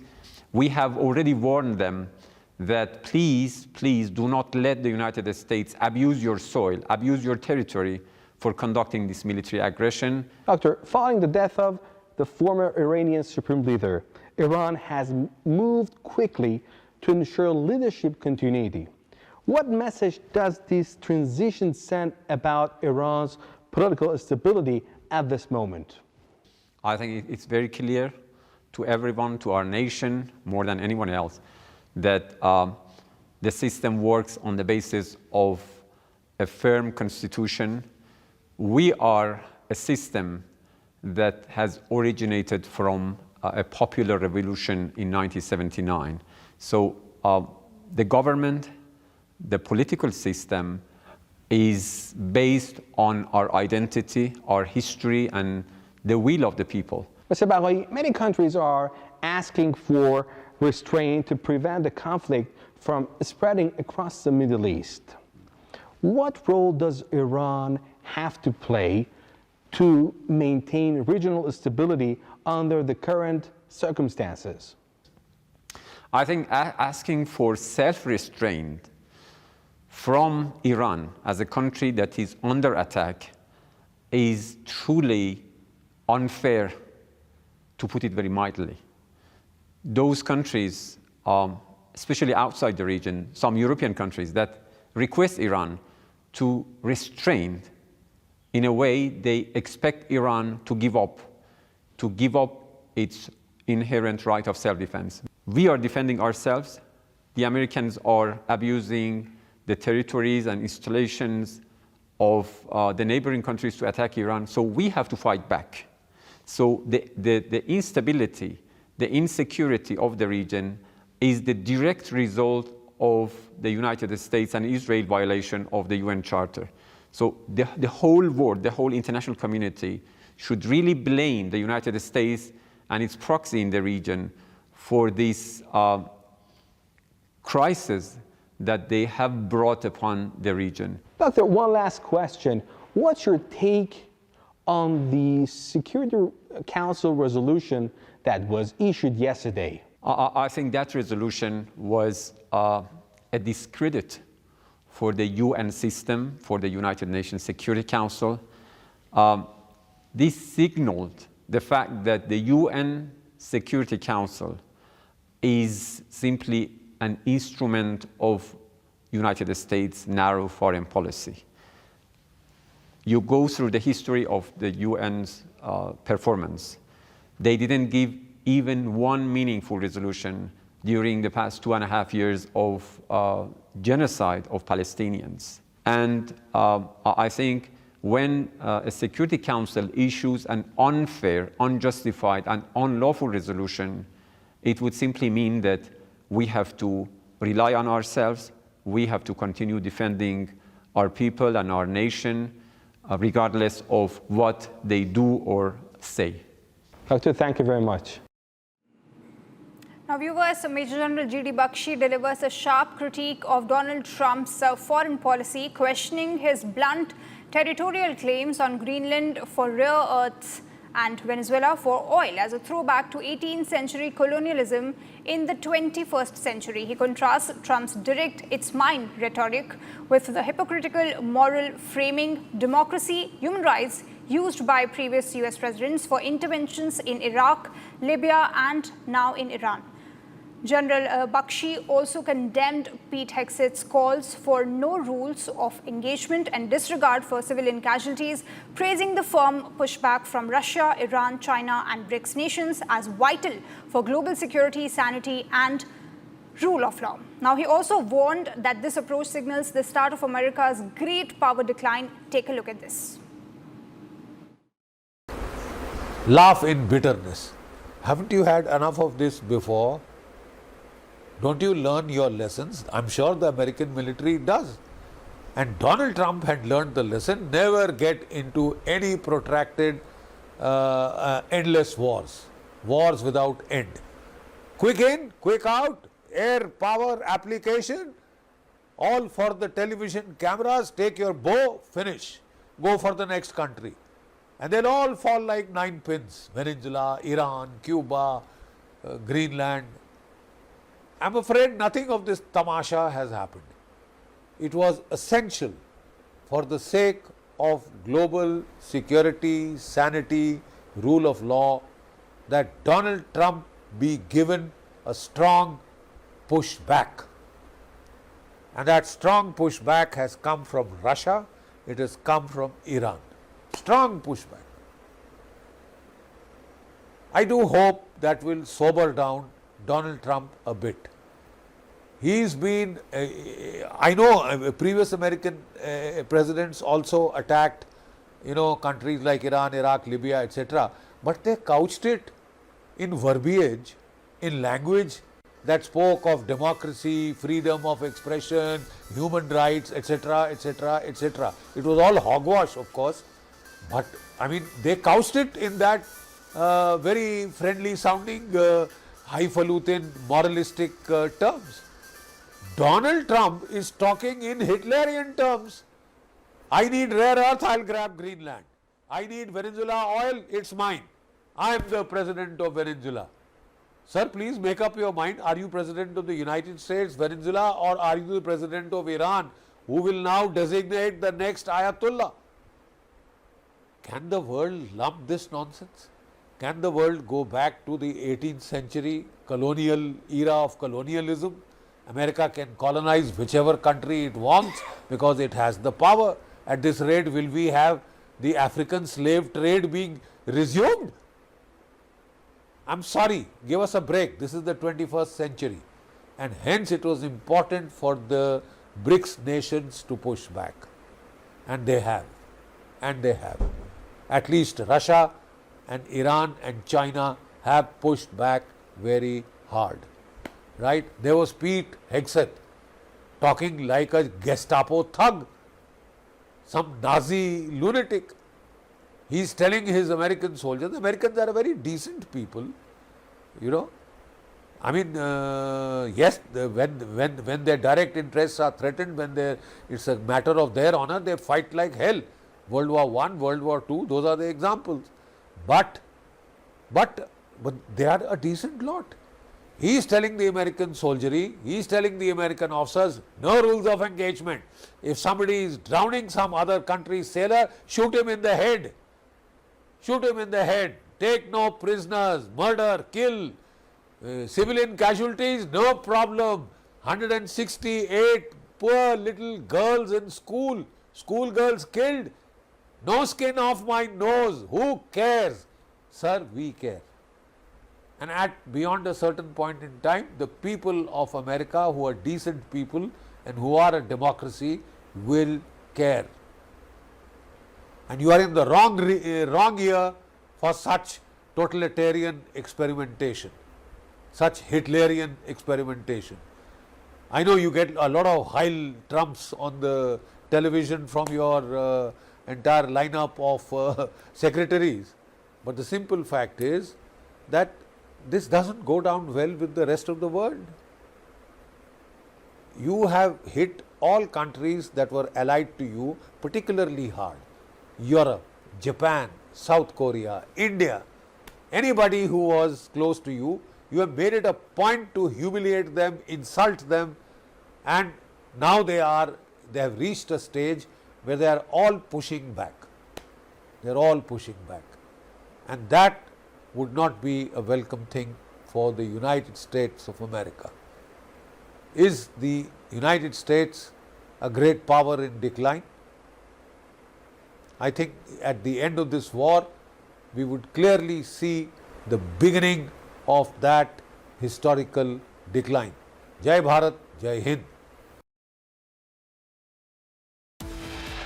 Taking a short break, coming up, Election Commission to announce poll dates for Bengal, Tamil Nadu, Assam, Kerala and Puducherry this evening.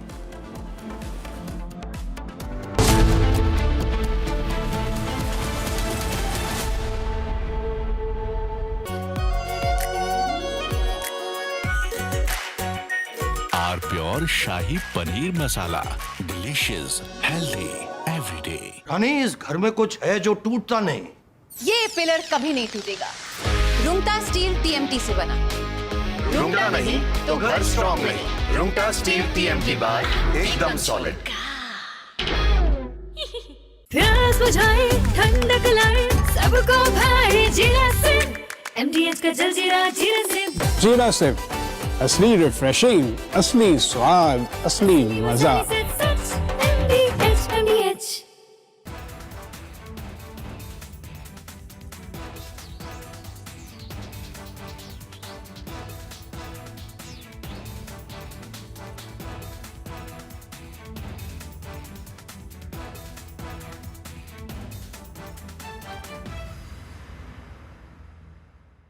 Pure सूजी pasta उबालो मिलाओ और खाओ 8 minute में तैयार क्या taste है सबका राजा harbour masala First we saw the people dying, the killings, and that's continuing, destruction of infrastructure, and now the economic impact. The economic impact will affect everybody across the world. You know, the price of LNG, cooking gas has already gone up. So it is a very serious problem. We're all going to suffer. So we all have to work to make sure it ends soon. And I hope that led by our Prime Minister, Executive Vice Minister, we will work on that. ठीक है mandu भेज दे रहे हैं ठीक है ना भेज रहे हैं मंडू अरे अनुसरी होगा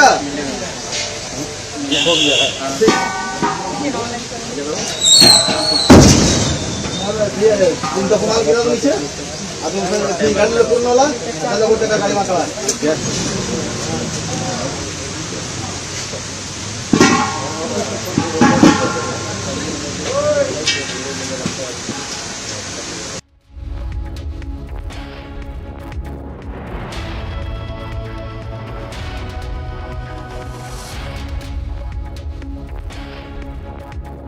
चमकी चाट से क्या बना है आलू चाट या फ्रूट चाट स्वाद बनाए चमकी चाट क्या बात है स्वादिष्ट पकोड़े और बरसान अरे चमकी चाट है इसकी जान असली स्वाद सिर्फ चंकी चाट। केसरिया से मन जोगी हुआ रे, दिल झूमे देखो मतवारा हुआ रे।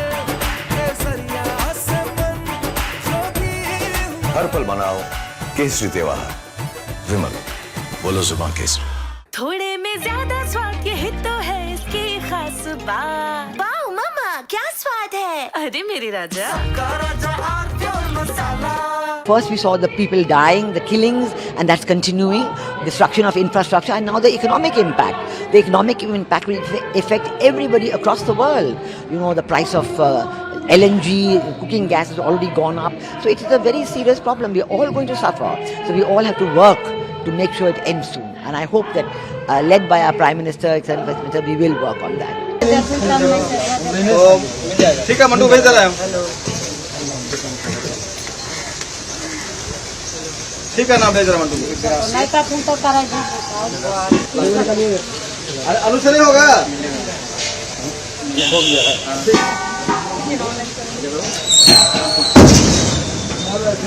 तुमचा कुणाला केला तो नीचे अजून गाडी पूर्ण होला माझा गोटे का गाडी माकळा।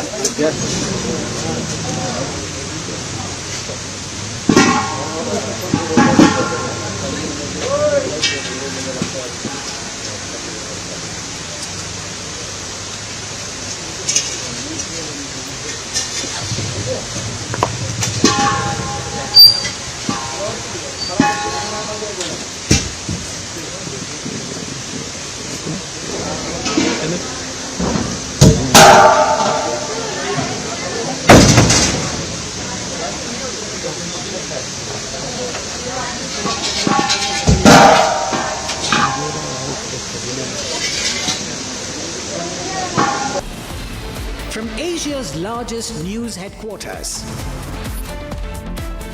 setting the agenda for Bharat.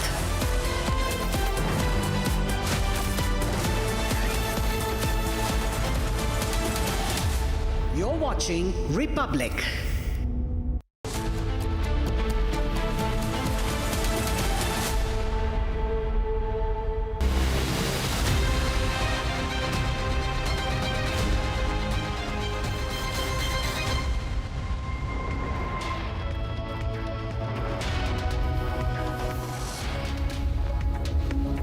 A very warm welcome, viewers. You're watching the Republic TV. This is Shivam Dutt Mehta, and the top focus will definitely be the war that is ongoing in the West Asian region. But also the top focus will be at 4 p.m. The Election Commission will do a press conference, a press briefing, and polls will be announced for 4 states and 1 union territory. We'll get you all the details of that too. But first up, let's have a look at the top headlines of the hour.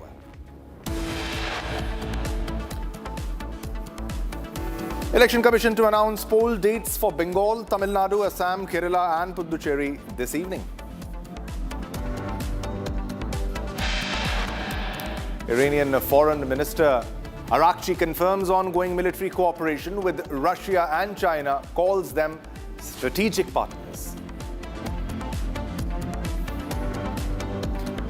Donald Trump also threatens Iran's oil infrastructure after US bombs Kharg Island military sites vital to Iran's oil network.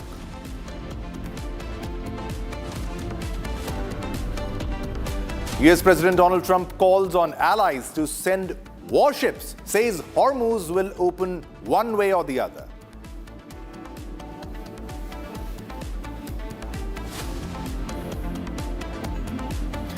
Indian Navy escorts LPG carriers Shivalik and Nanda Devi through the Strait of Hormuz amid West Asia war. TVK chief Vijay appears before CBI in the Karur stampede case. CBI to question Vijay for the 3rd time.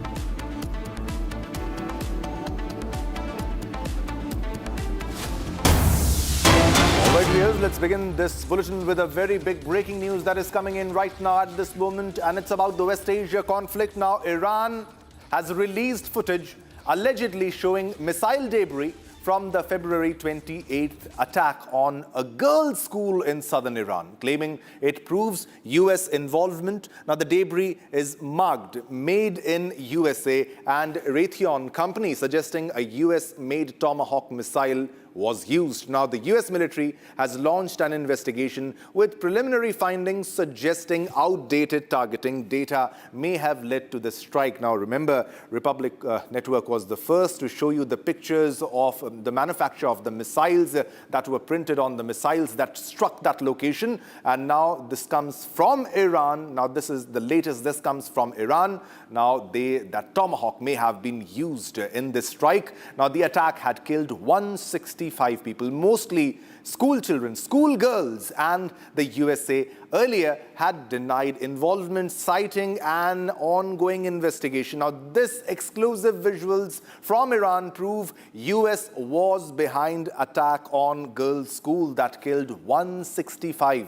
Now, even though US repeatedly denied carrying out the school attack and even went on to blame that it was Iran that conducted that strike. Now, this is exclusive. This is the latest. This is the first on Republic exclusive on your television screen. As you can see, there are markings that prove that this was made in United States of America. The missile, the Tomahawk that was used to attack that location because of wrong data, old data that the US government, their defense forces possessed, and this was the reason 165 people died, and mostly school children, school girls were killed because of the strike by the US airstrikes that were conducted in that location. Exclusive on your television screen, first on Republic on your screen. Exclusive visuals of the missile that struck school in Minab. Now, this comes from Iran. Exclusive on Republic, first on Republic on your screens. From Minab, Iran, this was the missile, and this is the part of the missile which proves that this was manufactured in America. This was a Tomahawk. And even though US earlier had repeatedly denied carrying out the strikes, now this comes as a proof. We earlier showed you one proof. Now this comes from Iran. Now this is exclusive from Iran. And now because the US now has launched a military investigation into what happened. But in southern Iran, this strike claimed many lives. Now it proves that the US was involved. The debris is clearly showing that it was made in USA. The debris is marked Made in USA and Raytheon Company, suggesting that it was indeed a US-made Tomahawk missile that was used in the strike. Now the US military has now launched an investigation. Earlier, they had their preliminary findings suggesting that they had outdated targeting data, which may have led to the strike, the mishap, the failure on the US side, because nobody wants collateral damage to this level where school children are being killed, school girls are killed. All right, viewers, now let's move on to another top story. Now, US and Iran are at a stalemate, rejecting ceasefire calls amidst escalating airstrikes and drone attacks. Now, Iran's Revolutionary Guard Corps, that is the IRGC, has warned the UAE of potential strikes on American assets in response to US and Israeli attacks. Now, the conflict has led to civilian casualties, with street checkpoints and banks being targeted. Now, Iran has retaliated against US banks in Bahrain and the UAE, citing recent attacks on Iranian banks as justification. The IRGC has vowed to expand attacks if US and Israel continue targeting Iranian banking infrastructure. Now, Republic TV is the only network reporting from inside Iran, getting you all the updates of the war. Take a look at this report from Yazd, Iran. Civilian buildings are still being destroyed by the US and Israeli attacks. The UN says as many as 3.2 million people have been displaced since the fighting began on February 28th. Tehran's municipal government says more than 3,000 people, including over 900 families, have been left homeless. They've been relocated to 12 different hotels. Elsewhere, on the southern island of Qeshm, local officials say 2 passenger and tourism piers have been hit by missiles. They say these piers were used only for recreational and fishing purposes and played an important role in the local economy. On Kharg Island, reports indicate multiple explosions in various parts of the island, but only military assets have been affected. Kharg is a small island, about 20 square kilometers, but it is the hub for the country's oil exports. In fact, it serves as the only point of origin for all Iran's overseas crude oil shipments. After the attacks, the IRGC announced that the island had been hit by missiles launched from positions within the territory of the United Arab Emirates. The IRGC has warned UAE leaders that it considers it its legitimate right to strike the origins of these attacks, including American assets in Emirati cities. Iranian armed forces also say they have targeted 2 American banks in Bahrain and the UAE. The strikes are said to be retaliation for the recent US and Israeli attacks on 2 Iranian banks. All right, viewers, now let's move on to another top story. Now, the Iran-Israel war continues to intensify with fresh missile strikes and growing damage on both sides. Now, homes and civilian areas have been hit as the conflict enters another dangerous phase. Now, amid the escalating hostilities, Republic is bringing you exclusive ground reports from inside the conflict zones. Our reporters are on the ground tracking the impact of the war. Take a look at this report from Soham in Israel, where homes were destroyed in a recent missile strike. The Iran-Israel war continues to escalate, with missiles and drones striking multiple locations as tensions across the region remain high. Air raid sirens, emergency responses, and damage to civilian areas are becoming a frequent reality as both sides continue to trade strikes. Amid the escalating conflict, Republic is bringing you exclusive ground reports from the war zone, tracking the impact of the strikes and the damage on the ground.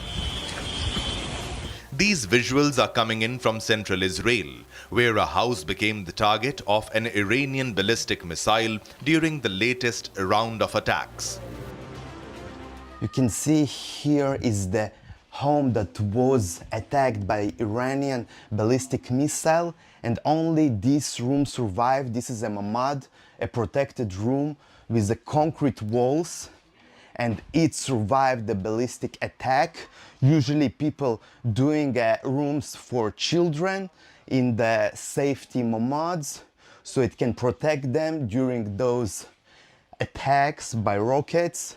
And the owner of the house on time went. That's why you can see here is the home that was attacked by Iranian ballistic missile, and only this room survived. This is a mamad, a protected room with the concrete walls, and it survived the ballistic attack. Usually people doing rooms for children in the safety mamads, so it can protect them during those attacks by rockets. And the owner of the house on time went. That's why he survived. But all the house beside the protected room was completely destroyed, as you can see.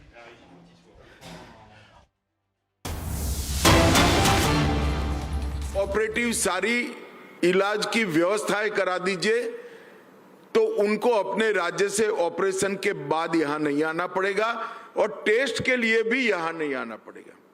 मुझे आनंद है कि आज उसमें से 2 cancer centre बनने के बाद 14 में से 12 कैंसर सेंटर बनाने का काम आज पूरा हो गया है।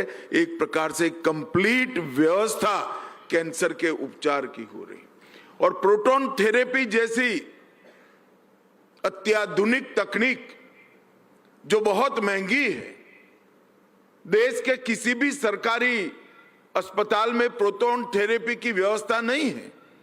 हम सब जानते हैं, जो निजी अस्पताल होते हैं वहां चिकित्सा का दर बड़ा महंगा होता है, मगर आज हेमंत जी 400 करोड़ की लागत से असम के कैंसर सेंटर में प्रोटॉन थेरेपी को भी एस्टैब्लिश करने जा रहे हैं और आसाम देश में पहला राज्य बनेगा जहां सरकारी अस्पताल में प्रोटॉन थेरेपी होगी।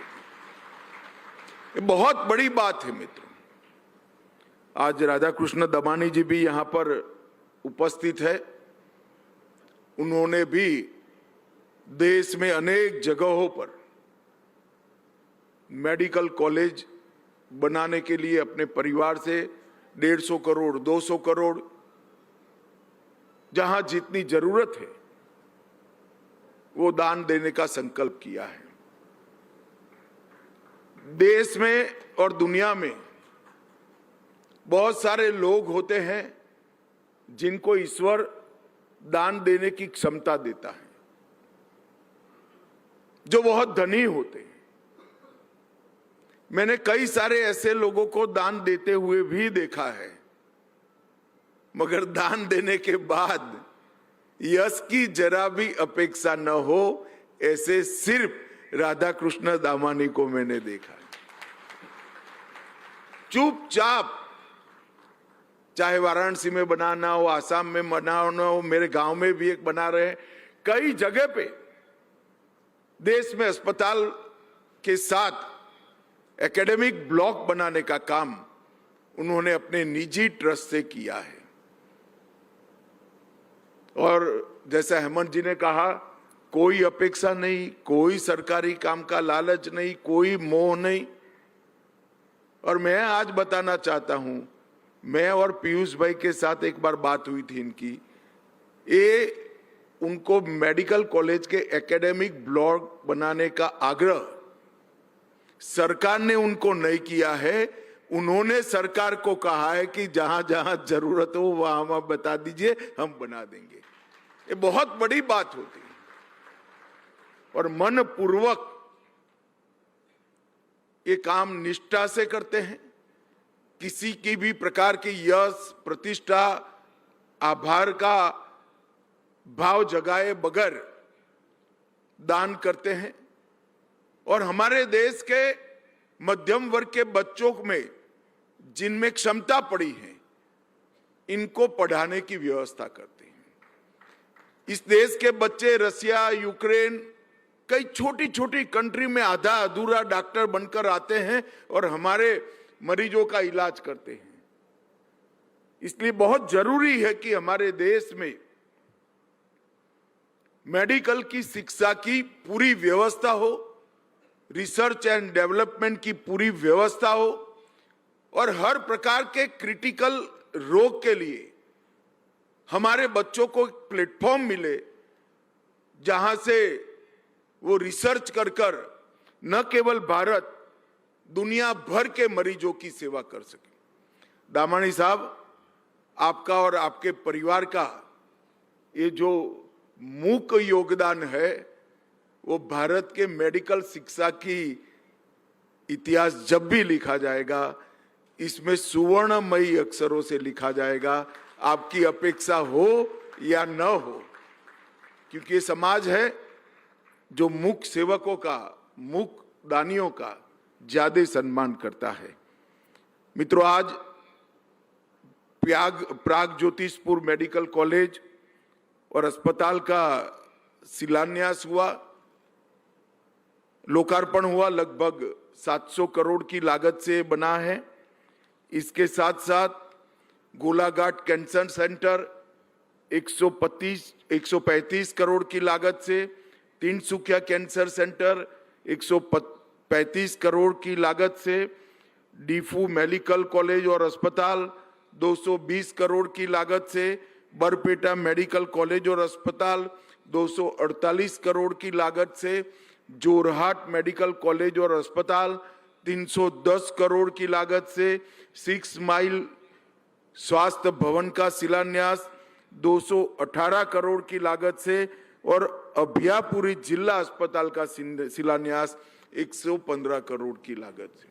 एक ही दिन में स्वास्थ्य क्षेत्र में आसाम को एक कंप्लीट राज्य बनाने का ये जो प्रयास हेमंत विश्व शर्मा ने किया है, इसकी मैं भूरी भूरी प्रशंसा करना चाहता हूं, क्योंकि उन्होंने अपनी टर्म समाप्त होने के पहले ही स्वास्थ्य के क्षेत्र में आसाम को एक प्रकार से स्वास्थ्य क्षेत्र में आत्मनिर्भर बनाया है। हेमंत आज गाड़ी में मुझे बता रहे थे कि गृह मंत्री जी, हम आसाम को ऐसा बनाना चाहते हैं एक भी पेशेंट आसाम से बाहर न जाए, बंगाल और नॉर्थ ईस्ट के जो गरीब पेशेंट है आसाम में आकर अपना स्वास्थ्य लाभ कर कर अपने राज्य में जाए, ऐसे आसाम का निर्माण करना है। ये बहुत बड़ी बात है। और आज 5 साल के कार्यकाल में ही इन्होंने बराक वैली, उत्तर असम, सेंट्रल असम, लोअर असम, आसाम के हर हिस्से में कैंसर से लेकर सभी प्रकार के स्वास्थ्य की चिंता की है। और मित्रों, मुझे बहुत हर्ष है कि यहां से चेन्नई तक, मुंबई तक, कर्नाटक तक, दिल्ली तक कैंसर के इलाज के लिए जो दर्दी जाते थे वो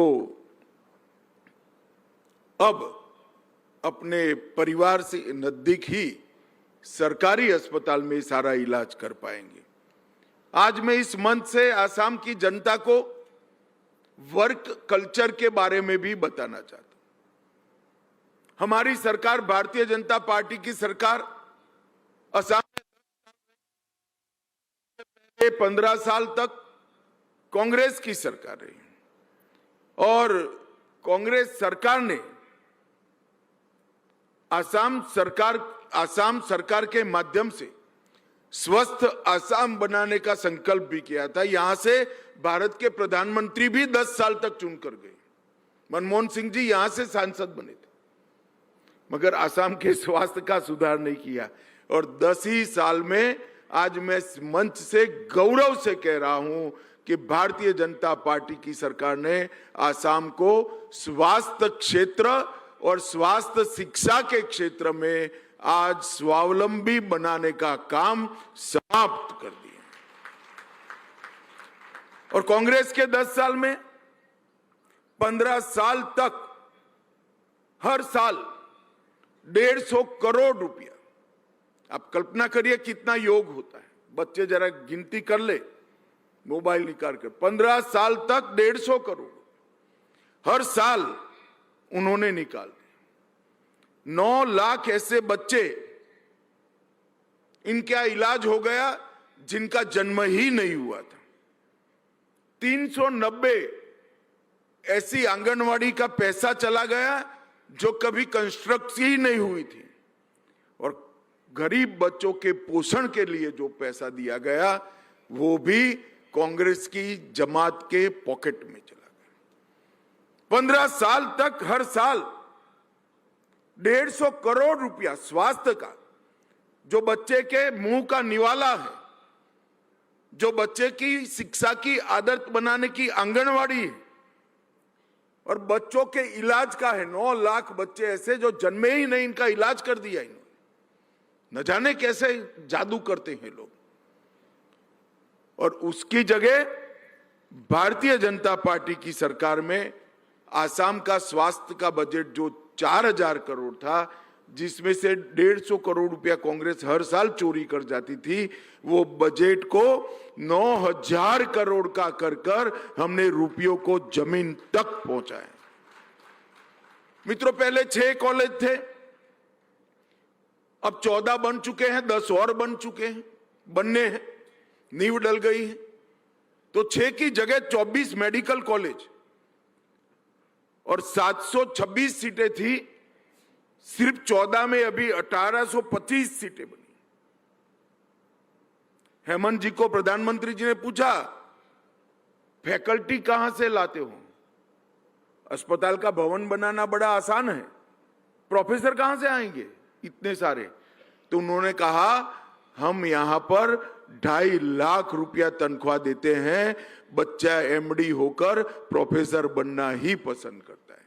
मित्रों, ये जो कंप्लीट अप्रोच है, विकास होता है। कैंसर केयर के 2 अस्पताल थे, अब 17 बन चुके हैं। पहले स्वास्थ्य बीमा की कोई योजना नहीं थी। आज मैं गर्व के साथ कह सकता हूं कि भारतीय जनता पार्टी की सरकार में पहले प्रधानमंत्री जी आयुष्मान भारत योजना लाए और हेमंत विश्व शर्मा असम की योजना लाए, दोनों मिला ले तो 85% असम वासियों को 5 लाख तक इलाज का कोई खर्चा नहीं करना पड़ता और बाकी के सरकारी कर्मचारियों का भी इलाज सरकार करा रही। तो एक प्रकार से 92% असम के नागरिकों का इलाज, 5 लाख तक का इलाज मुफ्त हो रहा है। कल मुझे एयरपोर्ट से आते वक्त गाड़ी में थे, मैंने बोला 5 लाख में कई रोगों का इलाज नहीं होता है, तो तब से हेमंत शर्मा ने जवाब दिया कि जो ज्यादा खर्चा होता है हमने सब इंडस्ट्री से CSR इकट्ठा करा है, इसी से हम पेमेंट कर देते हैं। जो महंगा इलाज है उसमें भी गरीब को कुछ नहीं देना पड़ता है। मित्रों, ये जो अप्रोच है, गरीब बच्चे डॉक्टर बन पाए, गरीब का इलाज हो जाए, गरीब की गाड़ी कमाई, बूढ़े माँ बाप और बच्चे की इलाज में खर्च न हो जाए, परिवार में कोई बीमार पड़ जाए तो उस पर ऋण का बोझ न हो जाए, ये जो अप्रोच है ये शासन का अप्रोच होना चाहिए। यहां पर इंट्रोड्यूस किया है, उन्होंने किया था 150 करोड़ रुपया गरीब के बच्चों के अपने बच्चों के लिए घर में ले जाने का। ये अंतर है दो पार्टियों की कार्य संस्कृति के बीच में और परिणाम भी मिले हैं। माता मृत्यु दर हर एक साल में पहले 304 होते थे, अब 105 होते हैं, 1/3 कम रह गया।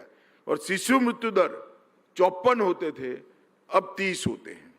और डिलीवरी जो होती थी वो 70% डिलीवरी प्रसूति अपने घर में ही होती थी, इंस्टीट्यूशनलाइज्ड डिलीवरी की कोई व्यवस्था नहीं की थी। आज अस्पताल, PSC, CSC और एम्बुलेंस का जाला बुनकर आसाम जैसे राज्य में मैं चौंक जाता हूं आंकड़ा सुनकर, 98% प्रसूति अस्पताल में हो रही है साइंटिफिक तरीके। जहां डिलीवरी साइंटिफिक तरीके से होती है वहां नवजात शिशु उसको इन्फेक्शन का डर 90% कम हो जाता है और उसका पूरा जीवन स्वस्थ जाता है। नवजात बच्चा होता है, अगर डिलीवरी के समय में ही अशुद्धता के कारण अगर उसको कोई रोग लग जाता है तो पूरा जीवन वो एक रोगिष्ट नागरिक बनता है।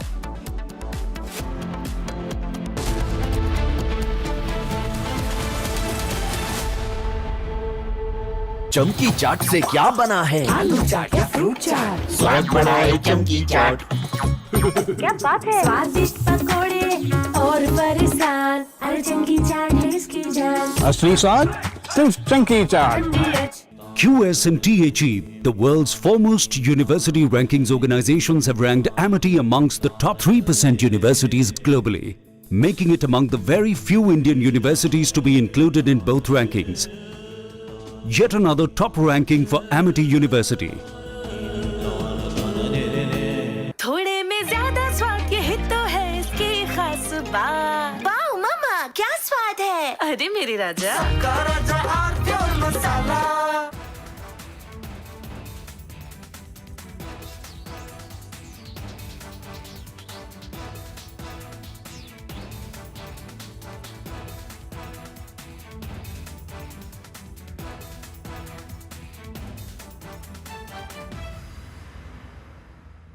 First we saw the people dying, the killings, and that's continuing, destruction of infrastructure, and now the economic impact. The economic impact will affect everybody across the world. You know, the price of LNG, cooking gas has already gone up. So it is a very serious problem. We're all going to suffer. So we all have to work to make sure it ends soon. And I hope that, led by our Prime Minister, etc., we will work on that. ठीक है mandu, भेज दे रहे हैं। ठीक है ना, भेज रहा मंडू। नहीं तो तुम तो अरे आलू से नहीं होगा।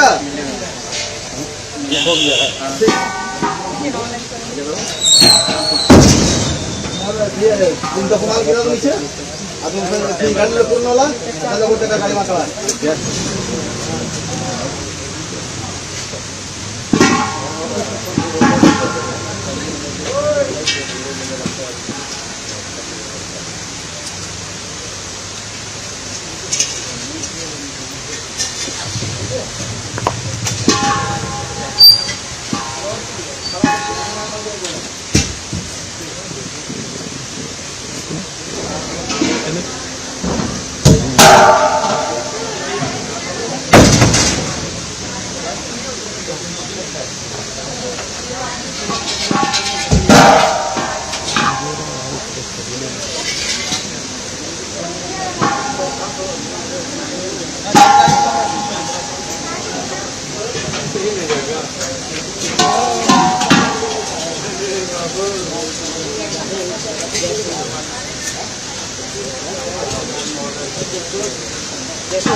चला हो 10 भाई ठीक है ना हम बात करेंगे कहीं हम चल क्या हुआ ठीक है ना भैया बोलेंगे आप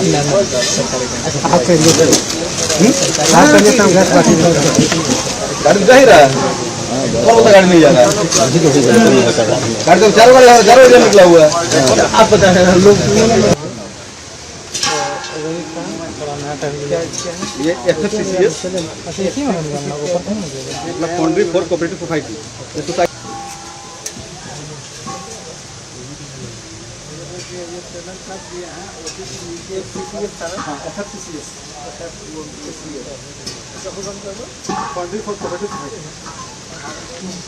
वहाँ लिखा हुआ है भैया ना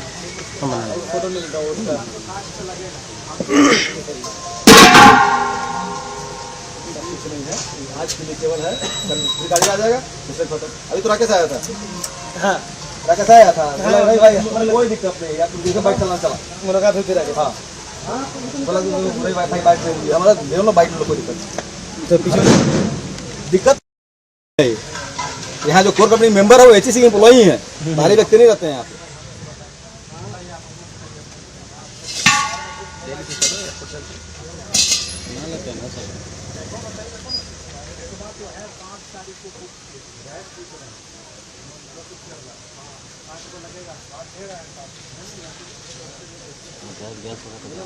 बोलो 60 रुपए लाएगा 50 रुपए लाएगा करेगा बस बोलो समझो ना फिर भी बोला हां ऑनलाइन तो कोई बात नहीं अभी ऑनलाइन पेमेंट किया था गाड़ी का भी ले गाड़ी का बात कर लीजिए भाई वहां पे हां कहां लीजिएगा ये वाला में कब ला के दीजिएगा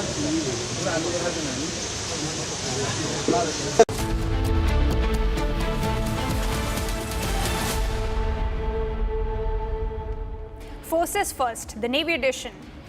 Now, Forces First, the Navy edition celebrates the courage, strategy and unwavering commitment of the men who safeguard India's maritime frontiers. Now, this weekend, Republic Media Network brings together some of the most distinguished voices from the Indian Navy to reflect on leadership, service and the evolving role of maritime power in shaping India's future. Now, from operational excellence at sea to strategic vision that secures the nation's interests across the oceans, this is special gathering in fact features insights from naval leaders who have commanded with distinction and served the country with honor. Built on stories of discipline, sacrifice and strategic leadership, Forces First, the Navy edition is a tribute to the guardians of India's maritime domain. Watch Forces First, the Navy edition this weekend only on Republic TV. Now let's take a look at the headlines. Election Commission to announce poll dates for Bengal, Tamil Nadu, Assam, Kerala and Puducherry this evening. Iranian Foreign Minister Abbas Araghchi confirms ongoing military cooperation with Russia and China, calls them strategic partners.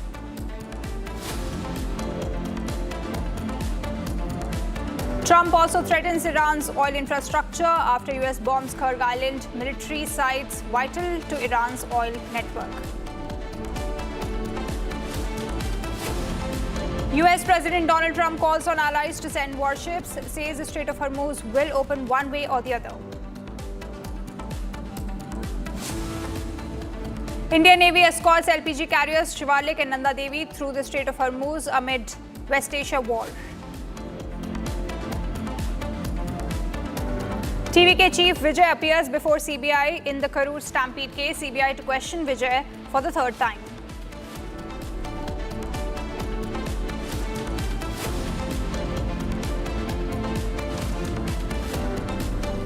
Right, a piece of breaking news coming in. Iranian media is now reporting that 20 agents linked to Israel have been arrested in Urmia in Iran. Several networks who were attempting to cooperate, including sending details of military, police and security locations to Israel, were hit, and 20 of them were even arrested. So 20 Israeli agents arrested in Iran. This is a big development in Iran because we have seen how Israelis Mossad conducts spy operations across the world. We have seen multiple occasions, even the pager attack that took place in Lebanon, and multiple such attacks taking place. But this is a huge victory for Iran, where 20 Israelis were in fact arrested by Iran, and they have been arrested for attempting to leak military details to Israel. So they were essentially there in Iran to collect these information and essentially handing it out to Israel.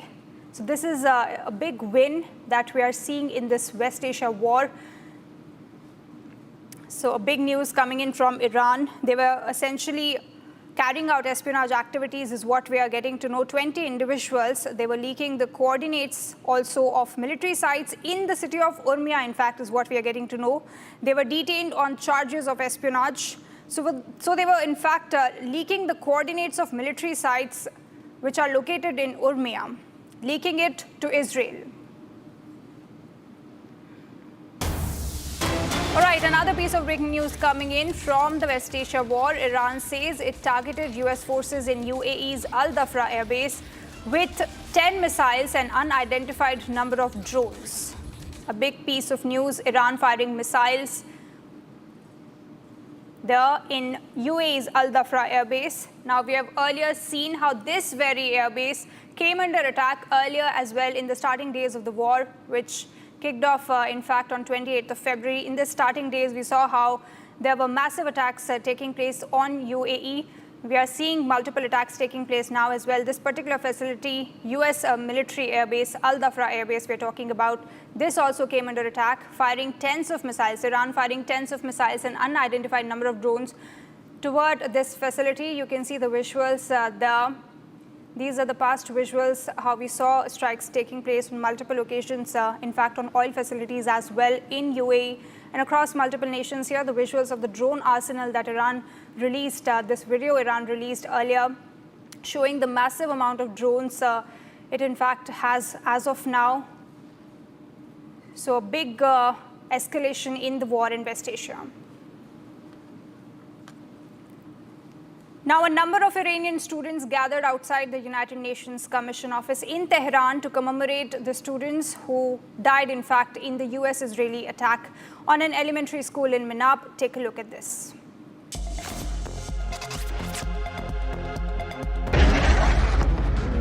The attack on an elementary school in Iran's Minab has outraged many around the world. Many are raising their voices, demanding accountability for the attack that killed over 150 children, a strike which was allegedly carried out by the United States. Iranian students in Tehran are furious over the grave violation of humanitarian laws. Students want United Nations to act as civilian casualties continue to grow. Innocent children being killed for nothing. Students gathered outside the United Nations Commission office in Tehran. They commemorated the students killed in the attack. The attack on the elementary school is one of the bloodiest incidents in the conflict so far. Both Israel and United States have denied attacking the Minab school. Just ruins left, where once the children studied and played. Visuals of the grave being dug out, haunting everyone.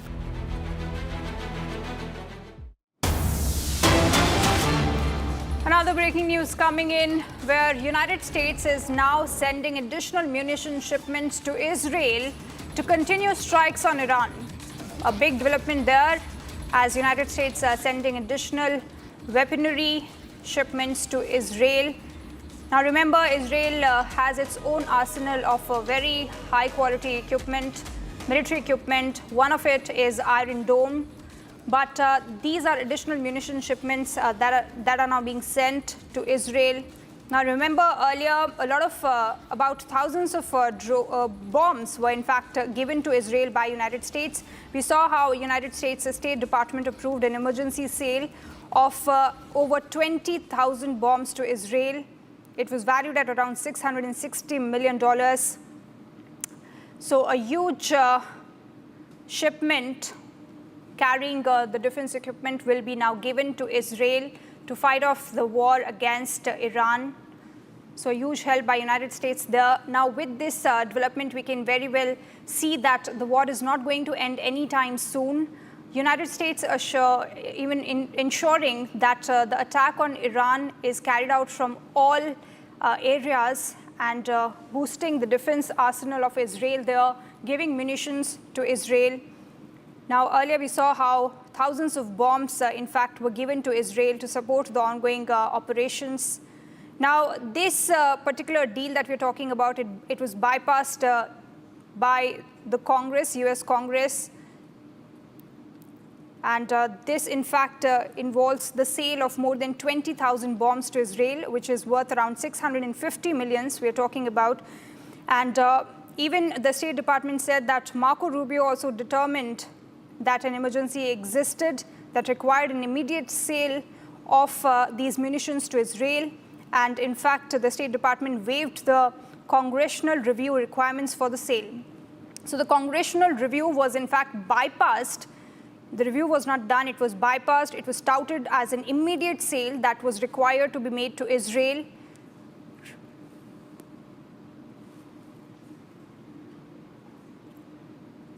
Now tensions in the Gulf region, but relief for India's energy lifeline. 2 Indian-flagged LPG carriers have successfully crossed the strategic Strait of Hormuz and are now heading safely toward Indian shores. More in this report.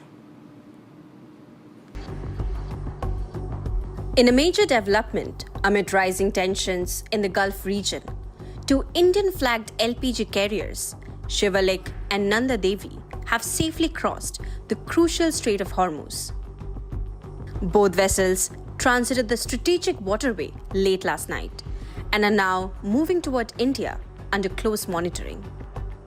Some ships destined for India have been able to cross through the Straits of Hormuz.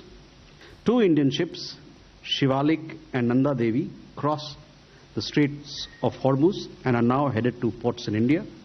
Each of the ships is carrying in excess of 46,000 metric tons of LPG, cumulatively 92,700 metric tons, as was referred by my senior colleague here. Several of our ships remain in standby in the Gulf region. We propose to continue to remain in touch and coordinate with all concerned countries to ensure a safe and unimpeded transit for them in an effort to ensure our energy security. The ships are carrying a massive 92,700 metric tons of LPG. Each tanker transporting over 46,000 metric tons, a crucial supply for India's energy needs. The vessels are expected to dock at the western Indian ports of Mundra Port and Kandla Port, with arrivals scheduled for March 16th and March 17th. Shivalik और नंदा देवी ये भारतीय Indian flag vessel थे। शिवालिक और नंदा देवी ये LPG carry करते हैं, LPG carriers हैं। इन्होंने आज अर्ली मॉर्निंग, देर रात में early morning straight of Hormuz cross किया सेफली और ये भारतवर्ष की तरफ बढ़ रहे हैं। इनमें करीब 92,700 मेट्रिक टन एलपीजी है और इनका अराइवल पोर्ट मुंद्रा और कांडला होगा। Meanwhile, several other Indian-bound ships remain on standby in the Gulf. India continues to cooperate with regional partners to ensure safe passage through one of the world's most sensitive maritime routes amid the West Asia war. With tensions high in West Asia, the safe transit of Shivalik and Nanda Devi offers a crucial boost to India's energy security.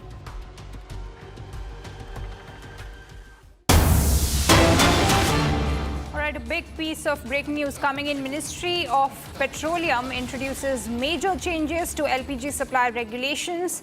Now, consumers with PNG connections will no longer receive domestic LPG cylinders, and those who are possessing, in fact, both PNG and LPG connections will have to now surrender their LPG connection. The individuals with PNG connections will no longer be able to obtain LPG cylinder refills. The government has issued this order under the Essential Commodities Act. So this is another piece of news coming in. Those who have both the connections, LPG and PNG, they'll have to now surrender the LPG cylinders. There'll be no refill for those consumers who already have PNG connections. A big development. Ministry of Petroleum and Natural Gas, they have amended the rules governing the supply and distribution of LPG. So an amendment there in the rules under the Essential Commodities Act. Now, Major General G.D. Bakshi delivers a sharp critique of Donald Trump's foreign policy, questioning his blunt territorial claims on Greenland for rare earths and Venezuela for oil as a throwback to 18th century colonialism in the 21st century. He contrasts Donald Trump's direct its mind rhetoric with the hypocritical moral framing, democracy, human rights used by previous US presidents for intervention in Iraq, Libya, and now in Iran. Major General Bakshi also condemned Pete Hegseth's calls for no rules of engagement and disregard for civilian casualties, praising the firm pushback from Russia, Iran, China, and BRICS nations as vital for global security, sanity, and rule of law. He also warned that this approach signals the start of America's great power decline. Take a look. Laugh in bitterness. Haven't you had enough of this before? Don't you learn your lessons? I'm sure the American military does. And Donald Trump had learned the lesson, never get into any protracted, endless wars. Wars without end. Quick in, quick out, air power application, all for the television cameras, take your bow, finish. Go for the next country. And they'll all fall like 9 pins. Venezuela, Iran, Cuba, Greenland. I'm afraid nothing of this tamasha has happened. It was essential for the sake of global security, sanity, rule of law, that Donald Trump be given a strong push back. And that strong pushback has come from Russia, it has come from Iran. Strong pushback. I do hope that will sober down Donald Trump a bit. He's been, I know previous American presidents also attacked, countries like Iran, Iraq, Libya, etc. But they couched it in verbiage, in language that spoke of democracy, freedom of expression, human rights, etc., etc., etc. It was all hogwash, of course, but I mean, they couched it in that very friendly sounding, highfalutin, moralistic terms. Donald Trump is talking in Hitlerian terms. I need rare earth, I'll grab Greenland. I need Venezuela oil, it's mine. I am the president of Venezuela. Sir, please make up your mind. Are you president of the United States, Venezuela, or are you the president of Iran, who will now designate the next Ayatollah? Can the world lump this nonsense? Can the world go back to the 18th century colonial era of colonialism? America can colonize whichever country it wants because it has the power. At this rate, will we have the African slave trade being resumed? I'm sorry, give us a break. This is the 21st century. And hence it was important for the BRICS nations to push back. And they have. And they have. At least Russia and Iran and China have pushed back very hard. Right? There was Pete Hegseth talking like a Gestapo thug, some Nazi lunatic. He's telling his American soldiers, the Americans are a very decent people, you know. I mean, yes, when their direct interests are threatened, when it's a matter of their honor, they fight like hell. World War I, World War II, those are the examples. But they are a decent lot. He is telling the American soldiery, he is telling the American officers, no rules of engagement. If somebody is drowning some other country's sailor, shoot him in the head. Shoot him in the head. Take no prisoners, murder, kill. Civilian casualties, no problem. 168 poor little girls in school girls killed. No skin off my nose. Who cares? Sir, we care. And beyond a certain point in time, the people of America who are decent people and who are a democracy will care. And you are in the wrong year for such totalitarian experimentation, such Hitlerian experimentation. I know you get a lot of Heil Trumps on the television from your entire lineup of secretaries, but the simple fact is that this doesn't go down well with the rest of the world. You have hit all countries that were allied to you particularly hard. Europe, Japan, South Korea, India, anybody who was close to you, you have made it a point to humiliate them, insult them, and now they have reached a stage where they are all pushing back. They are all pushing back. And that would not be a welcome thing for the United States of America. Is the United States a great power in decline? I think at the end of this war, we would clearly see the beginning of that historical decline. Jai Bharat, Jai Hind. Taking a short break, coming up, Election Commission of India to announce poll dates for Bengal, Tamil Nadu, Assam, Kerala and Puducherry this evening.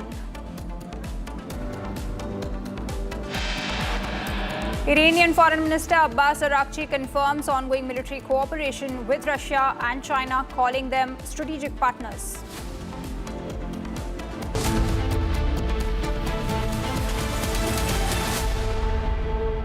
Pure सूजी pasta उबालो मिलाओ और खाओ 8 minute में तैयार क्या taste है सबका राजा हार्डकोर मसाला केसरिया से मन जोगी हुआ रे दिल झूमे देखो मतवारा हुआ रे केसरिया से मन जोगी हर पल मनाओ केसरी त्योहार विमल बोलो जुबान केसरी चमकी चाट से क्या बना है सैंडविच लस्सी और छाछ हर घूंट में चमकी चाट ड्राई फ्रूट और दही बड़े चमकी चाट से स्वाद बढ़े असली स्वाद सिर्फ चमकी चाट First we saw the people dying, the killings, and that's continuing, destruction of infrastructure, and now the economic impact. The economic impact will affect everybody across the world. You know, the price of LNG, cooking gas has already gone up. So it is a very serious problem. We are all going to suffer. So we all have to work to make sure it ends soon. And I hope that led by our Prime Minister, etc., we will work on that. ठीक है mandu भेज रहा है ठीक है ना भेज रहा मंडू नहीं तो तुम तो करेंगे आलू से नहीं होगा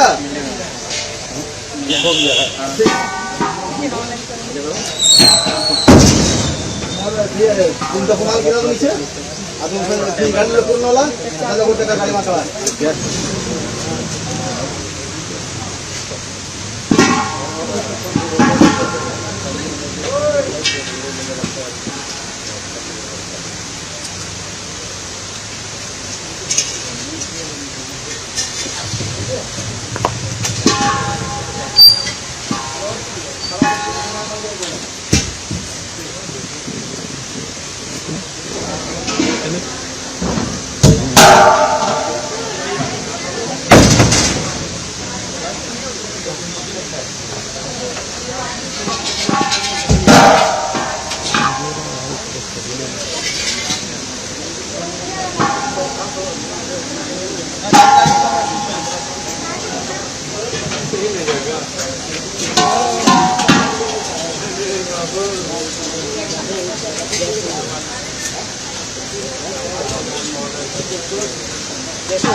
दे दो चला हो 10 भाई ठीक है ना हम बात करेंगे कहीं और हम लेके चल क्या हुआ ठीक है ना भैया बोलेंगे आप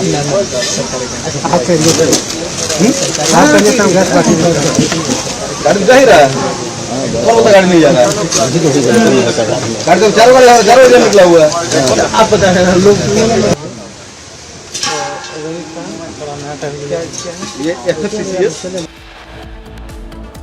Taking a short break, coming up, Election Commission of India to announce poll dates for Bengal, Tamil Nadu, Assam, Kerala and Puducherry this evening. Iranian Foreign Minister Abbas Araghchi confirms ongoing military cooperation with Russia and China, calling them strategic partners.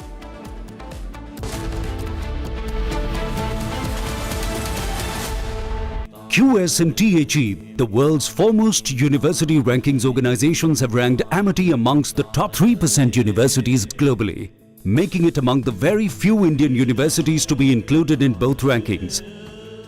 Yet another top ranking for Amity University.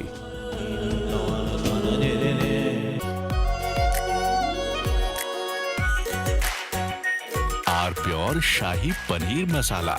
Delicious, healthy, every day.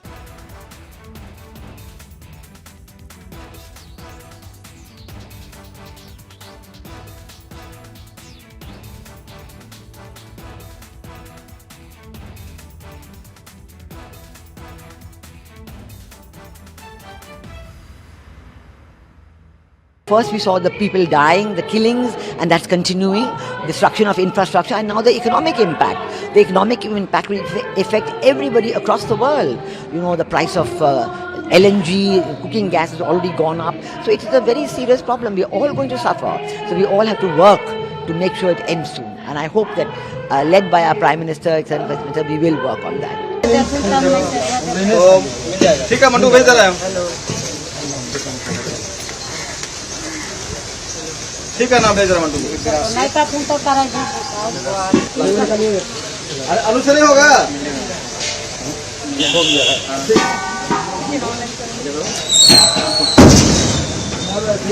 तुम तो कमाल गिरा नीचे अब तुम गाड़ी में पूर्ण वाला चलो वो टका गाड़ी में चला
दे दो चला हो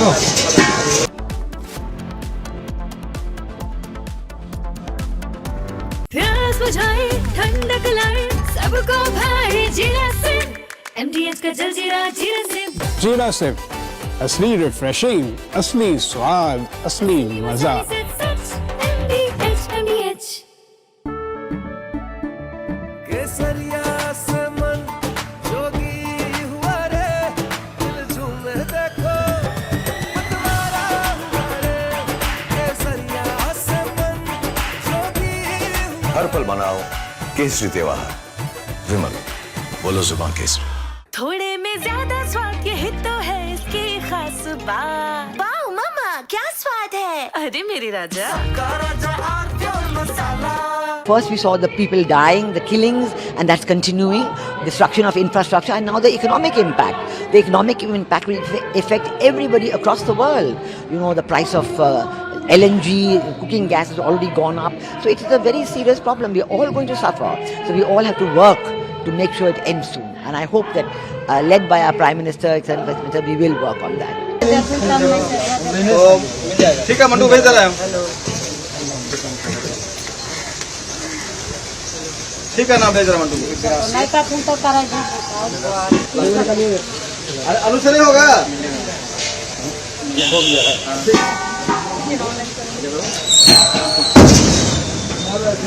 तुम तो कमाल गिरा दो नीचे अब तुम गाड़ी में पूर्ण वाला चलो उठे का गाड़ी में चला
From Asia's largest news headquarters,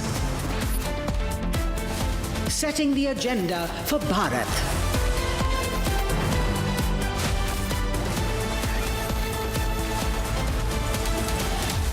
You're watching Republic.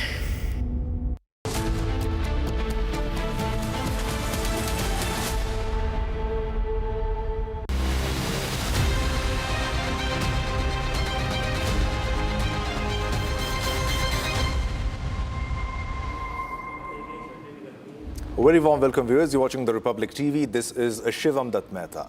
Forces First, the Navy edition, celebrates the courage, strategy and unwavering commitment of the men who safeguard India's maritime frontiers. Now, this weekend, Republic Media Network brings together some of the most distinguished voices from the Indian Navy to reflect on leadership, service and the evolving role of maritime power in shaping India's future, from operational excellence at sea to strategic vision that secures the nation's interests across the oceans. This special gathering features insights from naval leaders who have commanded with distinction and served the country with honor. Built on stories of discipline, sacrifice and strategic leadership, Forces First, the Navy edition, is a tribute to the guardians of India's maritime domain. Watch Forces First, the Navy edition, this weekend only on Republic TV. Now, let's have a look at the top headlines of the hour. Election Commission to announce poll dates for Bengal, Tamil Nadu, Assam, Kerala and Puducherry this evening. Iranian Foreign Minister IRGC confirms ongoing military cooperation with Russia and China, calls them strategic partners.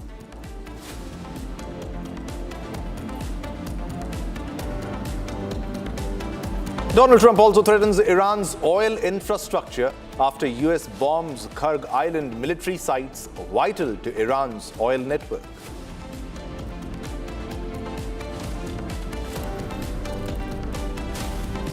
US President Donald Trump calls on allies to send warships, says Hormuz will open one way or the other.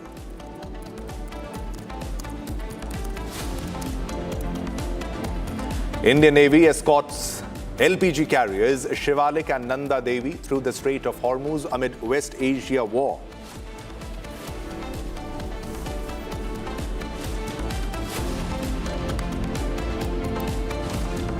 TVK Chief Vijay appears before CBI in the Karur Stampede case. CBI to question Vijay for the third time.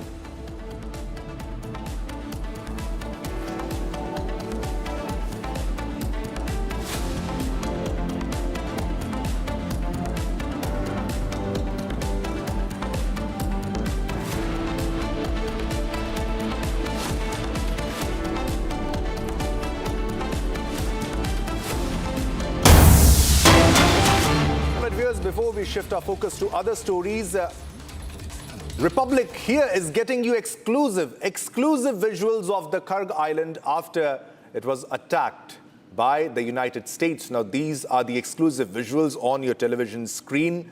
And this Kharg Island is a small island in the Iran in the Persian Gulf, but it has a very high strategic and economic importance mainly because of the oil. And these are the aerial shots, as you can see.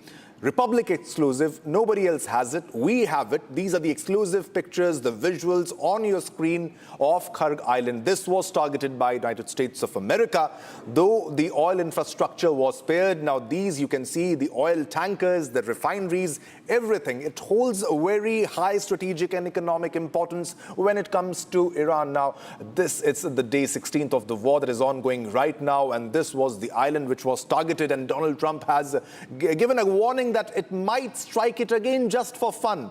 Now, it's the main oil export terminal of Iran. Now, Kharg Island handles most of Iran's crude oil exports, so it holds strategic importance for Iran, for the Iranian regime. Large oil storage tanks, as you can see on your screens in this aerial shot, and export terminals are located in this very location. On your screen, you saw the very big oil tanker of the Persian Gulf, very high strategic and economic importance, mainly because of oil, and giant oil tankers load crude oil from this island and transport it to worldwide. So you can very well understand the significance of this exact location, the Kharg Island, which was bombed by United States of America. Now, due to its oil facilities, the island is also heavily protected by the IRGC, by the Iranian regime. Nobody else has the access to this location. So this is a super exclusive on your television screen, strategically located in the Persian Gulf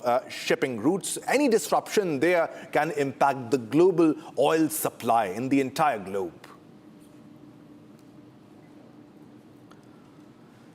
All right, viewers, now the Kharg Islands, often termed as Iran's crown jewel, was attacked by the United States, escalating the tensions further. And US President Donald Trump said American forces had struck targets on the island, describing it as a critical node in Iran's energy infrastructure, while the strikes avoided oil terminals. I repeat, the strikes avoided oil terminals for now. Analysts warn that any attack on Kharg's energy facilities could disrupt the bulk of Iran's oil exports and trigger a shock across global energy markets. So the United States of America very well understands this. Now, the island might be small, only 22 square kilometers, but its impact on the global oil markets is substantial. A small island in the Persian Gulf, but one that sits at the heart of Iran's oil empire. Now, oil means money, ladies and gentlemen. Now, Kharg Island has now been, it was hit by the United States, and the United States of America is warning, Donald Trump is warning that it may be struck again. We might strike again the Kharg Island, and just for fun. These are the words that were used by Donald Trump. He's hoping that the Iran regime will back out, will not escalate this further. But this is another warning, because Donald Trump, after the strike, said that we have demolished Iran's Kharg Island and have even warned of further attacks. Donald Trump, in his words, he's mentioned that we have totally demolished most of Kharg Island and warned that more could follow. And he said we may hit it a few more times just for fun. Now, he said that we have totally demolished most of Kharg Island and warned that more could follow. And Donald Trump said that we may hit it few more times just for fun. While he said Tehran appeared ready to make a deal to end the conflict, he added that the terms aren't good enough. So this is the statement that is coming in from Donald Trump. But we also have an esteemed guest who is joining us for comment on what's unfolding in that entire region, why Kharg Island was struck and why the oil infrastructure was spared. Thanks a lot, retired Major General Shashi Asthana, for sparing your time, and we need your valuable comment and your in-depth analysis on what's unfolding. And do you think, really, United States will risk attacking the oil infrastructure? Because if it hits the Iranian regime's oil infrastructure, then Iran will not spare all the oil hubs, all the oil storage facilities and oil drilling points located in the entire Middle East. They might become a legitimate target. Do you think it will escalate to that level, sir? Your comment. See, with President Trump, things can escalate because Kharg Island is not only a military target, as he claims. It's certainly not a military target. It is a strategic target. It is an economic target. And it is a hub from where the Iranian oil gets exported, maximum of it. And in addition to whatever you mentioned in the commentary, let me just add two more things. Why Kharg Island is important is because the coasts of Iran do not have that kind of depth where the large tankers can berth. And Kharg Island is the area where huge tankers can berth. The sufficient depth is available, and that is why they have chosen to make Kharg Island as the terminal to feed all the large tankers. And Kharg Island can be supplied by the pipelines. So that's the arrangement, and that is why it is important. It is also important to note that in any war till now, Kharg Island was never struck for obvious reasons. The obvious reasons are that if such a huge amount of oil is stuck and put to flames, the whole world economy gets impacted, number one. Number two, it is not only that you are punishing Iran, you are punishing yourself, you are punishing the entire world as well, because you are taking that much of oil resource out of the oil market of the global, of the world. So these are the stakes. Now, now President Trump giving a, shall I say, irresponsible remark that we may hit some more time for fun. Now, for fun, I think is stretching it far too much. But notwithstanding that, the way this war is going and the way he knows that his political aim of regime change may not happen, he is trying everything possible under the sun to put pressure on the Iranian regime to give up. Although he will, whether he will succeed or not, only time will tell. In my opinion, he may not, because if US with only combat power or combat power superiority could succeed, then they would not have lost in Afghanistan and Vietnam. So I don't think they are going to succeed as far as this part is concerned. But yes, they will be able to destroy and degrade Iranian potential, Iranian capabilities, and maybe Iranian oil infrastructure too. Even if the whole world is disadvantaged by that, because President Trump is finding it very embarrassing that Iran is not giving up and is unlikely to give up. And therefore, he has no face to show as to why he started the war and what does he want to achieve out of this war. So that is, I think, becoming a little too difficult.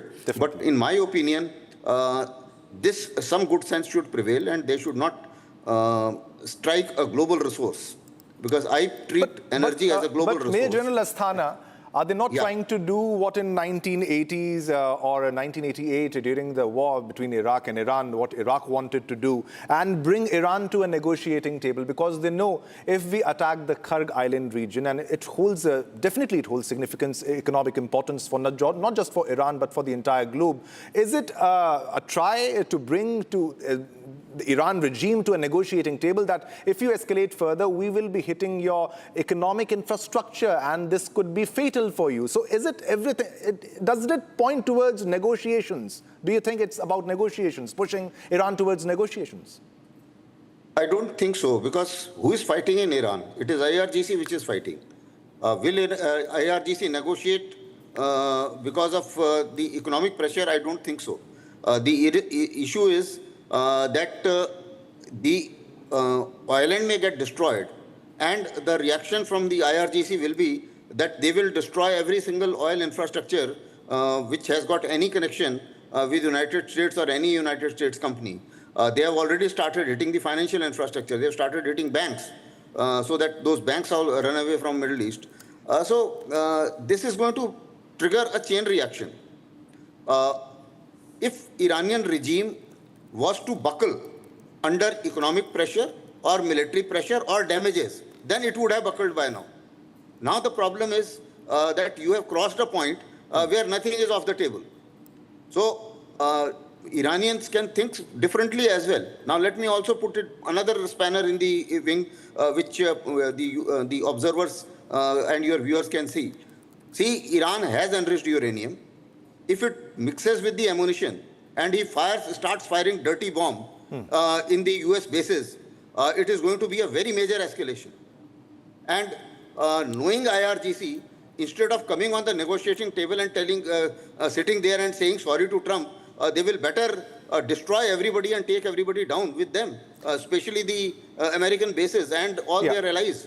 So I think it is taking a dangerous But turn. that takes the war to a Somebody point will have of, to perhaps sir, that takes the war to a point of no return, because if it goes nuclear, then it will give a go-ahead to the US government also to bomb Iran with a nuclear bomb. So stay with us, stay with us. We need your comment on more breaking news that we are getting right now, but this is the biggest. Trump claims that he avoided hitting energy infrastructure on Kharg Island, and he has also claimed that he may hit Kharg Island a few more times just for fun. Now, this is the statement that we are getting. All right, now, Iranian Foreign Minister Arakchi has confirmed ongoing military cooperation with Russia and China. Now, Iran has called Russia and China strategic partners in the war against US. Now, viewers, this statement holds much gravity as far as this war is concerned, as it now directly and openly widens the range of this war entirely. Now, Iran has now openly confirmed the alliance with Russia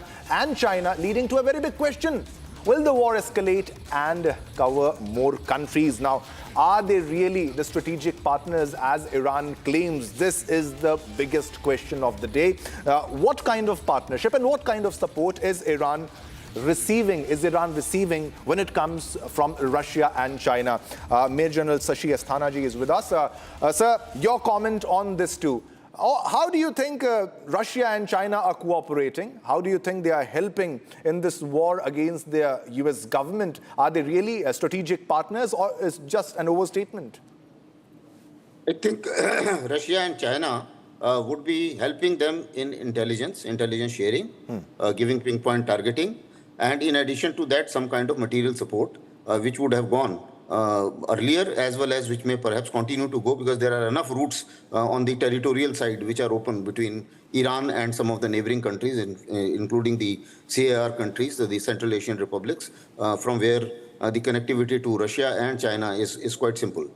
So it's not that I'm sure they will follow the same model which US followed while trying to weaken Russia. That is, help out to Ukraine, let them fight, let them die, and let Russia get weakened. The similar model can work here, that let Iranians fight, let Americans get weakened, let them spend all their ammunition and whatever bravado they have, and in that context, keep helping Iran and keep raising their will to fight. So this kind of combination I am expecting. Am I also expecting, see, at the end of the day, like it or not, the American combat superiority and the military power is far in excess to Iran. So at the end of the day, America will prevail in a manner that they will be able to destroy Iran. But whether Iran will give up the regime, that is a question mark. Secondly, but what about the expenditure, sir? Can Donald Trump afford? Because this is why he was selected. He was there to generate more jobs. All right, he already attacked Venezuela. Now he's trying to sell the oil from Venezuela. How do you think it will be beneficial economically for the US government? Because if you spend too much of war, then you'll be sending boots on ground, as there are plans already. Do you think in the long run it will be beneficial for the US government, for the United States of America, or they did not, they underestimated what this war could have been? And because Iran has proven itself to be far more powerful than what was imagined by the US government, sir? A very good question, in a manner that as of now, President Trump is only thinking, I don't think he's thinking about America or American economy. He is thinking about how to save his skin in the midterm election and how to be able to justify and go back to his domestic audience that he has done something wonderful in Iran. So that is the only thing, and he's not finding any answer. So that's why he's going all guns blazing to somehow prove a point that there is something which has been done. So yes, in the long run, it doesn't suit America. It doesn't suit American economy by any stretch of imagination. It also weakens the strategic leverage of America. After this, they have zero capacity. They have hardly any capacity to confront China in case China goes for Taiwan option. They just have no capacity. So this is actually certainly not working out, neither in the near term nor in the long term interest of USA. But President Trump feels that what is most important is that he must win the midterm election. He must prove that he is a good president and he is a strong president, and therefore he need to continue his 4 years in White House and not be impeached in between because of the pushbacks, all kinds of economic pushback, jobs, everything which you said is right, and Americans are feeling it and seeing it. But the only thing is that he still is the president of America, and Republicans are in power. That is why twice the Congress took up the bill that president's wartime authorities should be restricted. He should not be able to declare war by himself. And it has been shot down narrowly, very narrowly, in both the cases. So apparently, there is going to be a pushback within America also. But notwithstanding that, this war was certainly not warranted. It was unwanted war. It was not required. Iran did not pose any threat to America. Israel may have a case to say that they were posing a threat to us, but I don't think there was any threat being posed to America. And therefore, either you call it it is Netanyahu's war in which Trump joined, or you call it is Trump's war to divert Epstein files and Supreme Court rulings on tariffs, etc., etc. That is all the internal disturbances. But then certainly it was not a war which was certainly underestimated. You are absolutely right there. Yeah. They underestimated the capacity and the capability of Iranians to push back.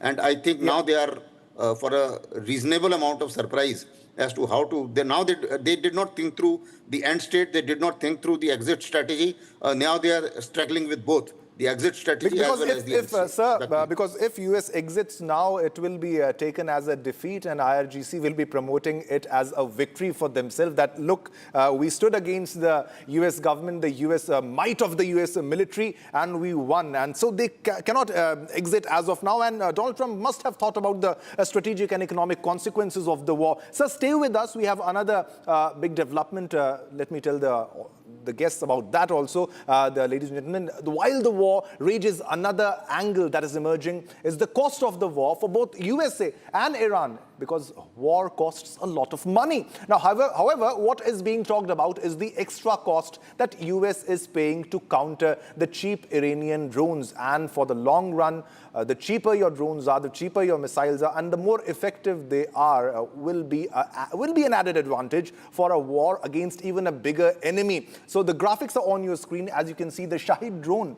Iran's Shahid drone, wreaking havoc in the West Asian region, and $1 million US missiles are being used. Even for interceptions, the US missile systems cost around $4 million per shot for one strike. Just imagine the difference between one drone, its capability and the impact it has, and also the Iranian drones. The missiles are comparatively far more cheaper compared to the United States of America. The US using Tomahawks, and one Tomahawk costs around $2.2 million.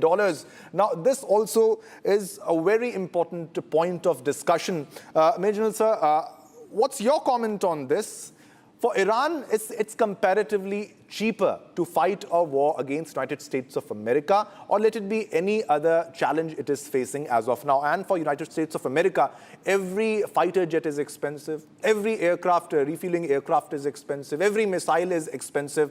But Iran has that strategic advantage where it is manufacturing drones very cheaper, the missiles very cheaper, and in the long run, it is benefiting the Iranian regime and the IRGC. Sir, your comment on that? Certainly, it is costing America a hell of a lot. And there is a cost asymmetry of at least 1:50 or 1:40 to 60, anything in between. That is the kind of, in any of engagement of drone versus any interceptor missile or any Patriot missile. Let me also add on certain more statistics to this. The amount of Patriot missile which US has fired in last 2 weeks is more than what Ukraine has fired in 4 years. That is the level of expenditure of ammunition which is happening in Iran, in America. Also, the amount of reserves which they had created, about 30 to 40% they have consumed in about 12 odd days. So they are running low on ammunition. They cannot go on for very long. But at the same time, the converse is also true, that Iranians also cannot go on for very long. So what they are going to do, in my opinion, that they will reduce the scale and the rate of firing which is happening in the conventional war. As of now, the war is in the conventional domain. It has not switched to nuclear, but at the same time, Iran will shift it to the asymmetric war, that is guerrilla war, that is, and also sporadic attacks. It's something like harassing fire, which Hezbollah was doing on on Israel, that you fire a couple of rockets, and after that, the whole country is in doldrums, and they fire much costlier interceptor missiles, and this will continue. So like this, what they will do is that in every 2-3 days, they will fire some of the drone in some of the establishment of USA, whether it is military base or it is a bank located in Middle East, in some of the financial hubs or somewhere. And after that, the US every time will have to go for punishing Iran because they have damaged something. So with that, the cost, I would say the long-term cost can be imposed on United States, as you will find that a whole lot of terrorist organizations, they impose the cost on the security forces. So something like that will happen. The dimensions will change. It will change into the asymmetric war, and that they can sustain for very long period. If Taliban could sustain that for 20 years, Iran has no lesser capability, as I would put it that way. So once the war goes into the asymmetric and comparatively, Iran stands at a far more higher position when it's being compared to the Middle Eastern region or in Afghanistan or any other country with which US government, the US Defense Forces have fought a war. Thanks a lot, sir. Thanks a lot, Major General Asthana, for your valuable comment and your in-depth analysis on what's unfolding in the West Asian region. Ladies and gentlemen, we'll get you minute-to-minute updates of the war between Iran and United States of America. But it's time to slip into a short commercial break. But don't go anywhere. Coming up next, Election Commission to announce poll dates for West Bengal, Tamil Nadu, Assam, Kerala and Puducherry this evening.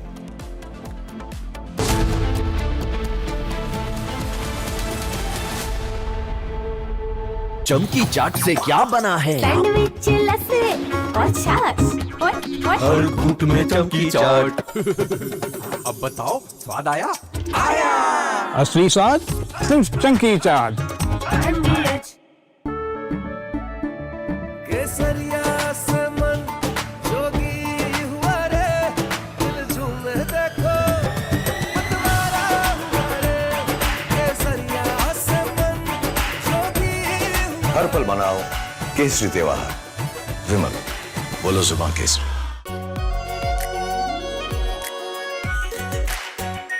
Are pure shahi paneer masala, delicious, healthy every day.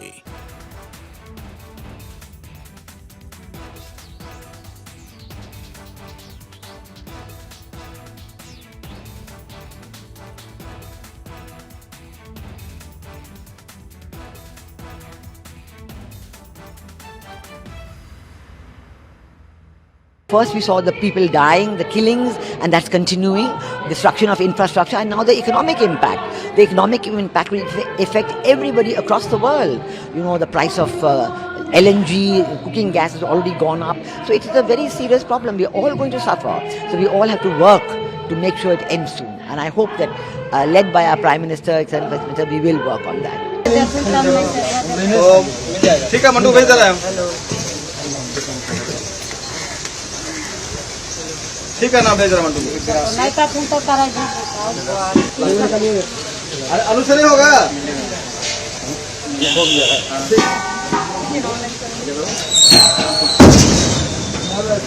तुम तो कमाल गिरा दो नीचे अब तुम गाड़ी में पूर्ण वाला चलो गोटे का गाड़ी में चला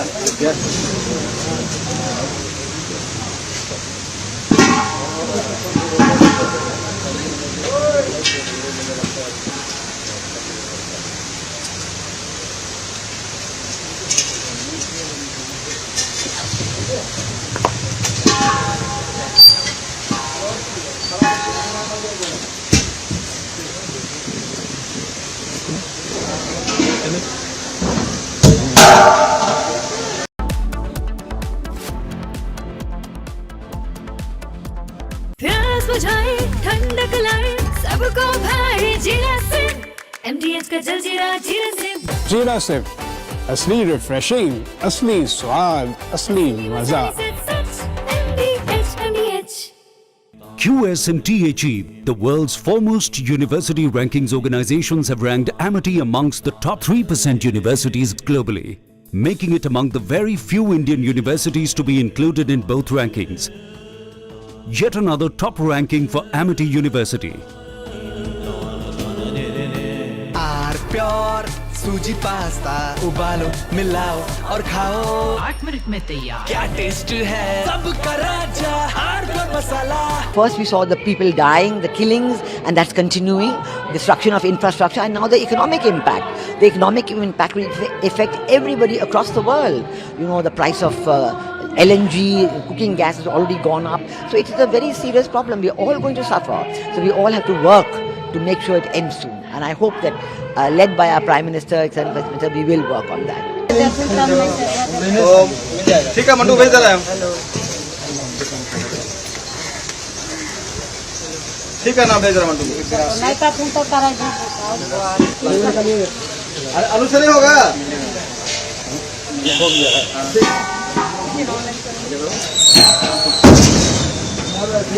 तुम तो कमाल किया तो नीचे. अब तुम गाड़ी में पूर्ण वाला. आधा घंटे का गाड़ी मार रहा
चला हो 10 भाई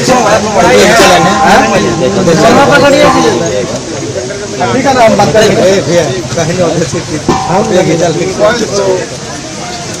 क्या हुआ ठीक है ना भैया बोलेंगे आप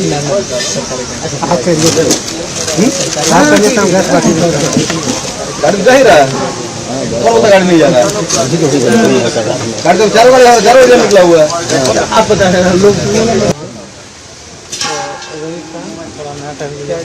ये FFCCS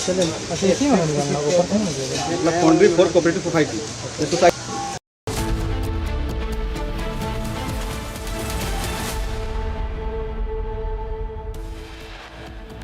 Let's take a look at the headlines at this hour. Election Commission to announce poll dates for Bengal, Tamil Nadu, Assam, Kerala and Puducherry at 4 p.m. today.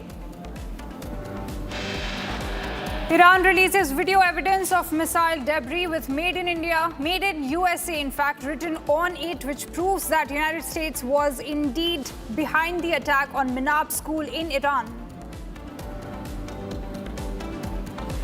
Iranian Foreign Minister Abbas Araghchi confirms ongoing military cooperation with Russia and China, calling them strategic partners.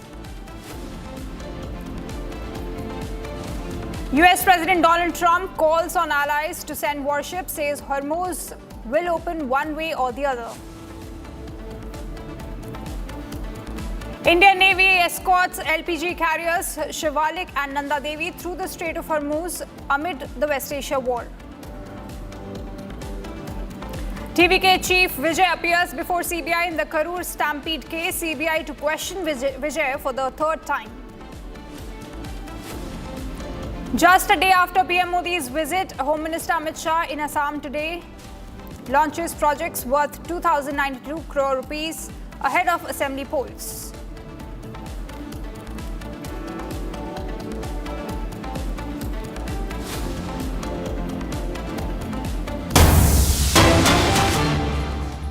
Big breaking news coming in. Visuals of Iranian city Isfahan struck this morning in United States and Israeli joint strikes. Plumes of smoke rising in Isfahan. You can see the visuals on your screens. Now viewers, this missile strike essentially took place on an industrial area of the central Iranian city of Isfahan. So this particular industrial area came under attack.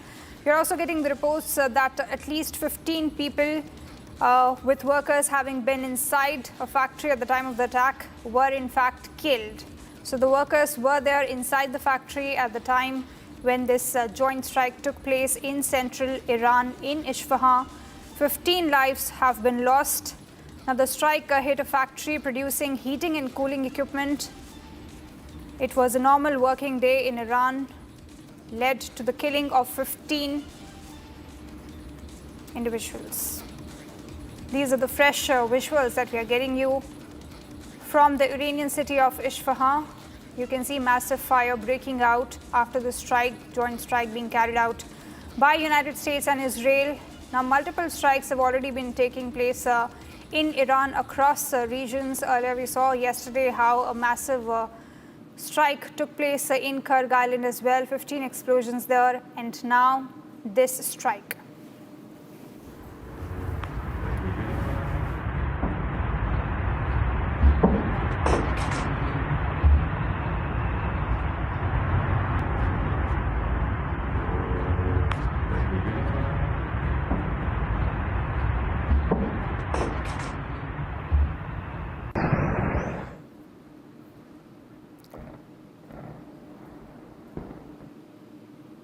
Now these strikes essentially took place in the morning hours. In fact, you can see the thick smoke rising into the sky. Massive, massive fire. This was essentially an industrial area with workers inside the factory. Getting you visuals from central Iran.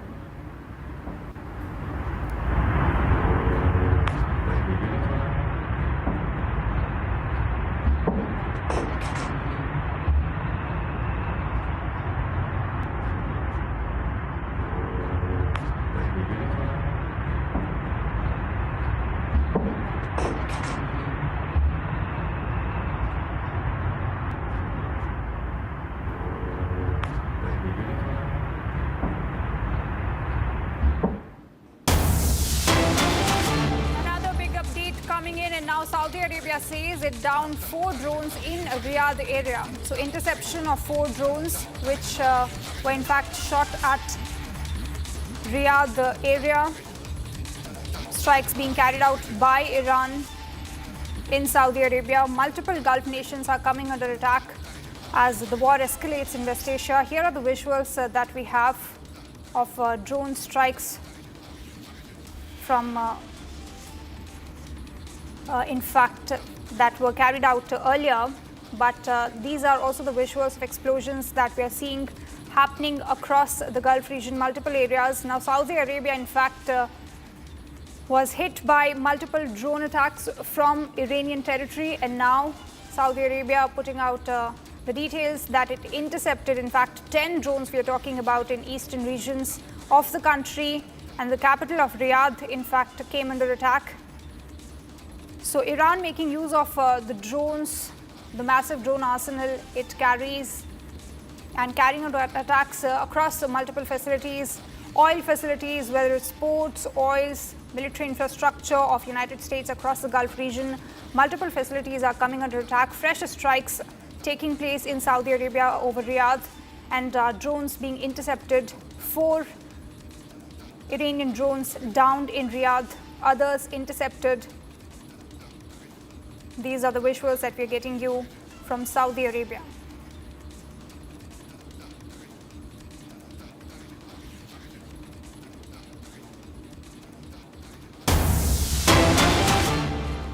All right, another breaking news that we are getting is fresh strikes are now taking place on Beirut in Israel, in fact in Lebanon, in strikes carried out by Israel.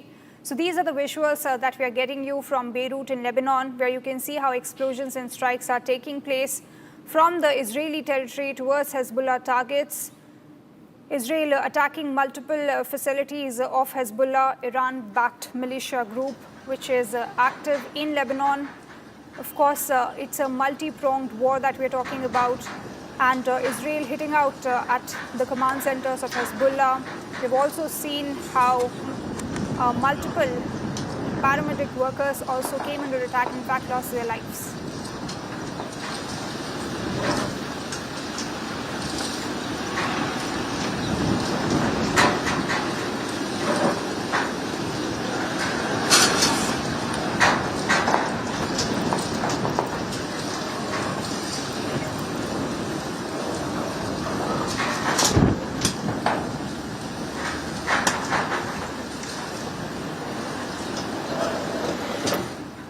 So Israel renewing the strikes on Beirut.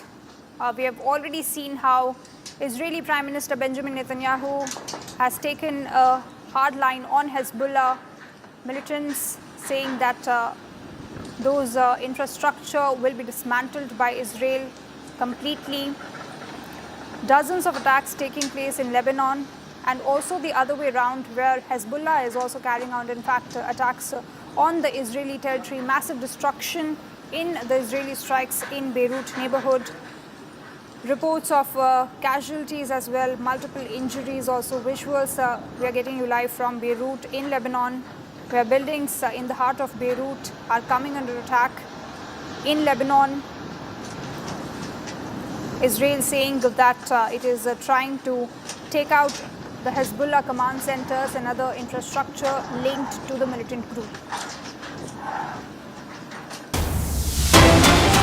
Now yet another big update coming from the war, and now oil loading operations have started at UAE's Fujairah refinery.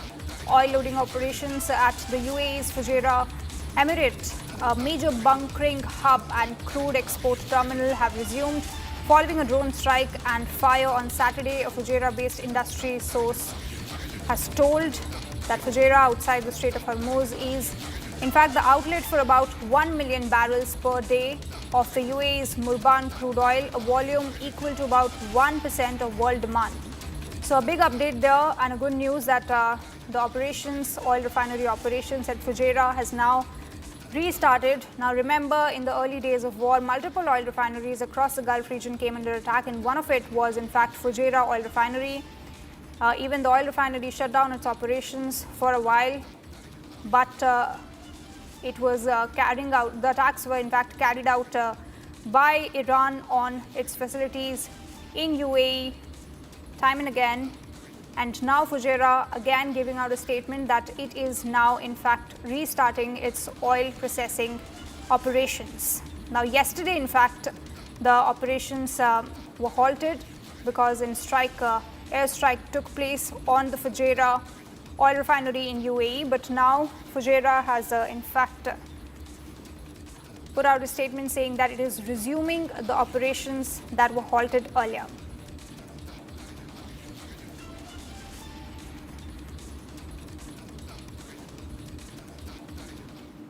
Now, Iran has released footage allegedly showing missile debris from the 28th of February attack on a girls' school in southern Iran, claiming it proves US involvement. Now, the debris is marked Made in USA and Raytheon Company, suggesting a US-made Tomahawk missile was used.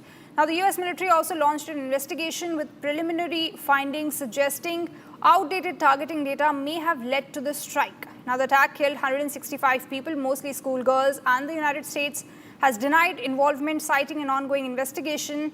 These are the exclusive visuals that we're getting you from Iran, proving that, in fact, US was behind attack on girls' school that killed 165 people, even though US is repeatedly denying any sort of involvement in these attacks on the school, elementary school in Minab in Iran. These are the visuals that clearly shows how it is labeled as Made in USA, and even the name of the company, Raytheon, is mentioned. Now remember, viewers, this company, Raytheon Company, is in fact the manufacturer of the Tomahawk missiles. Earlier, there was a big deal that was signed by United States with this company to produce multiple missiles for United States of America, including these Tomahawk missiles. So Iran essentially putting out these visuals of the debris and the wreckage that is received of these missiles from ground in Minab in Iran after the attack that took place on an elementary school in Iran that in fact killed 165 children.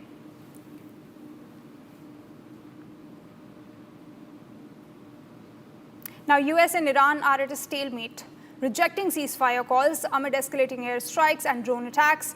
Iran's Revolutionary Guard Corps, IRGC, has warned the UAE of potential strikes on American assets in response to US and Israeli attacks. Now, the conflict has led to civilian casualties, with street checkpoints and banks being targeted now. Iran has retaliated against US banks in Bahrain and the UAE, citing recent attacks on Iranian banks as justification. Now, IRGC has vowed to expand attacks if US and Israel continue targeting Iranian banking infrastructure.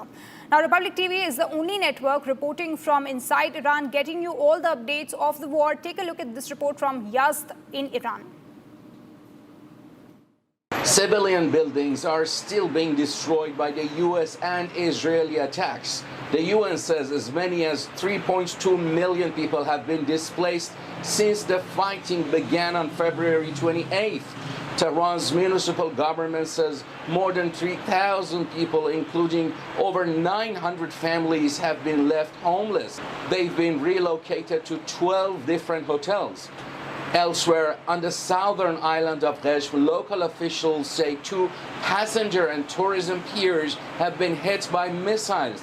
They say these piers were used only for recreational and fishing purposes and played an important role in the local economy. On Kharg Island, reports indicate multiple explosions in various parts of the island, but only military assets have been affected. Kharg is a small island, about 20 square kilometers, but it is the hub for the country's oil exports. In fact, it serves as the only point of origin for all Iran's overseas crude oil shipments. After the attacks, the IRGC announced that the island had been hit by missiles launched from positions within the territory of the United Arab Emirates. The IRGC has warned UAE leaders that it considers it its legitimate right to strike the origins of these attacks, including American assets in Emirati cities.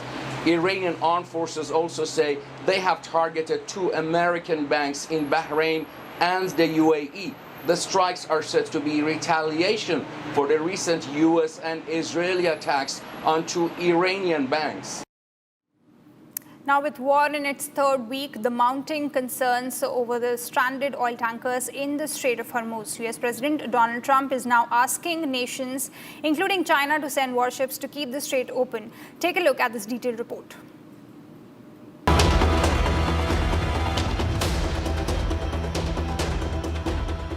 Thousands of ships stranded in the Strait of Hormuz.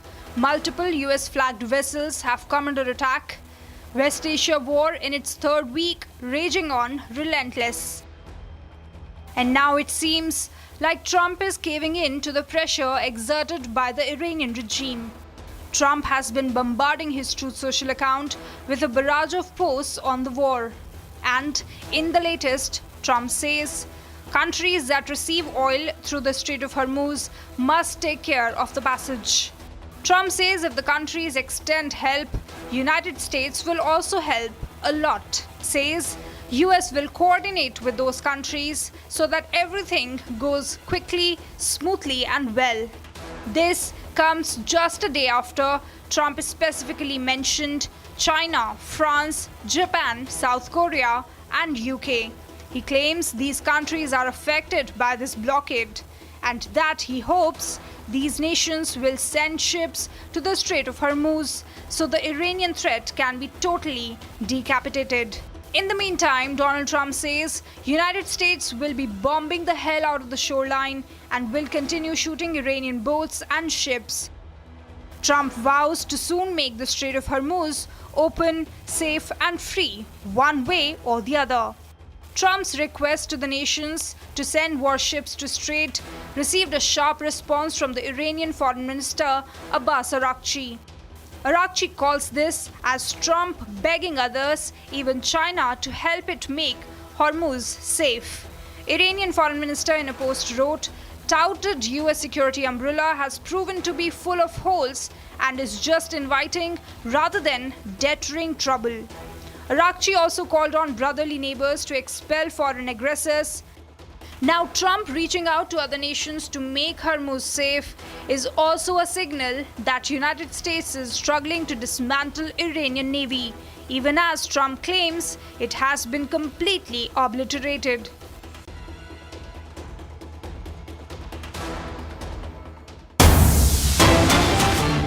Another breaking news coming in from Iran, and now Iranian media is claiming that more than 200 children have been killed in US-Israeli attacks on Iran since 28th of February.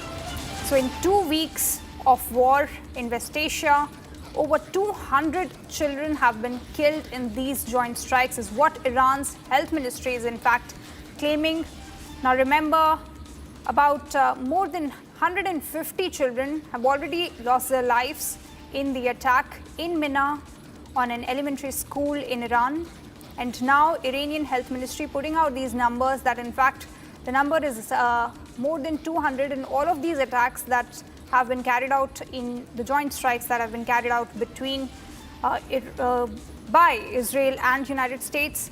So this is the latest numbers that we're getting from Iran. Now remember, the casualties are on all sides. We have seen lives lost, US troops losing their lives as well in these attacks which are happening in the West Asia war.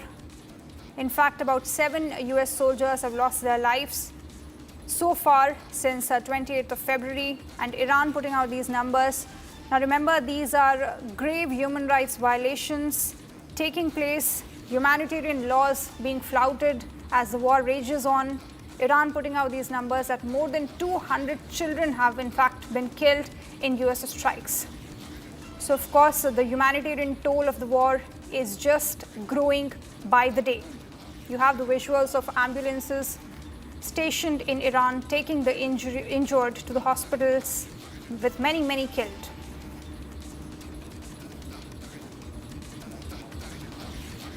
Now, a US Air Force B-52 Stratofortress has taken off for its mission during Operation Epic Fury. US Central Command said US forces continue to degrade Iranian military capability. Take a look at this report.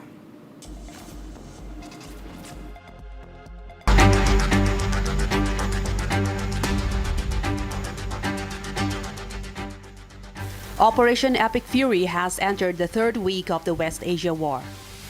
U.S. Air Force B-52 Stratofortress took off from an undisclosed location. U.S. claimed strikes from U.S. forces continue to be unpredictable, dynamic, and decisive. That U.S. forces continue to degrade Iranian military capability. U.S. Air Force C-130 pilots are delivering supplies to warfighters throughout the Middle East during Operation Epic Fury. Even as Iran threatens strikes on Gulf nations, U.S. just does not seem to budge.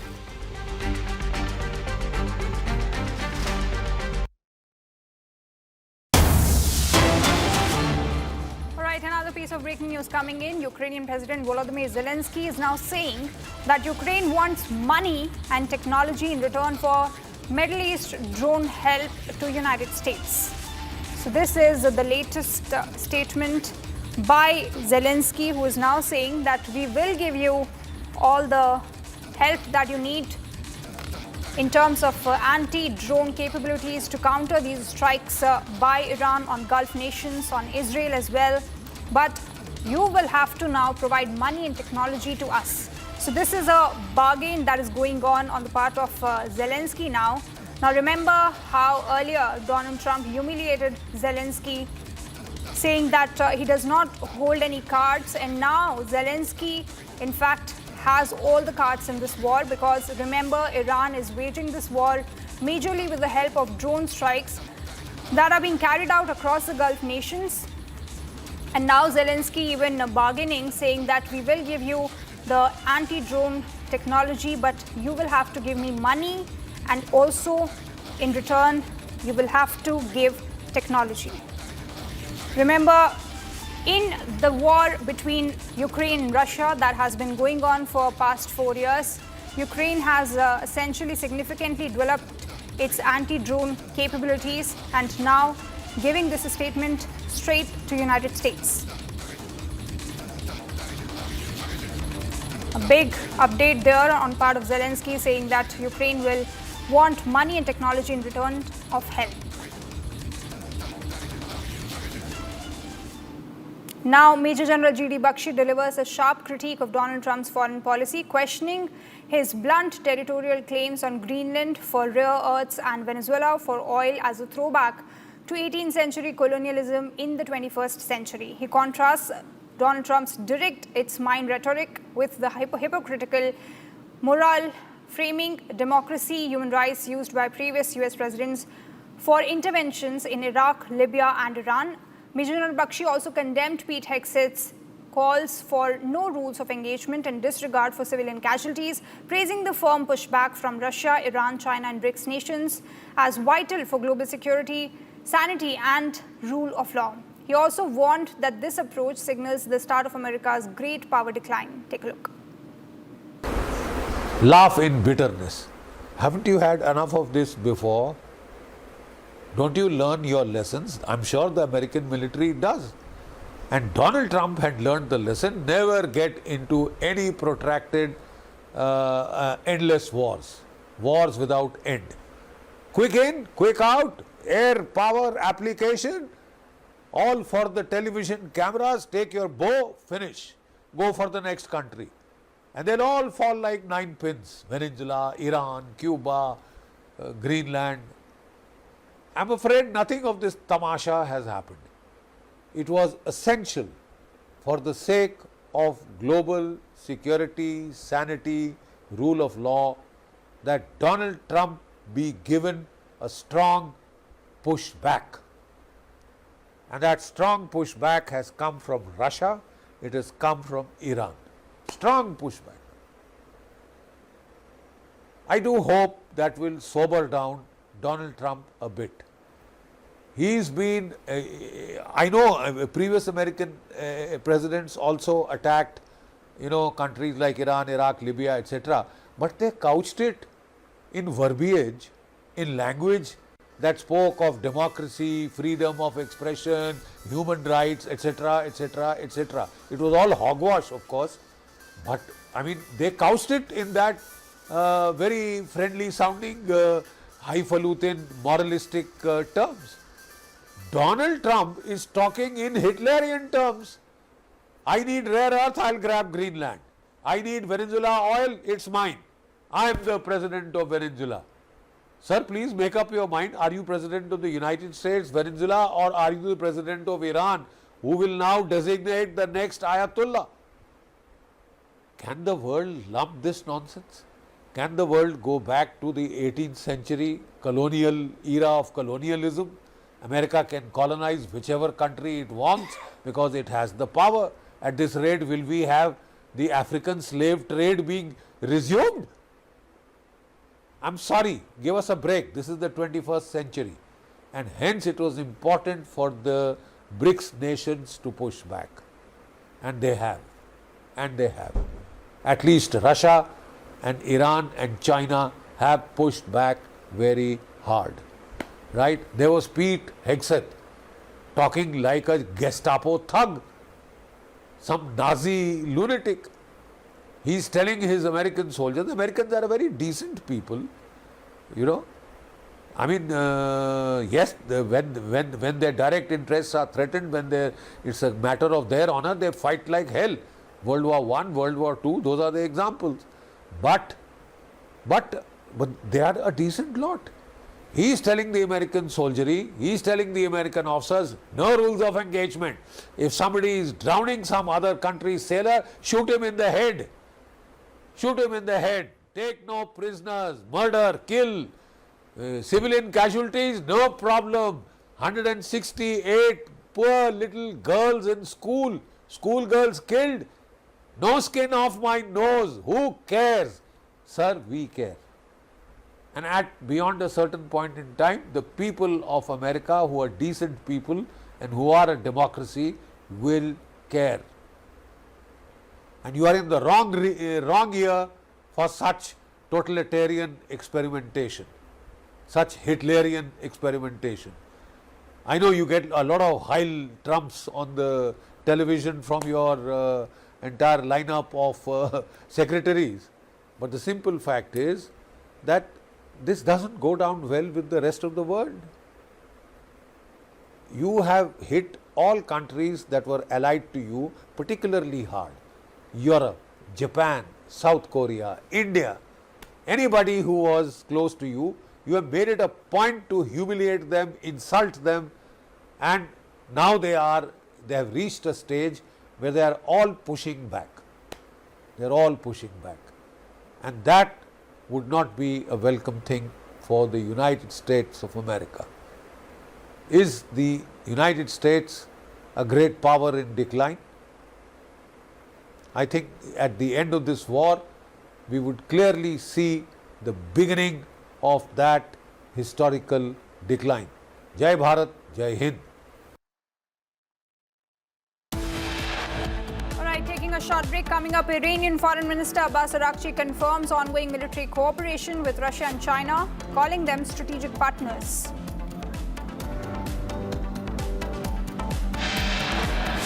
Election Commission to announce poll dates for Bengal, Tamil Nadu, Assam, Kerala and Puducherry at 4 p.m. today.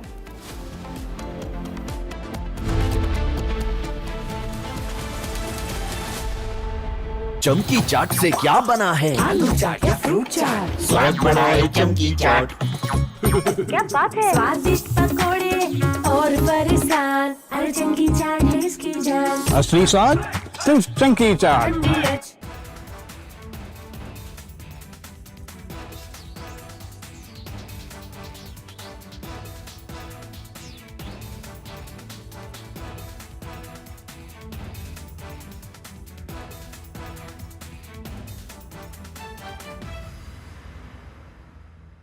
थोड़े में ज्यादा स्वाद, यही तो है इसकी खास बात। वाओ मामा, क्या स्वाद है? अरे मेरे राजा। First we saw the people dying, the killings, and that's continuing, destruction of infrastructure, and now the economic impact. The economic impact will affect everybody across the world. You know, the price of LNG, cooking gas has already gone up. So it is a very serious problem. We're all going to suffer. So we all have to work to make sure it ends soon. And I hope that led by our Prime Minister, etc., we will work on that. ठीक है mandu भेज रहा है। ठीक है ना भेज रहा मंडू। नहीं तो तुम तो करा जी।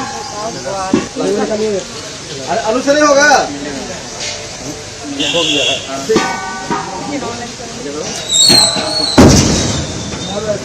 तुम तो कमाल गिरा नीचे। अब तुम गाड़ी में पूर्ण वाला, चलो वो टका गाड़ी में चला।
चला हो 10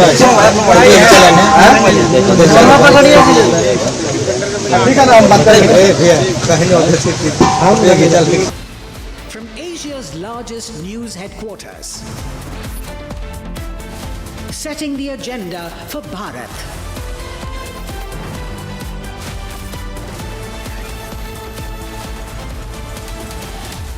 You're watching Republic.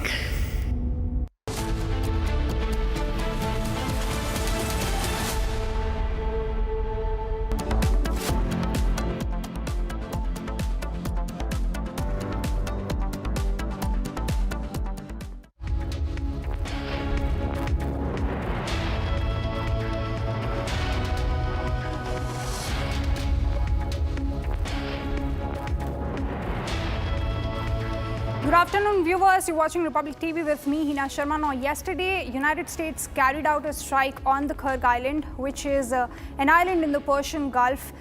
In fact, handles 90% of Iran's oil exports to various countries, Asian countries, including China. Now, this very island came under attack. We get you all the latest on this, but more as well. But first, let's take a look at the headlines. Election Commission to announce poll dates for Bengal, Tamil Nadu, Assam, Kerala and Puducherry this evening. Iranian Foreign Minister Abbas Araghchi confirms ongoing military cooperation with Russia and China, calls them strategic partners.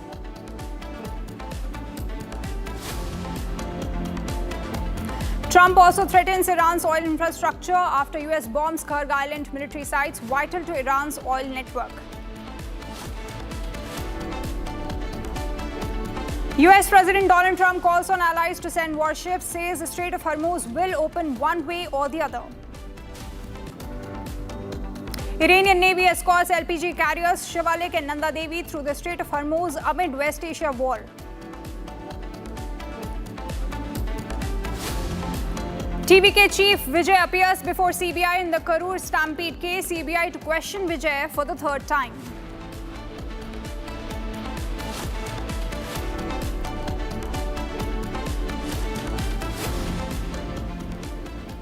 Now, a piece of breaking news coming in from Iran, where Iran's Foreign Minister Abbas Araghchi has said that Tehran is ready to form a joint investigation committee with regional countries to examine recent attacks, insisting that Iran's operations have targeted only United States bases and interests in the region.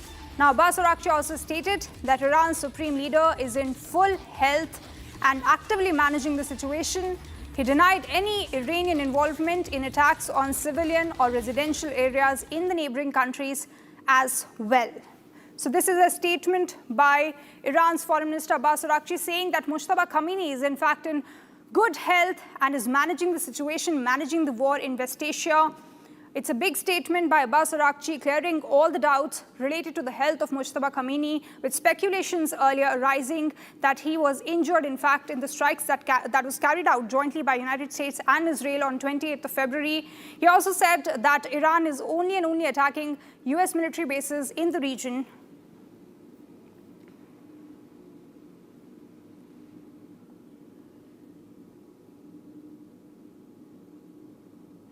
Now, viewers, the Kharg Islands is often termed as Iran's crown jewel. It was attacked by United States, escalating the tensions further in the West Asian region. US President Donald Trump also said that American forces had struck targets on the island, describing it as a critical node in Iran's energy infrastructure. Now, while the strikes avoided oil terminals for now, analysts are now warning that any attack on Kharg's energy facilities could disrupt the bulk of Iran's oil exports and trigger a shock across global energy markets. The island might be small, only 22 square kilometers, but its impact on the global oil markets is substantial. A small island in the Persian Gulf, but one that sits at the very heart of Iran's oil empire. Kharg Island has now been hit by the United States. So these are the visuals that you're getting from CENTCOM, in fact.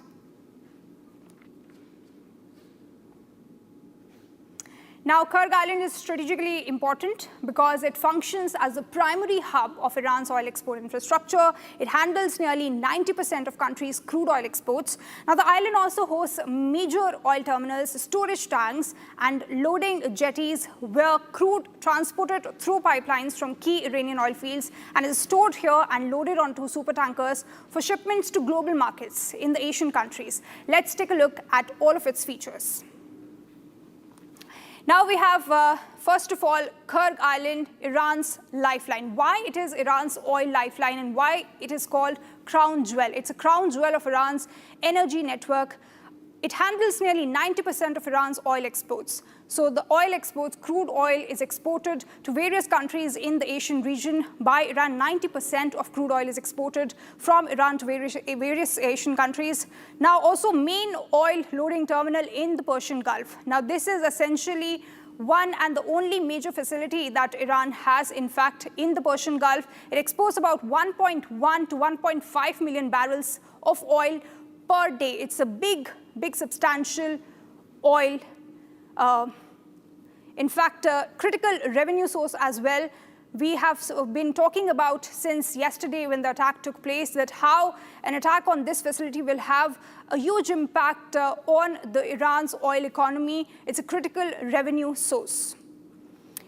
Now let's also talk about why Kharg Island is strategically very important. First of all, it is important because it is located just 26 kilometers off Iran's coast. So just 26 kilometers off the coast of Iran it is located, and now also 483 kilometers from the Strait of Hormuz, which is a critical oil choke point in the region. This particular facility, Kharg Island, is also very well connected to key oil fields. And what are the oil fields we're talking about? We're talking about Abu Zar, Faruzan, and Dorud. So these are the offshore oil fields that essentially connects with the help of pipelines to the Kharg Island. And also we have these pipelines which in fact run underwater, deep beneath the ocean, and it feeds the crude oil facility in the Kharg Island. It is also built to accommodate large global oil tankers. So we are not only talking about refineries, but essentially also talking about storage tanks as well. All right, I have with me former diplomat KP Fabian online with us. Thank you so much for joining, sir. This is a big attack on United States. We have already seen how there are anticipations as to questions also rising if United States is going to put boots on the ground here, because we have seen Venezuela, it was a very volatile situation there. US troops could not have done that. And now also Iraq, which is again US supporting Kurdish militia there as well. But this is also an important facility where we can see that United States can put boots on the ground and essentially capture the entire oil hub. Well, thank you for the question. Very pertinent. You know, Iran is playing a chess game. Initially, Iran said that through the Strait of Hormuz, they will blockade it. Then they said that entry is denied only to ships belonging to United States, Israel, and their allies. The words "and their allies" were not clearly defined. Now, after President Trump has taken certain measures, as you said, sending Marines who might, we don't know, who might try to take over the Kharg Island. And also, after Trump has called upon other nations to send their navies, Iran has made the move of saying that the Strait of Hormuz, there will be free and peaceful passage, except to the ships belonging to the United States and Israel. So my view is that Trump's call for other navies, UK, China, and all that, to join in accompanying the commercial vessels or otherwise take military action to control the Strait of Hormuz, that call has not been accepted, and my view is that it is being rejected for two reasons. One is that suppose you are from UK Royal Navy. In effect, what Trump wants is that you should send your naval ships, and the American commander, he will control all the action.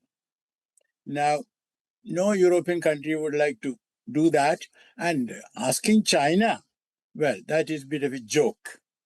Now, second thing is that if you are a charterer, suppose you have chartered a vessel, would you like to send your vessel with or without naval accompaniment when you are sure that you are likely to be caught in the crossfire between the Iranians and the Americans? What about the safety of your crew? So the whole thing is harebrained.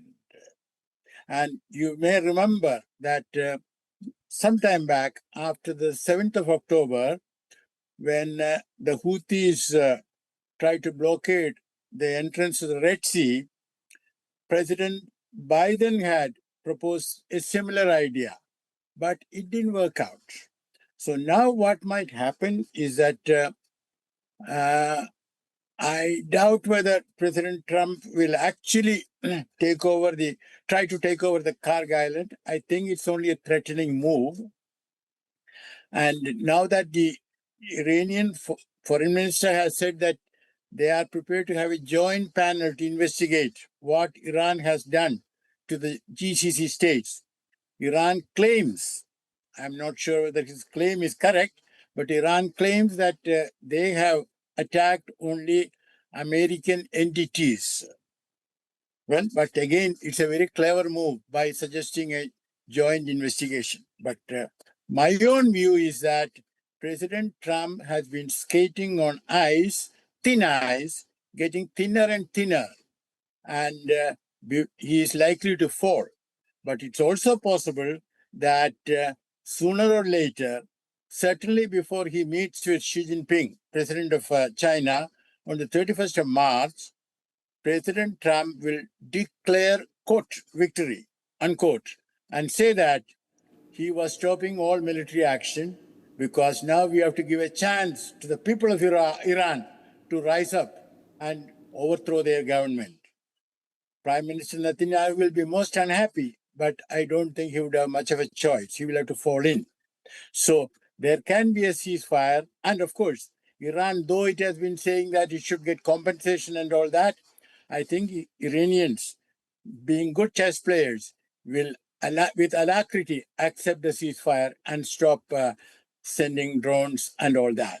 So we might see an end to this dreadful dance of death and destruction in the coming days. KP Fabian, please continue to stay with us as I also put out some more information for our viewers. Now, Kharg Island has long been strategically vital in this region, in the Persian Gulf, because it also serves as Iran's primary oil export terminal in the Persian Gulf. Now, a large share of Iran's crude shipments pass through this island's storage tanks and loading facilities, making it a critical node for the country's energy revenues and global oil supplies. So, US essentially struck Kharg Island yesterday. We saw how massive strikes took place. It is a very essential Kharg Island, a very essential and significant oil facility, has repeatedly been targeted in regional conflicts, including during the Iran-Iraq war. So not just this time United States has attacked this Kharg Island, but this island also faced the wrath of earlier attacks during the Iran-Iraq conflict as well. You have in 1986 how repeated bombing damaged export facilities on the Kharg Island. Iran forced to divert exports at that particular point in time when the Kharg Island came under attack. So in 1986, there were attacks that took place. Iran used backup ports, in fact, like Levan Island, to carry out its activities for export of the crude oil across the Asian nations. At that time, during 1986, when it faced attack on the Kharg Island, used backup ports like Levan Island. Now remember, this Kharg Island is also just about 55 kilometers away from the Bushehr port, which is again a very important port facility of Iran. So this Kharg Island is not only facing attack this time around, but earlier during Iran-Iraq war as well.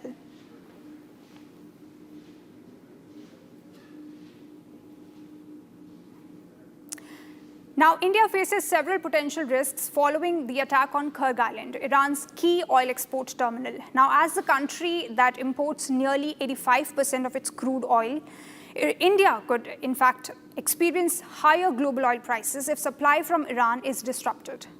Now, this would increase fuel costs, raise inflation, and also put pressure on the country's import bill and currency. So there is also a risk there to shipping routes in the Persian Gulf, particularly through the Strait of Hormuz, where a large portion of global oil trade passes from. Now, any escalation in tensions could disrupt tanker movement, increase insurance and transport costs for Indian imports as well. So more than 80% of oil India imports from Iran, and thus essentially very important that Strait of Hormuz remains safe. A big breaking news also coming in at this point in time, where we are seeing that Switzerland has in fact blocked 2 US military aircraft from entering its airspace. Switzerland rejecting 2 flyover requests from United States for flights related to Iran war, permits 3 others. The Swiss government said on Saturday that it discussed requests from United States military and official aircraft to fly over the country, and based on its law of neutrality, in fact, rejected 2 Iran-related war flights to be gone through the airspace of Switzerland, but permitted 3 others. And which all 3 others? Transport flights. In fact, the law of neutrality is what was cited by Switzerland, saying that it is not going to involve itself in the conflict, permitted that humanitarian and medical transits can in fact happen. All right, now US President Donald Trump has claimed that American forces have totally demolished military targets on the Kharg Island. Now, Iran's key oil export hub in the Persian Gulf is what Kharg Island is. Speaking after the strikes, Donald Trump suggested that United States could hit the island again if necessary, even remarking that it might do so just for fun. Comments that have now drawn sharp criticism and reactions, in fact, amid rising tensions with Iran. The US, in fact, also said that the operation targeted military infrastructure on the island, while the developments are likely to further escalate the already volatile situation in the Gulf region. So here, a very shameful remark, in fact, by Donald Trump, who is now saying that he might carry out more attacks on the Kharg Island just for fun. Now, I would like to go back to former diplomat KP Fabian. Sir, this is a very shameful remark by Donald Trump, who is in fact saying that he just wants to carry out more attacks on Kharg Island just for fun. And we have already seen reports how Iran has put out visuals displaying that made in USA missiles were in fact used to carry out elementary school attack in Minab in Iran. Yes. Coming to the school, you know, BBC Verified had said that Tomahawk missile was used to hit the school. And it was American Tomahawk missile that did it. When President Trump was asked about it, he said, oh, not only America, but we have given the Tomahawk missile to other countries. Now, the fact of the matter is that missile has been given only to 2 other countries, Australia and the United Kingdom, and their military was nowhere there. In other words, President Trump was, economizing truth. Now, you said that, President Trump said that he might attack Kharg Island again and again for fun. Now, let us look at the big picture. This war, as I said earlier, as I have been saying, is Prime Minister Netanyahu's war, and President Trump has been roped into it. And as Professor John Merzheimer of Chicago University said, President Trump has walked into a war which he cannot win. And another thing is that the objectives are not clear, planning was not there.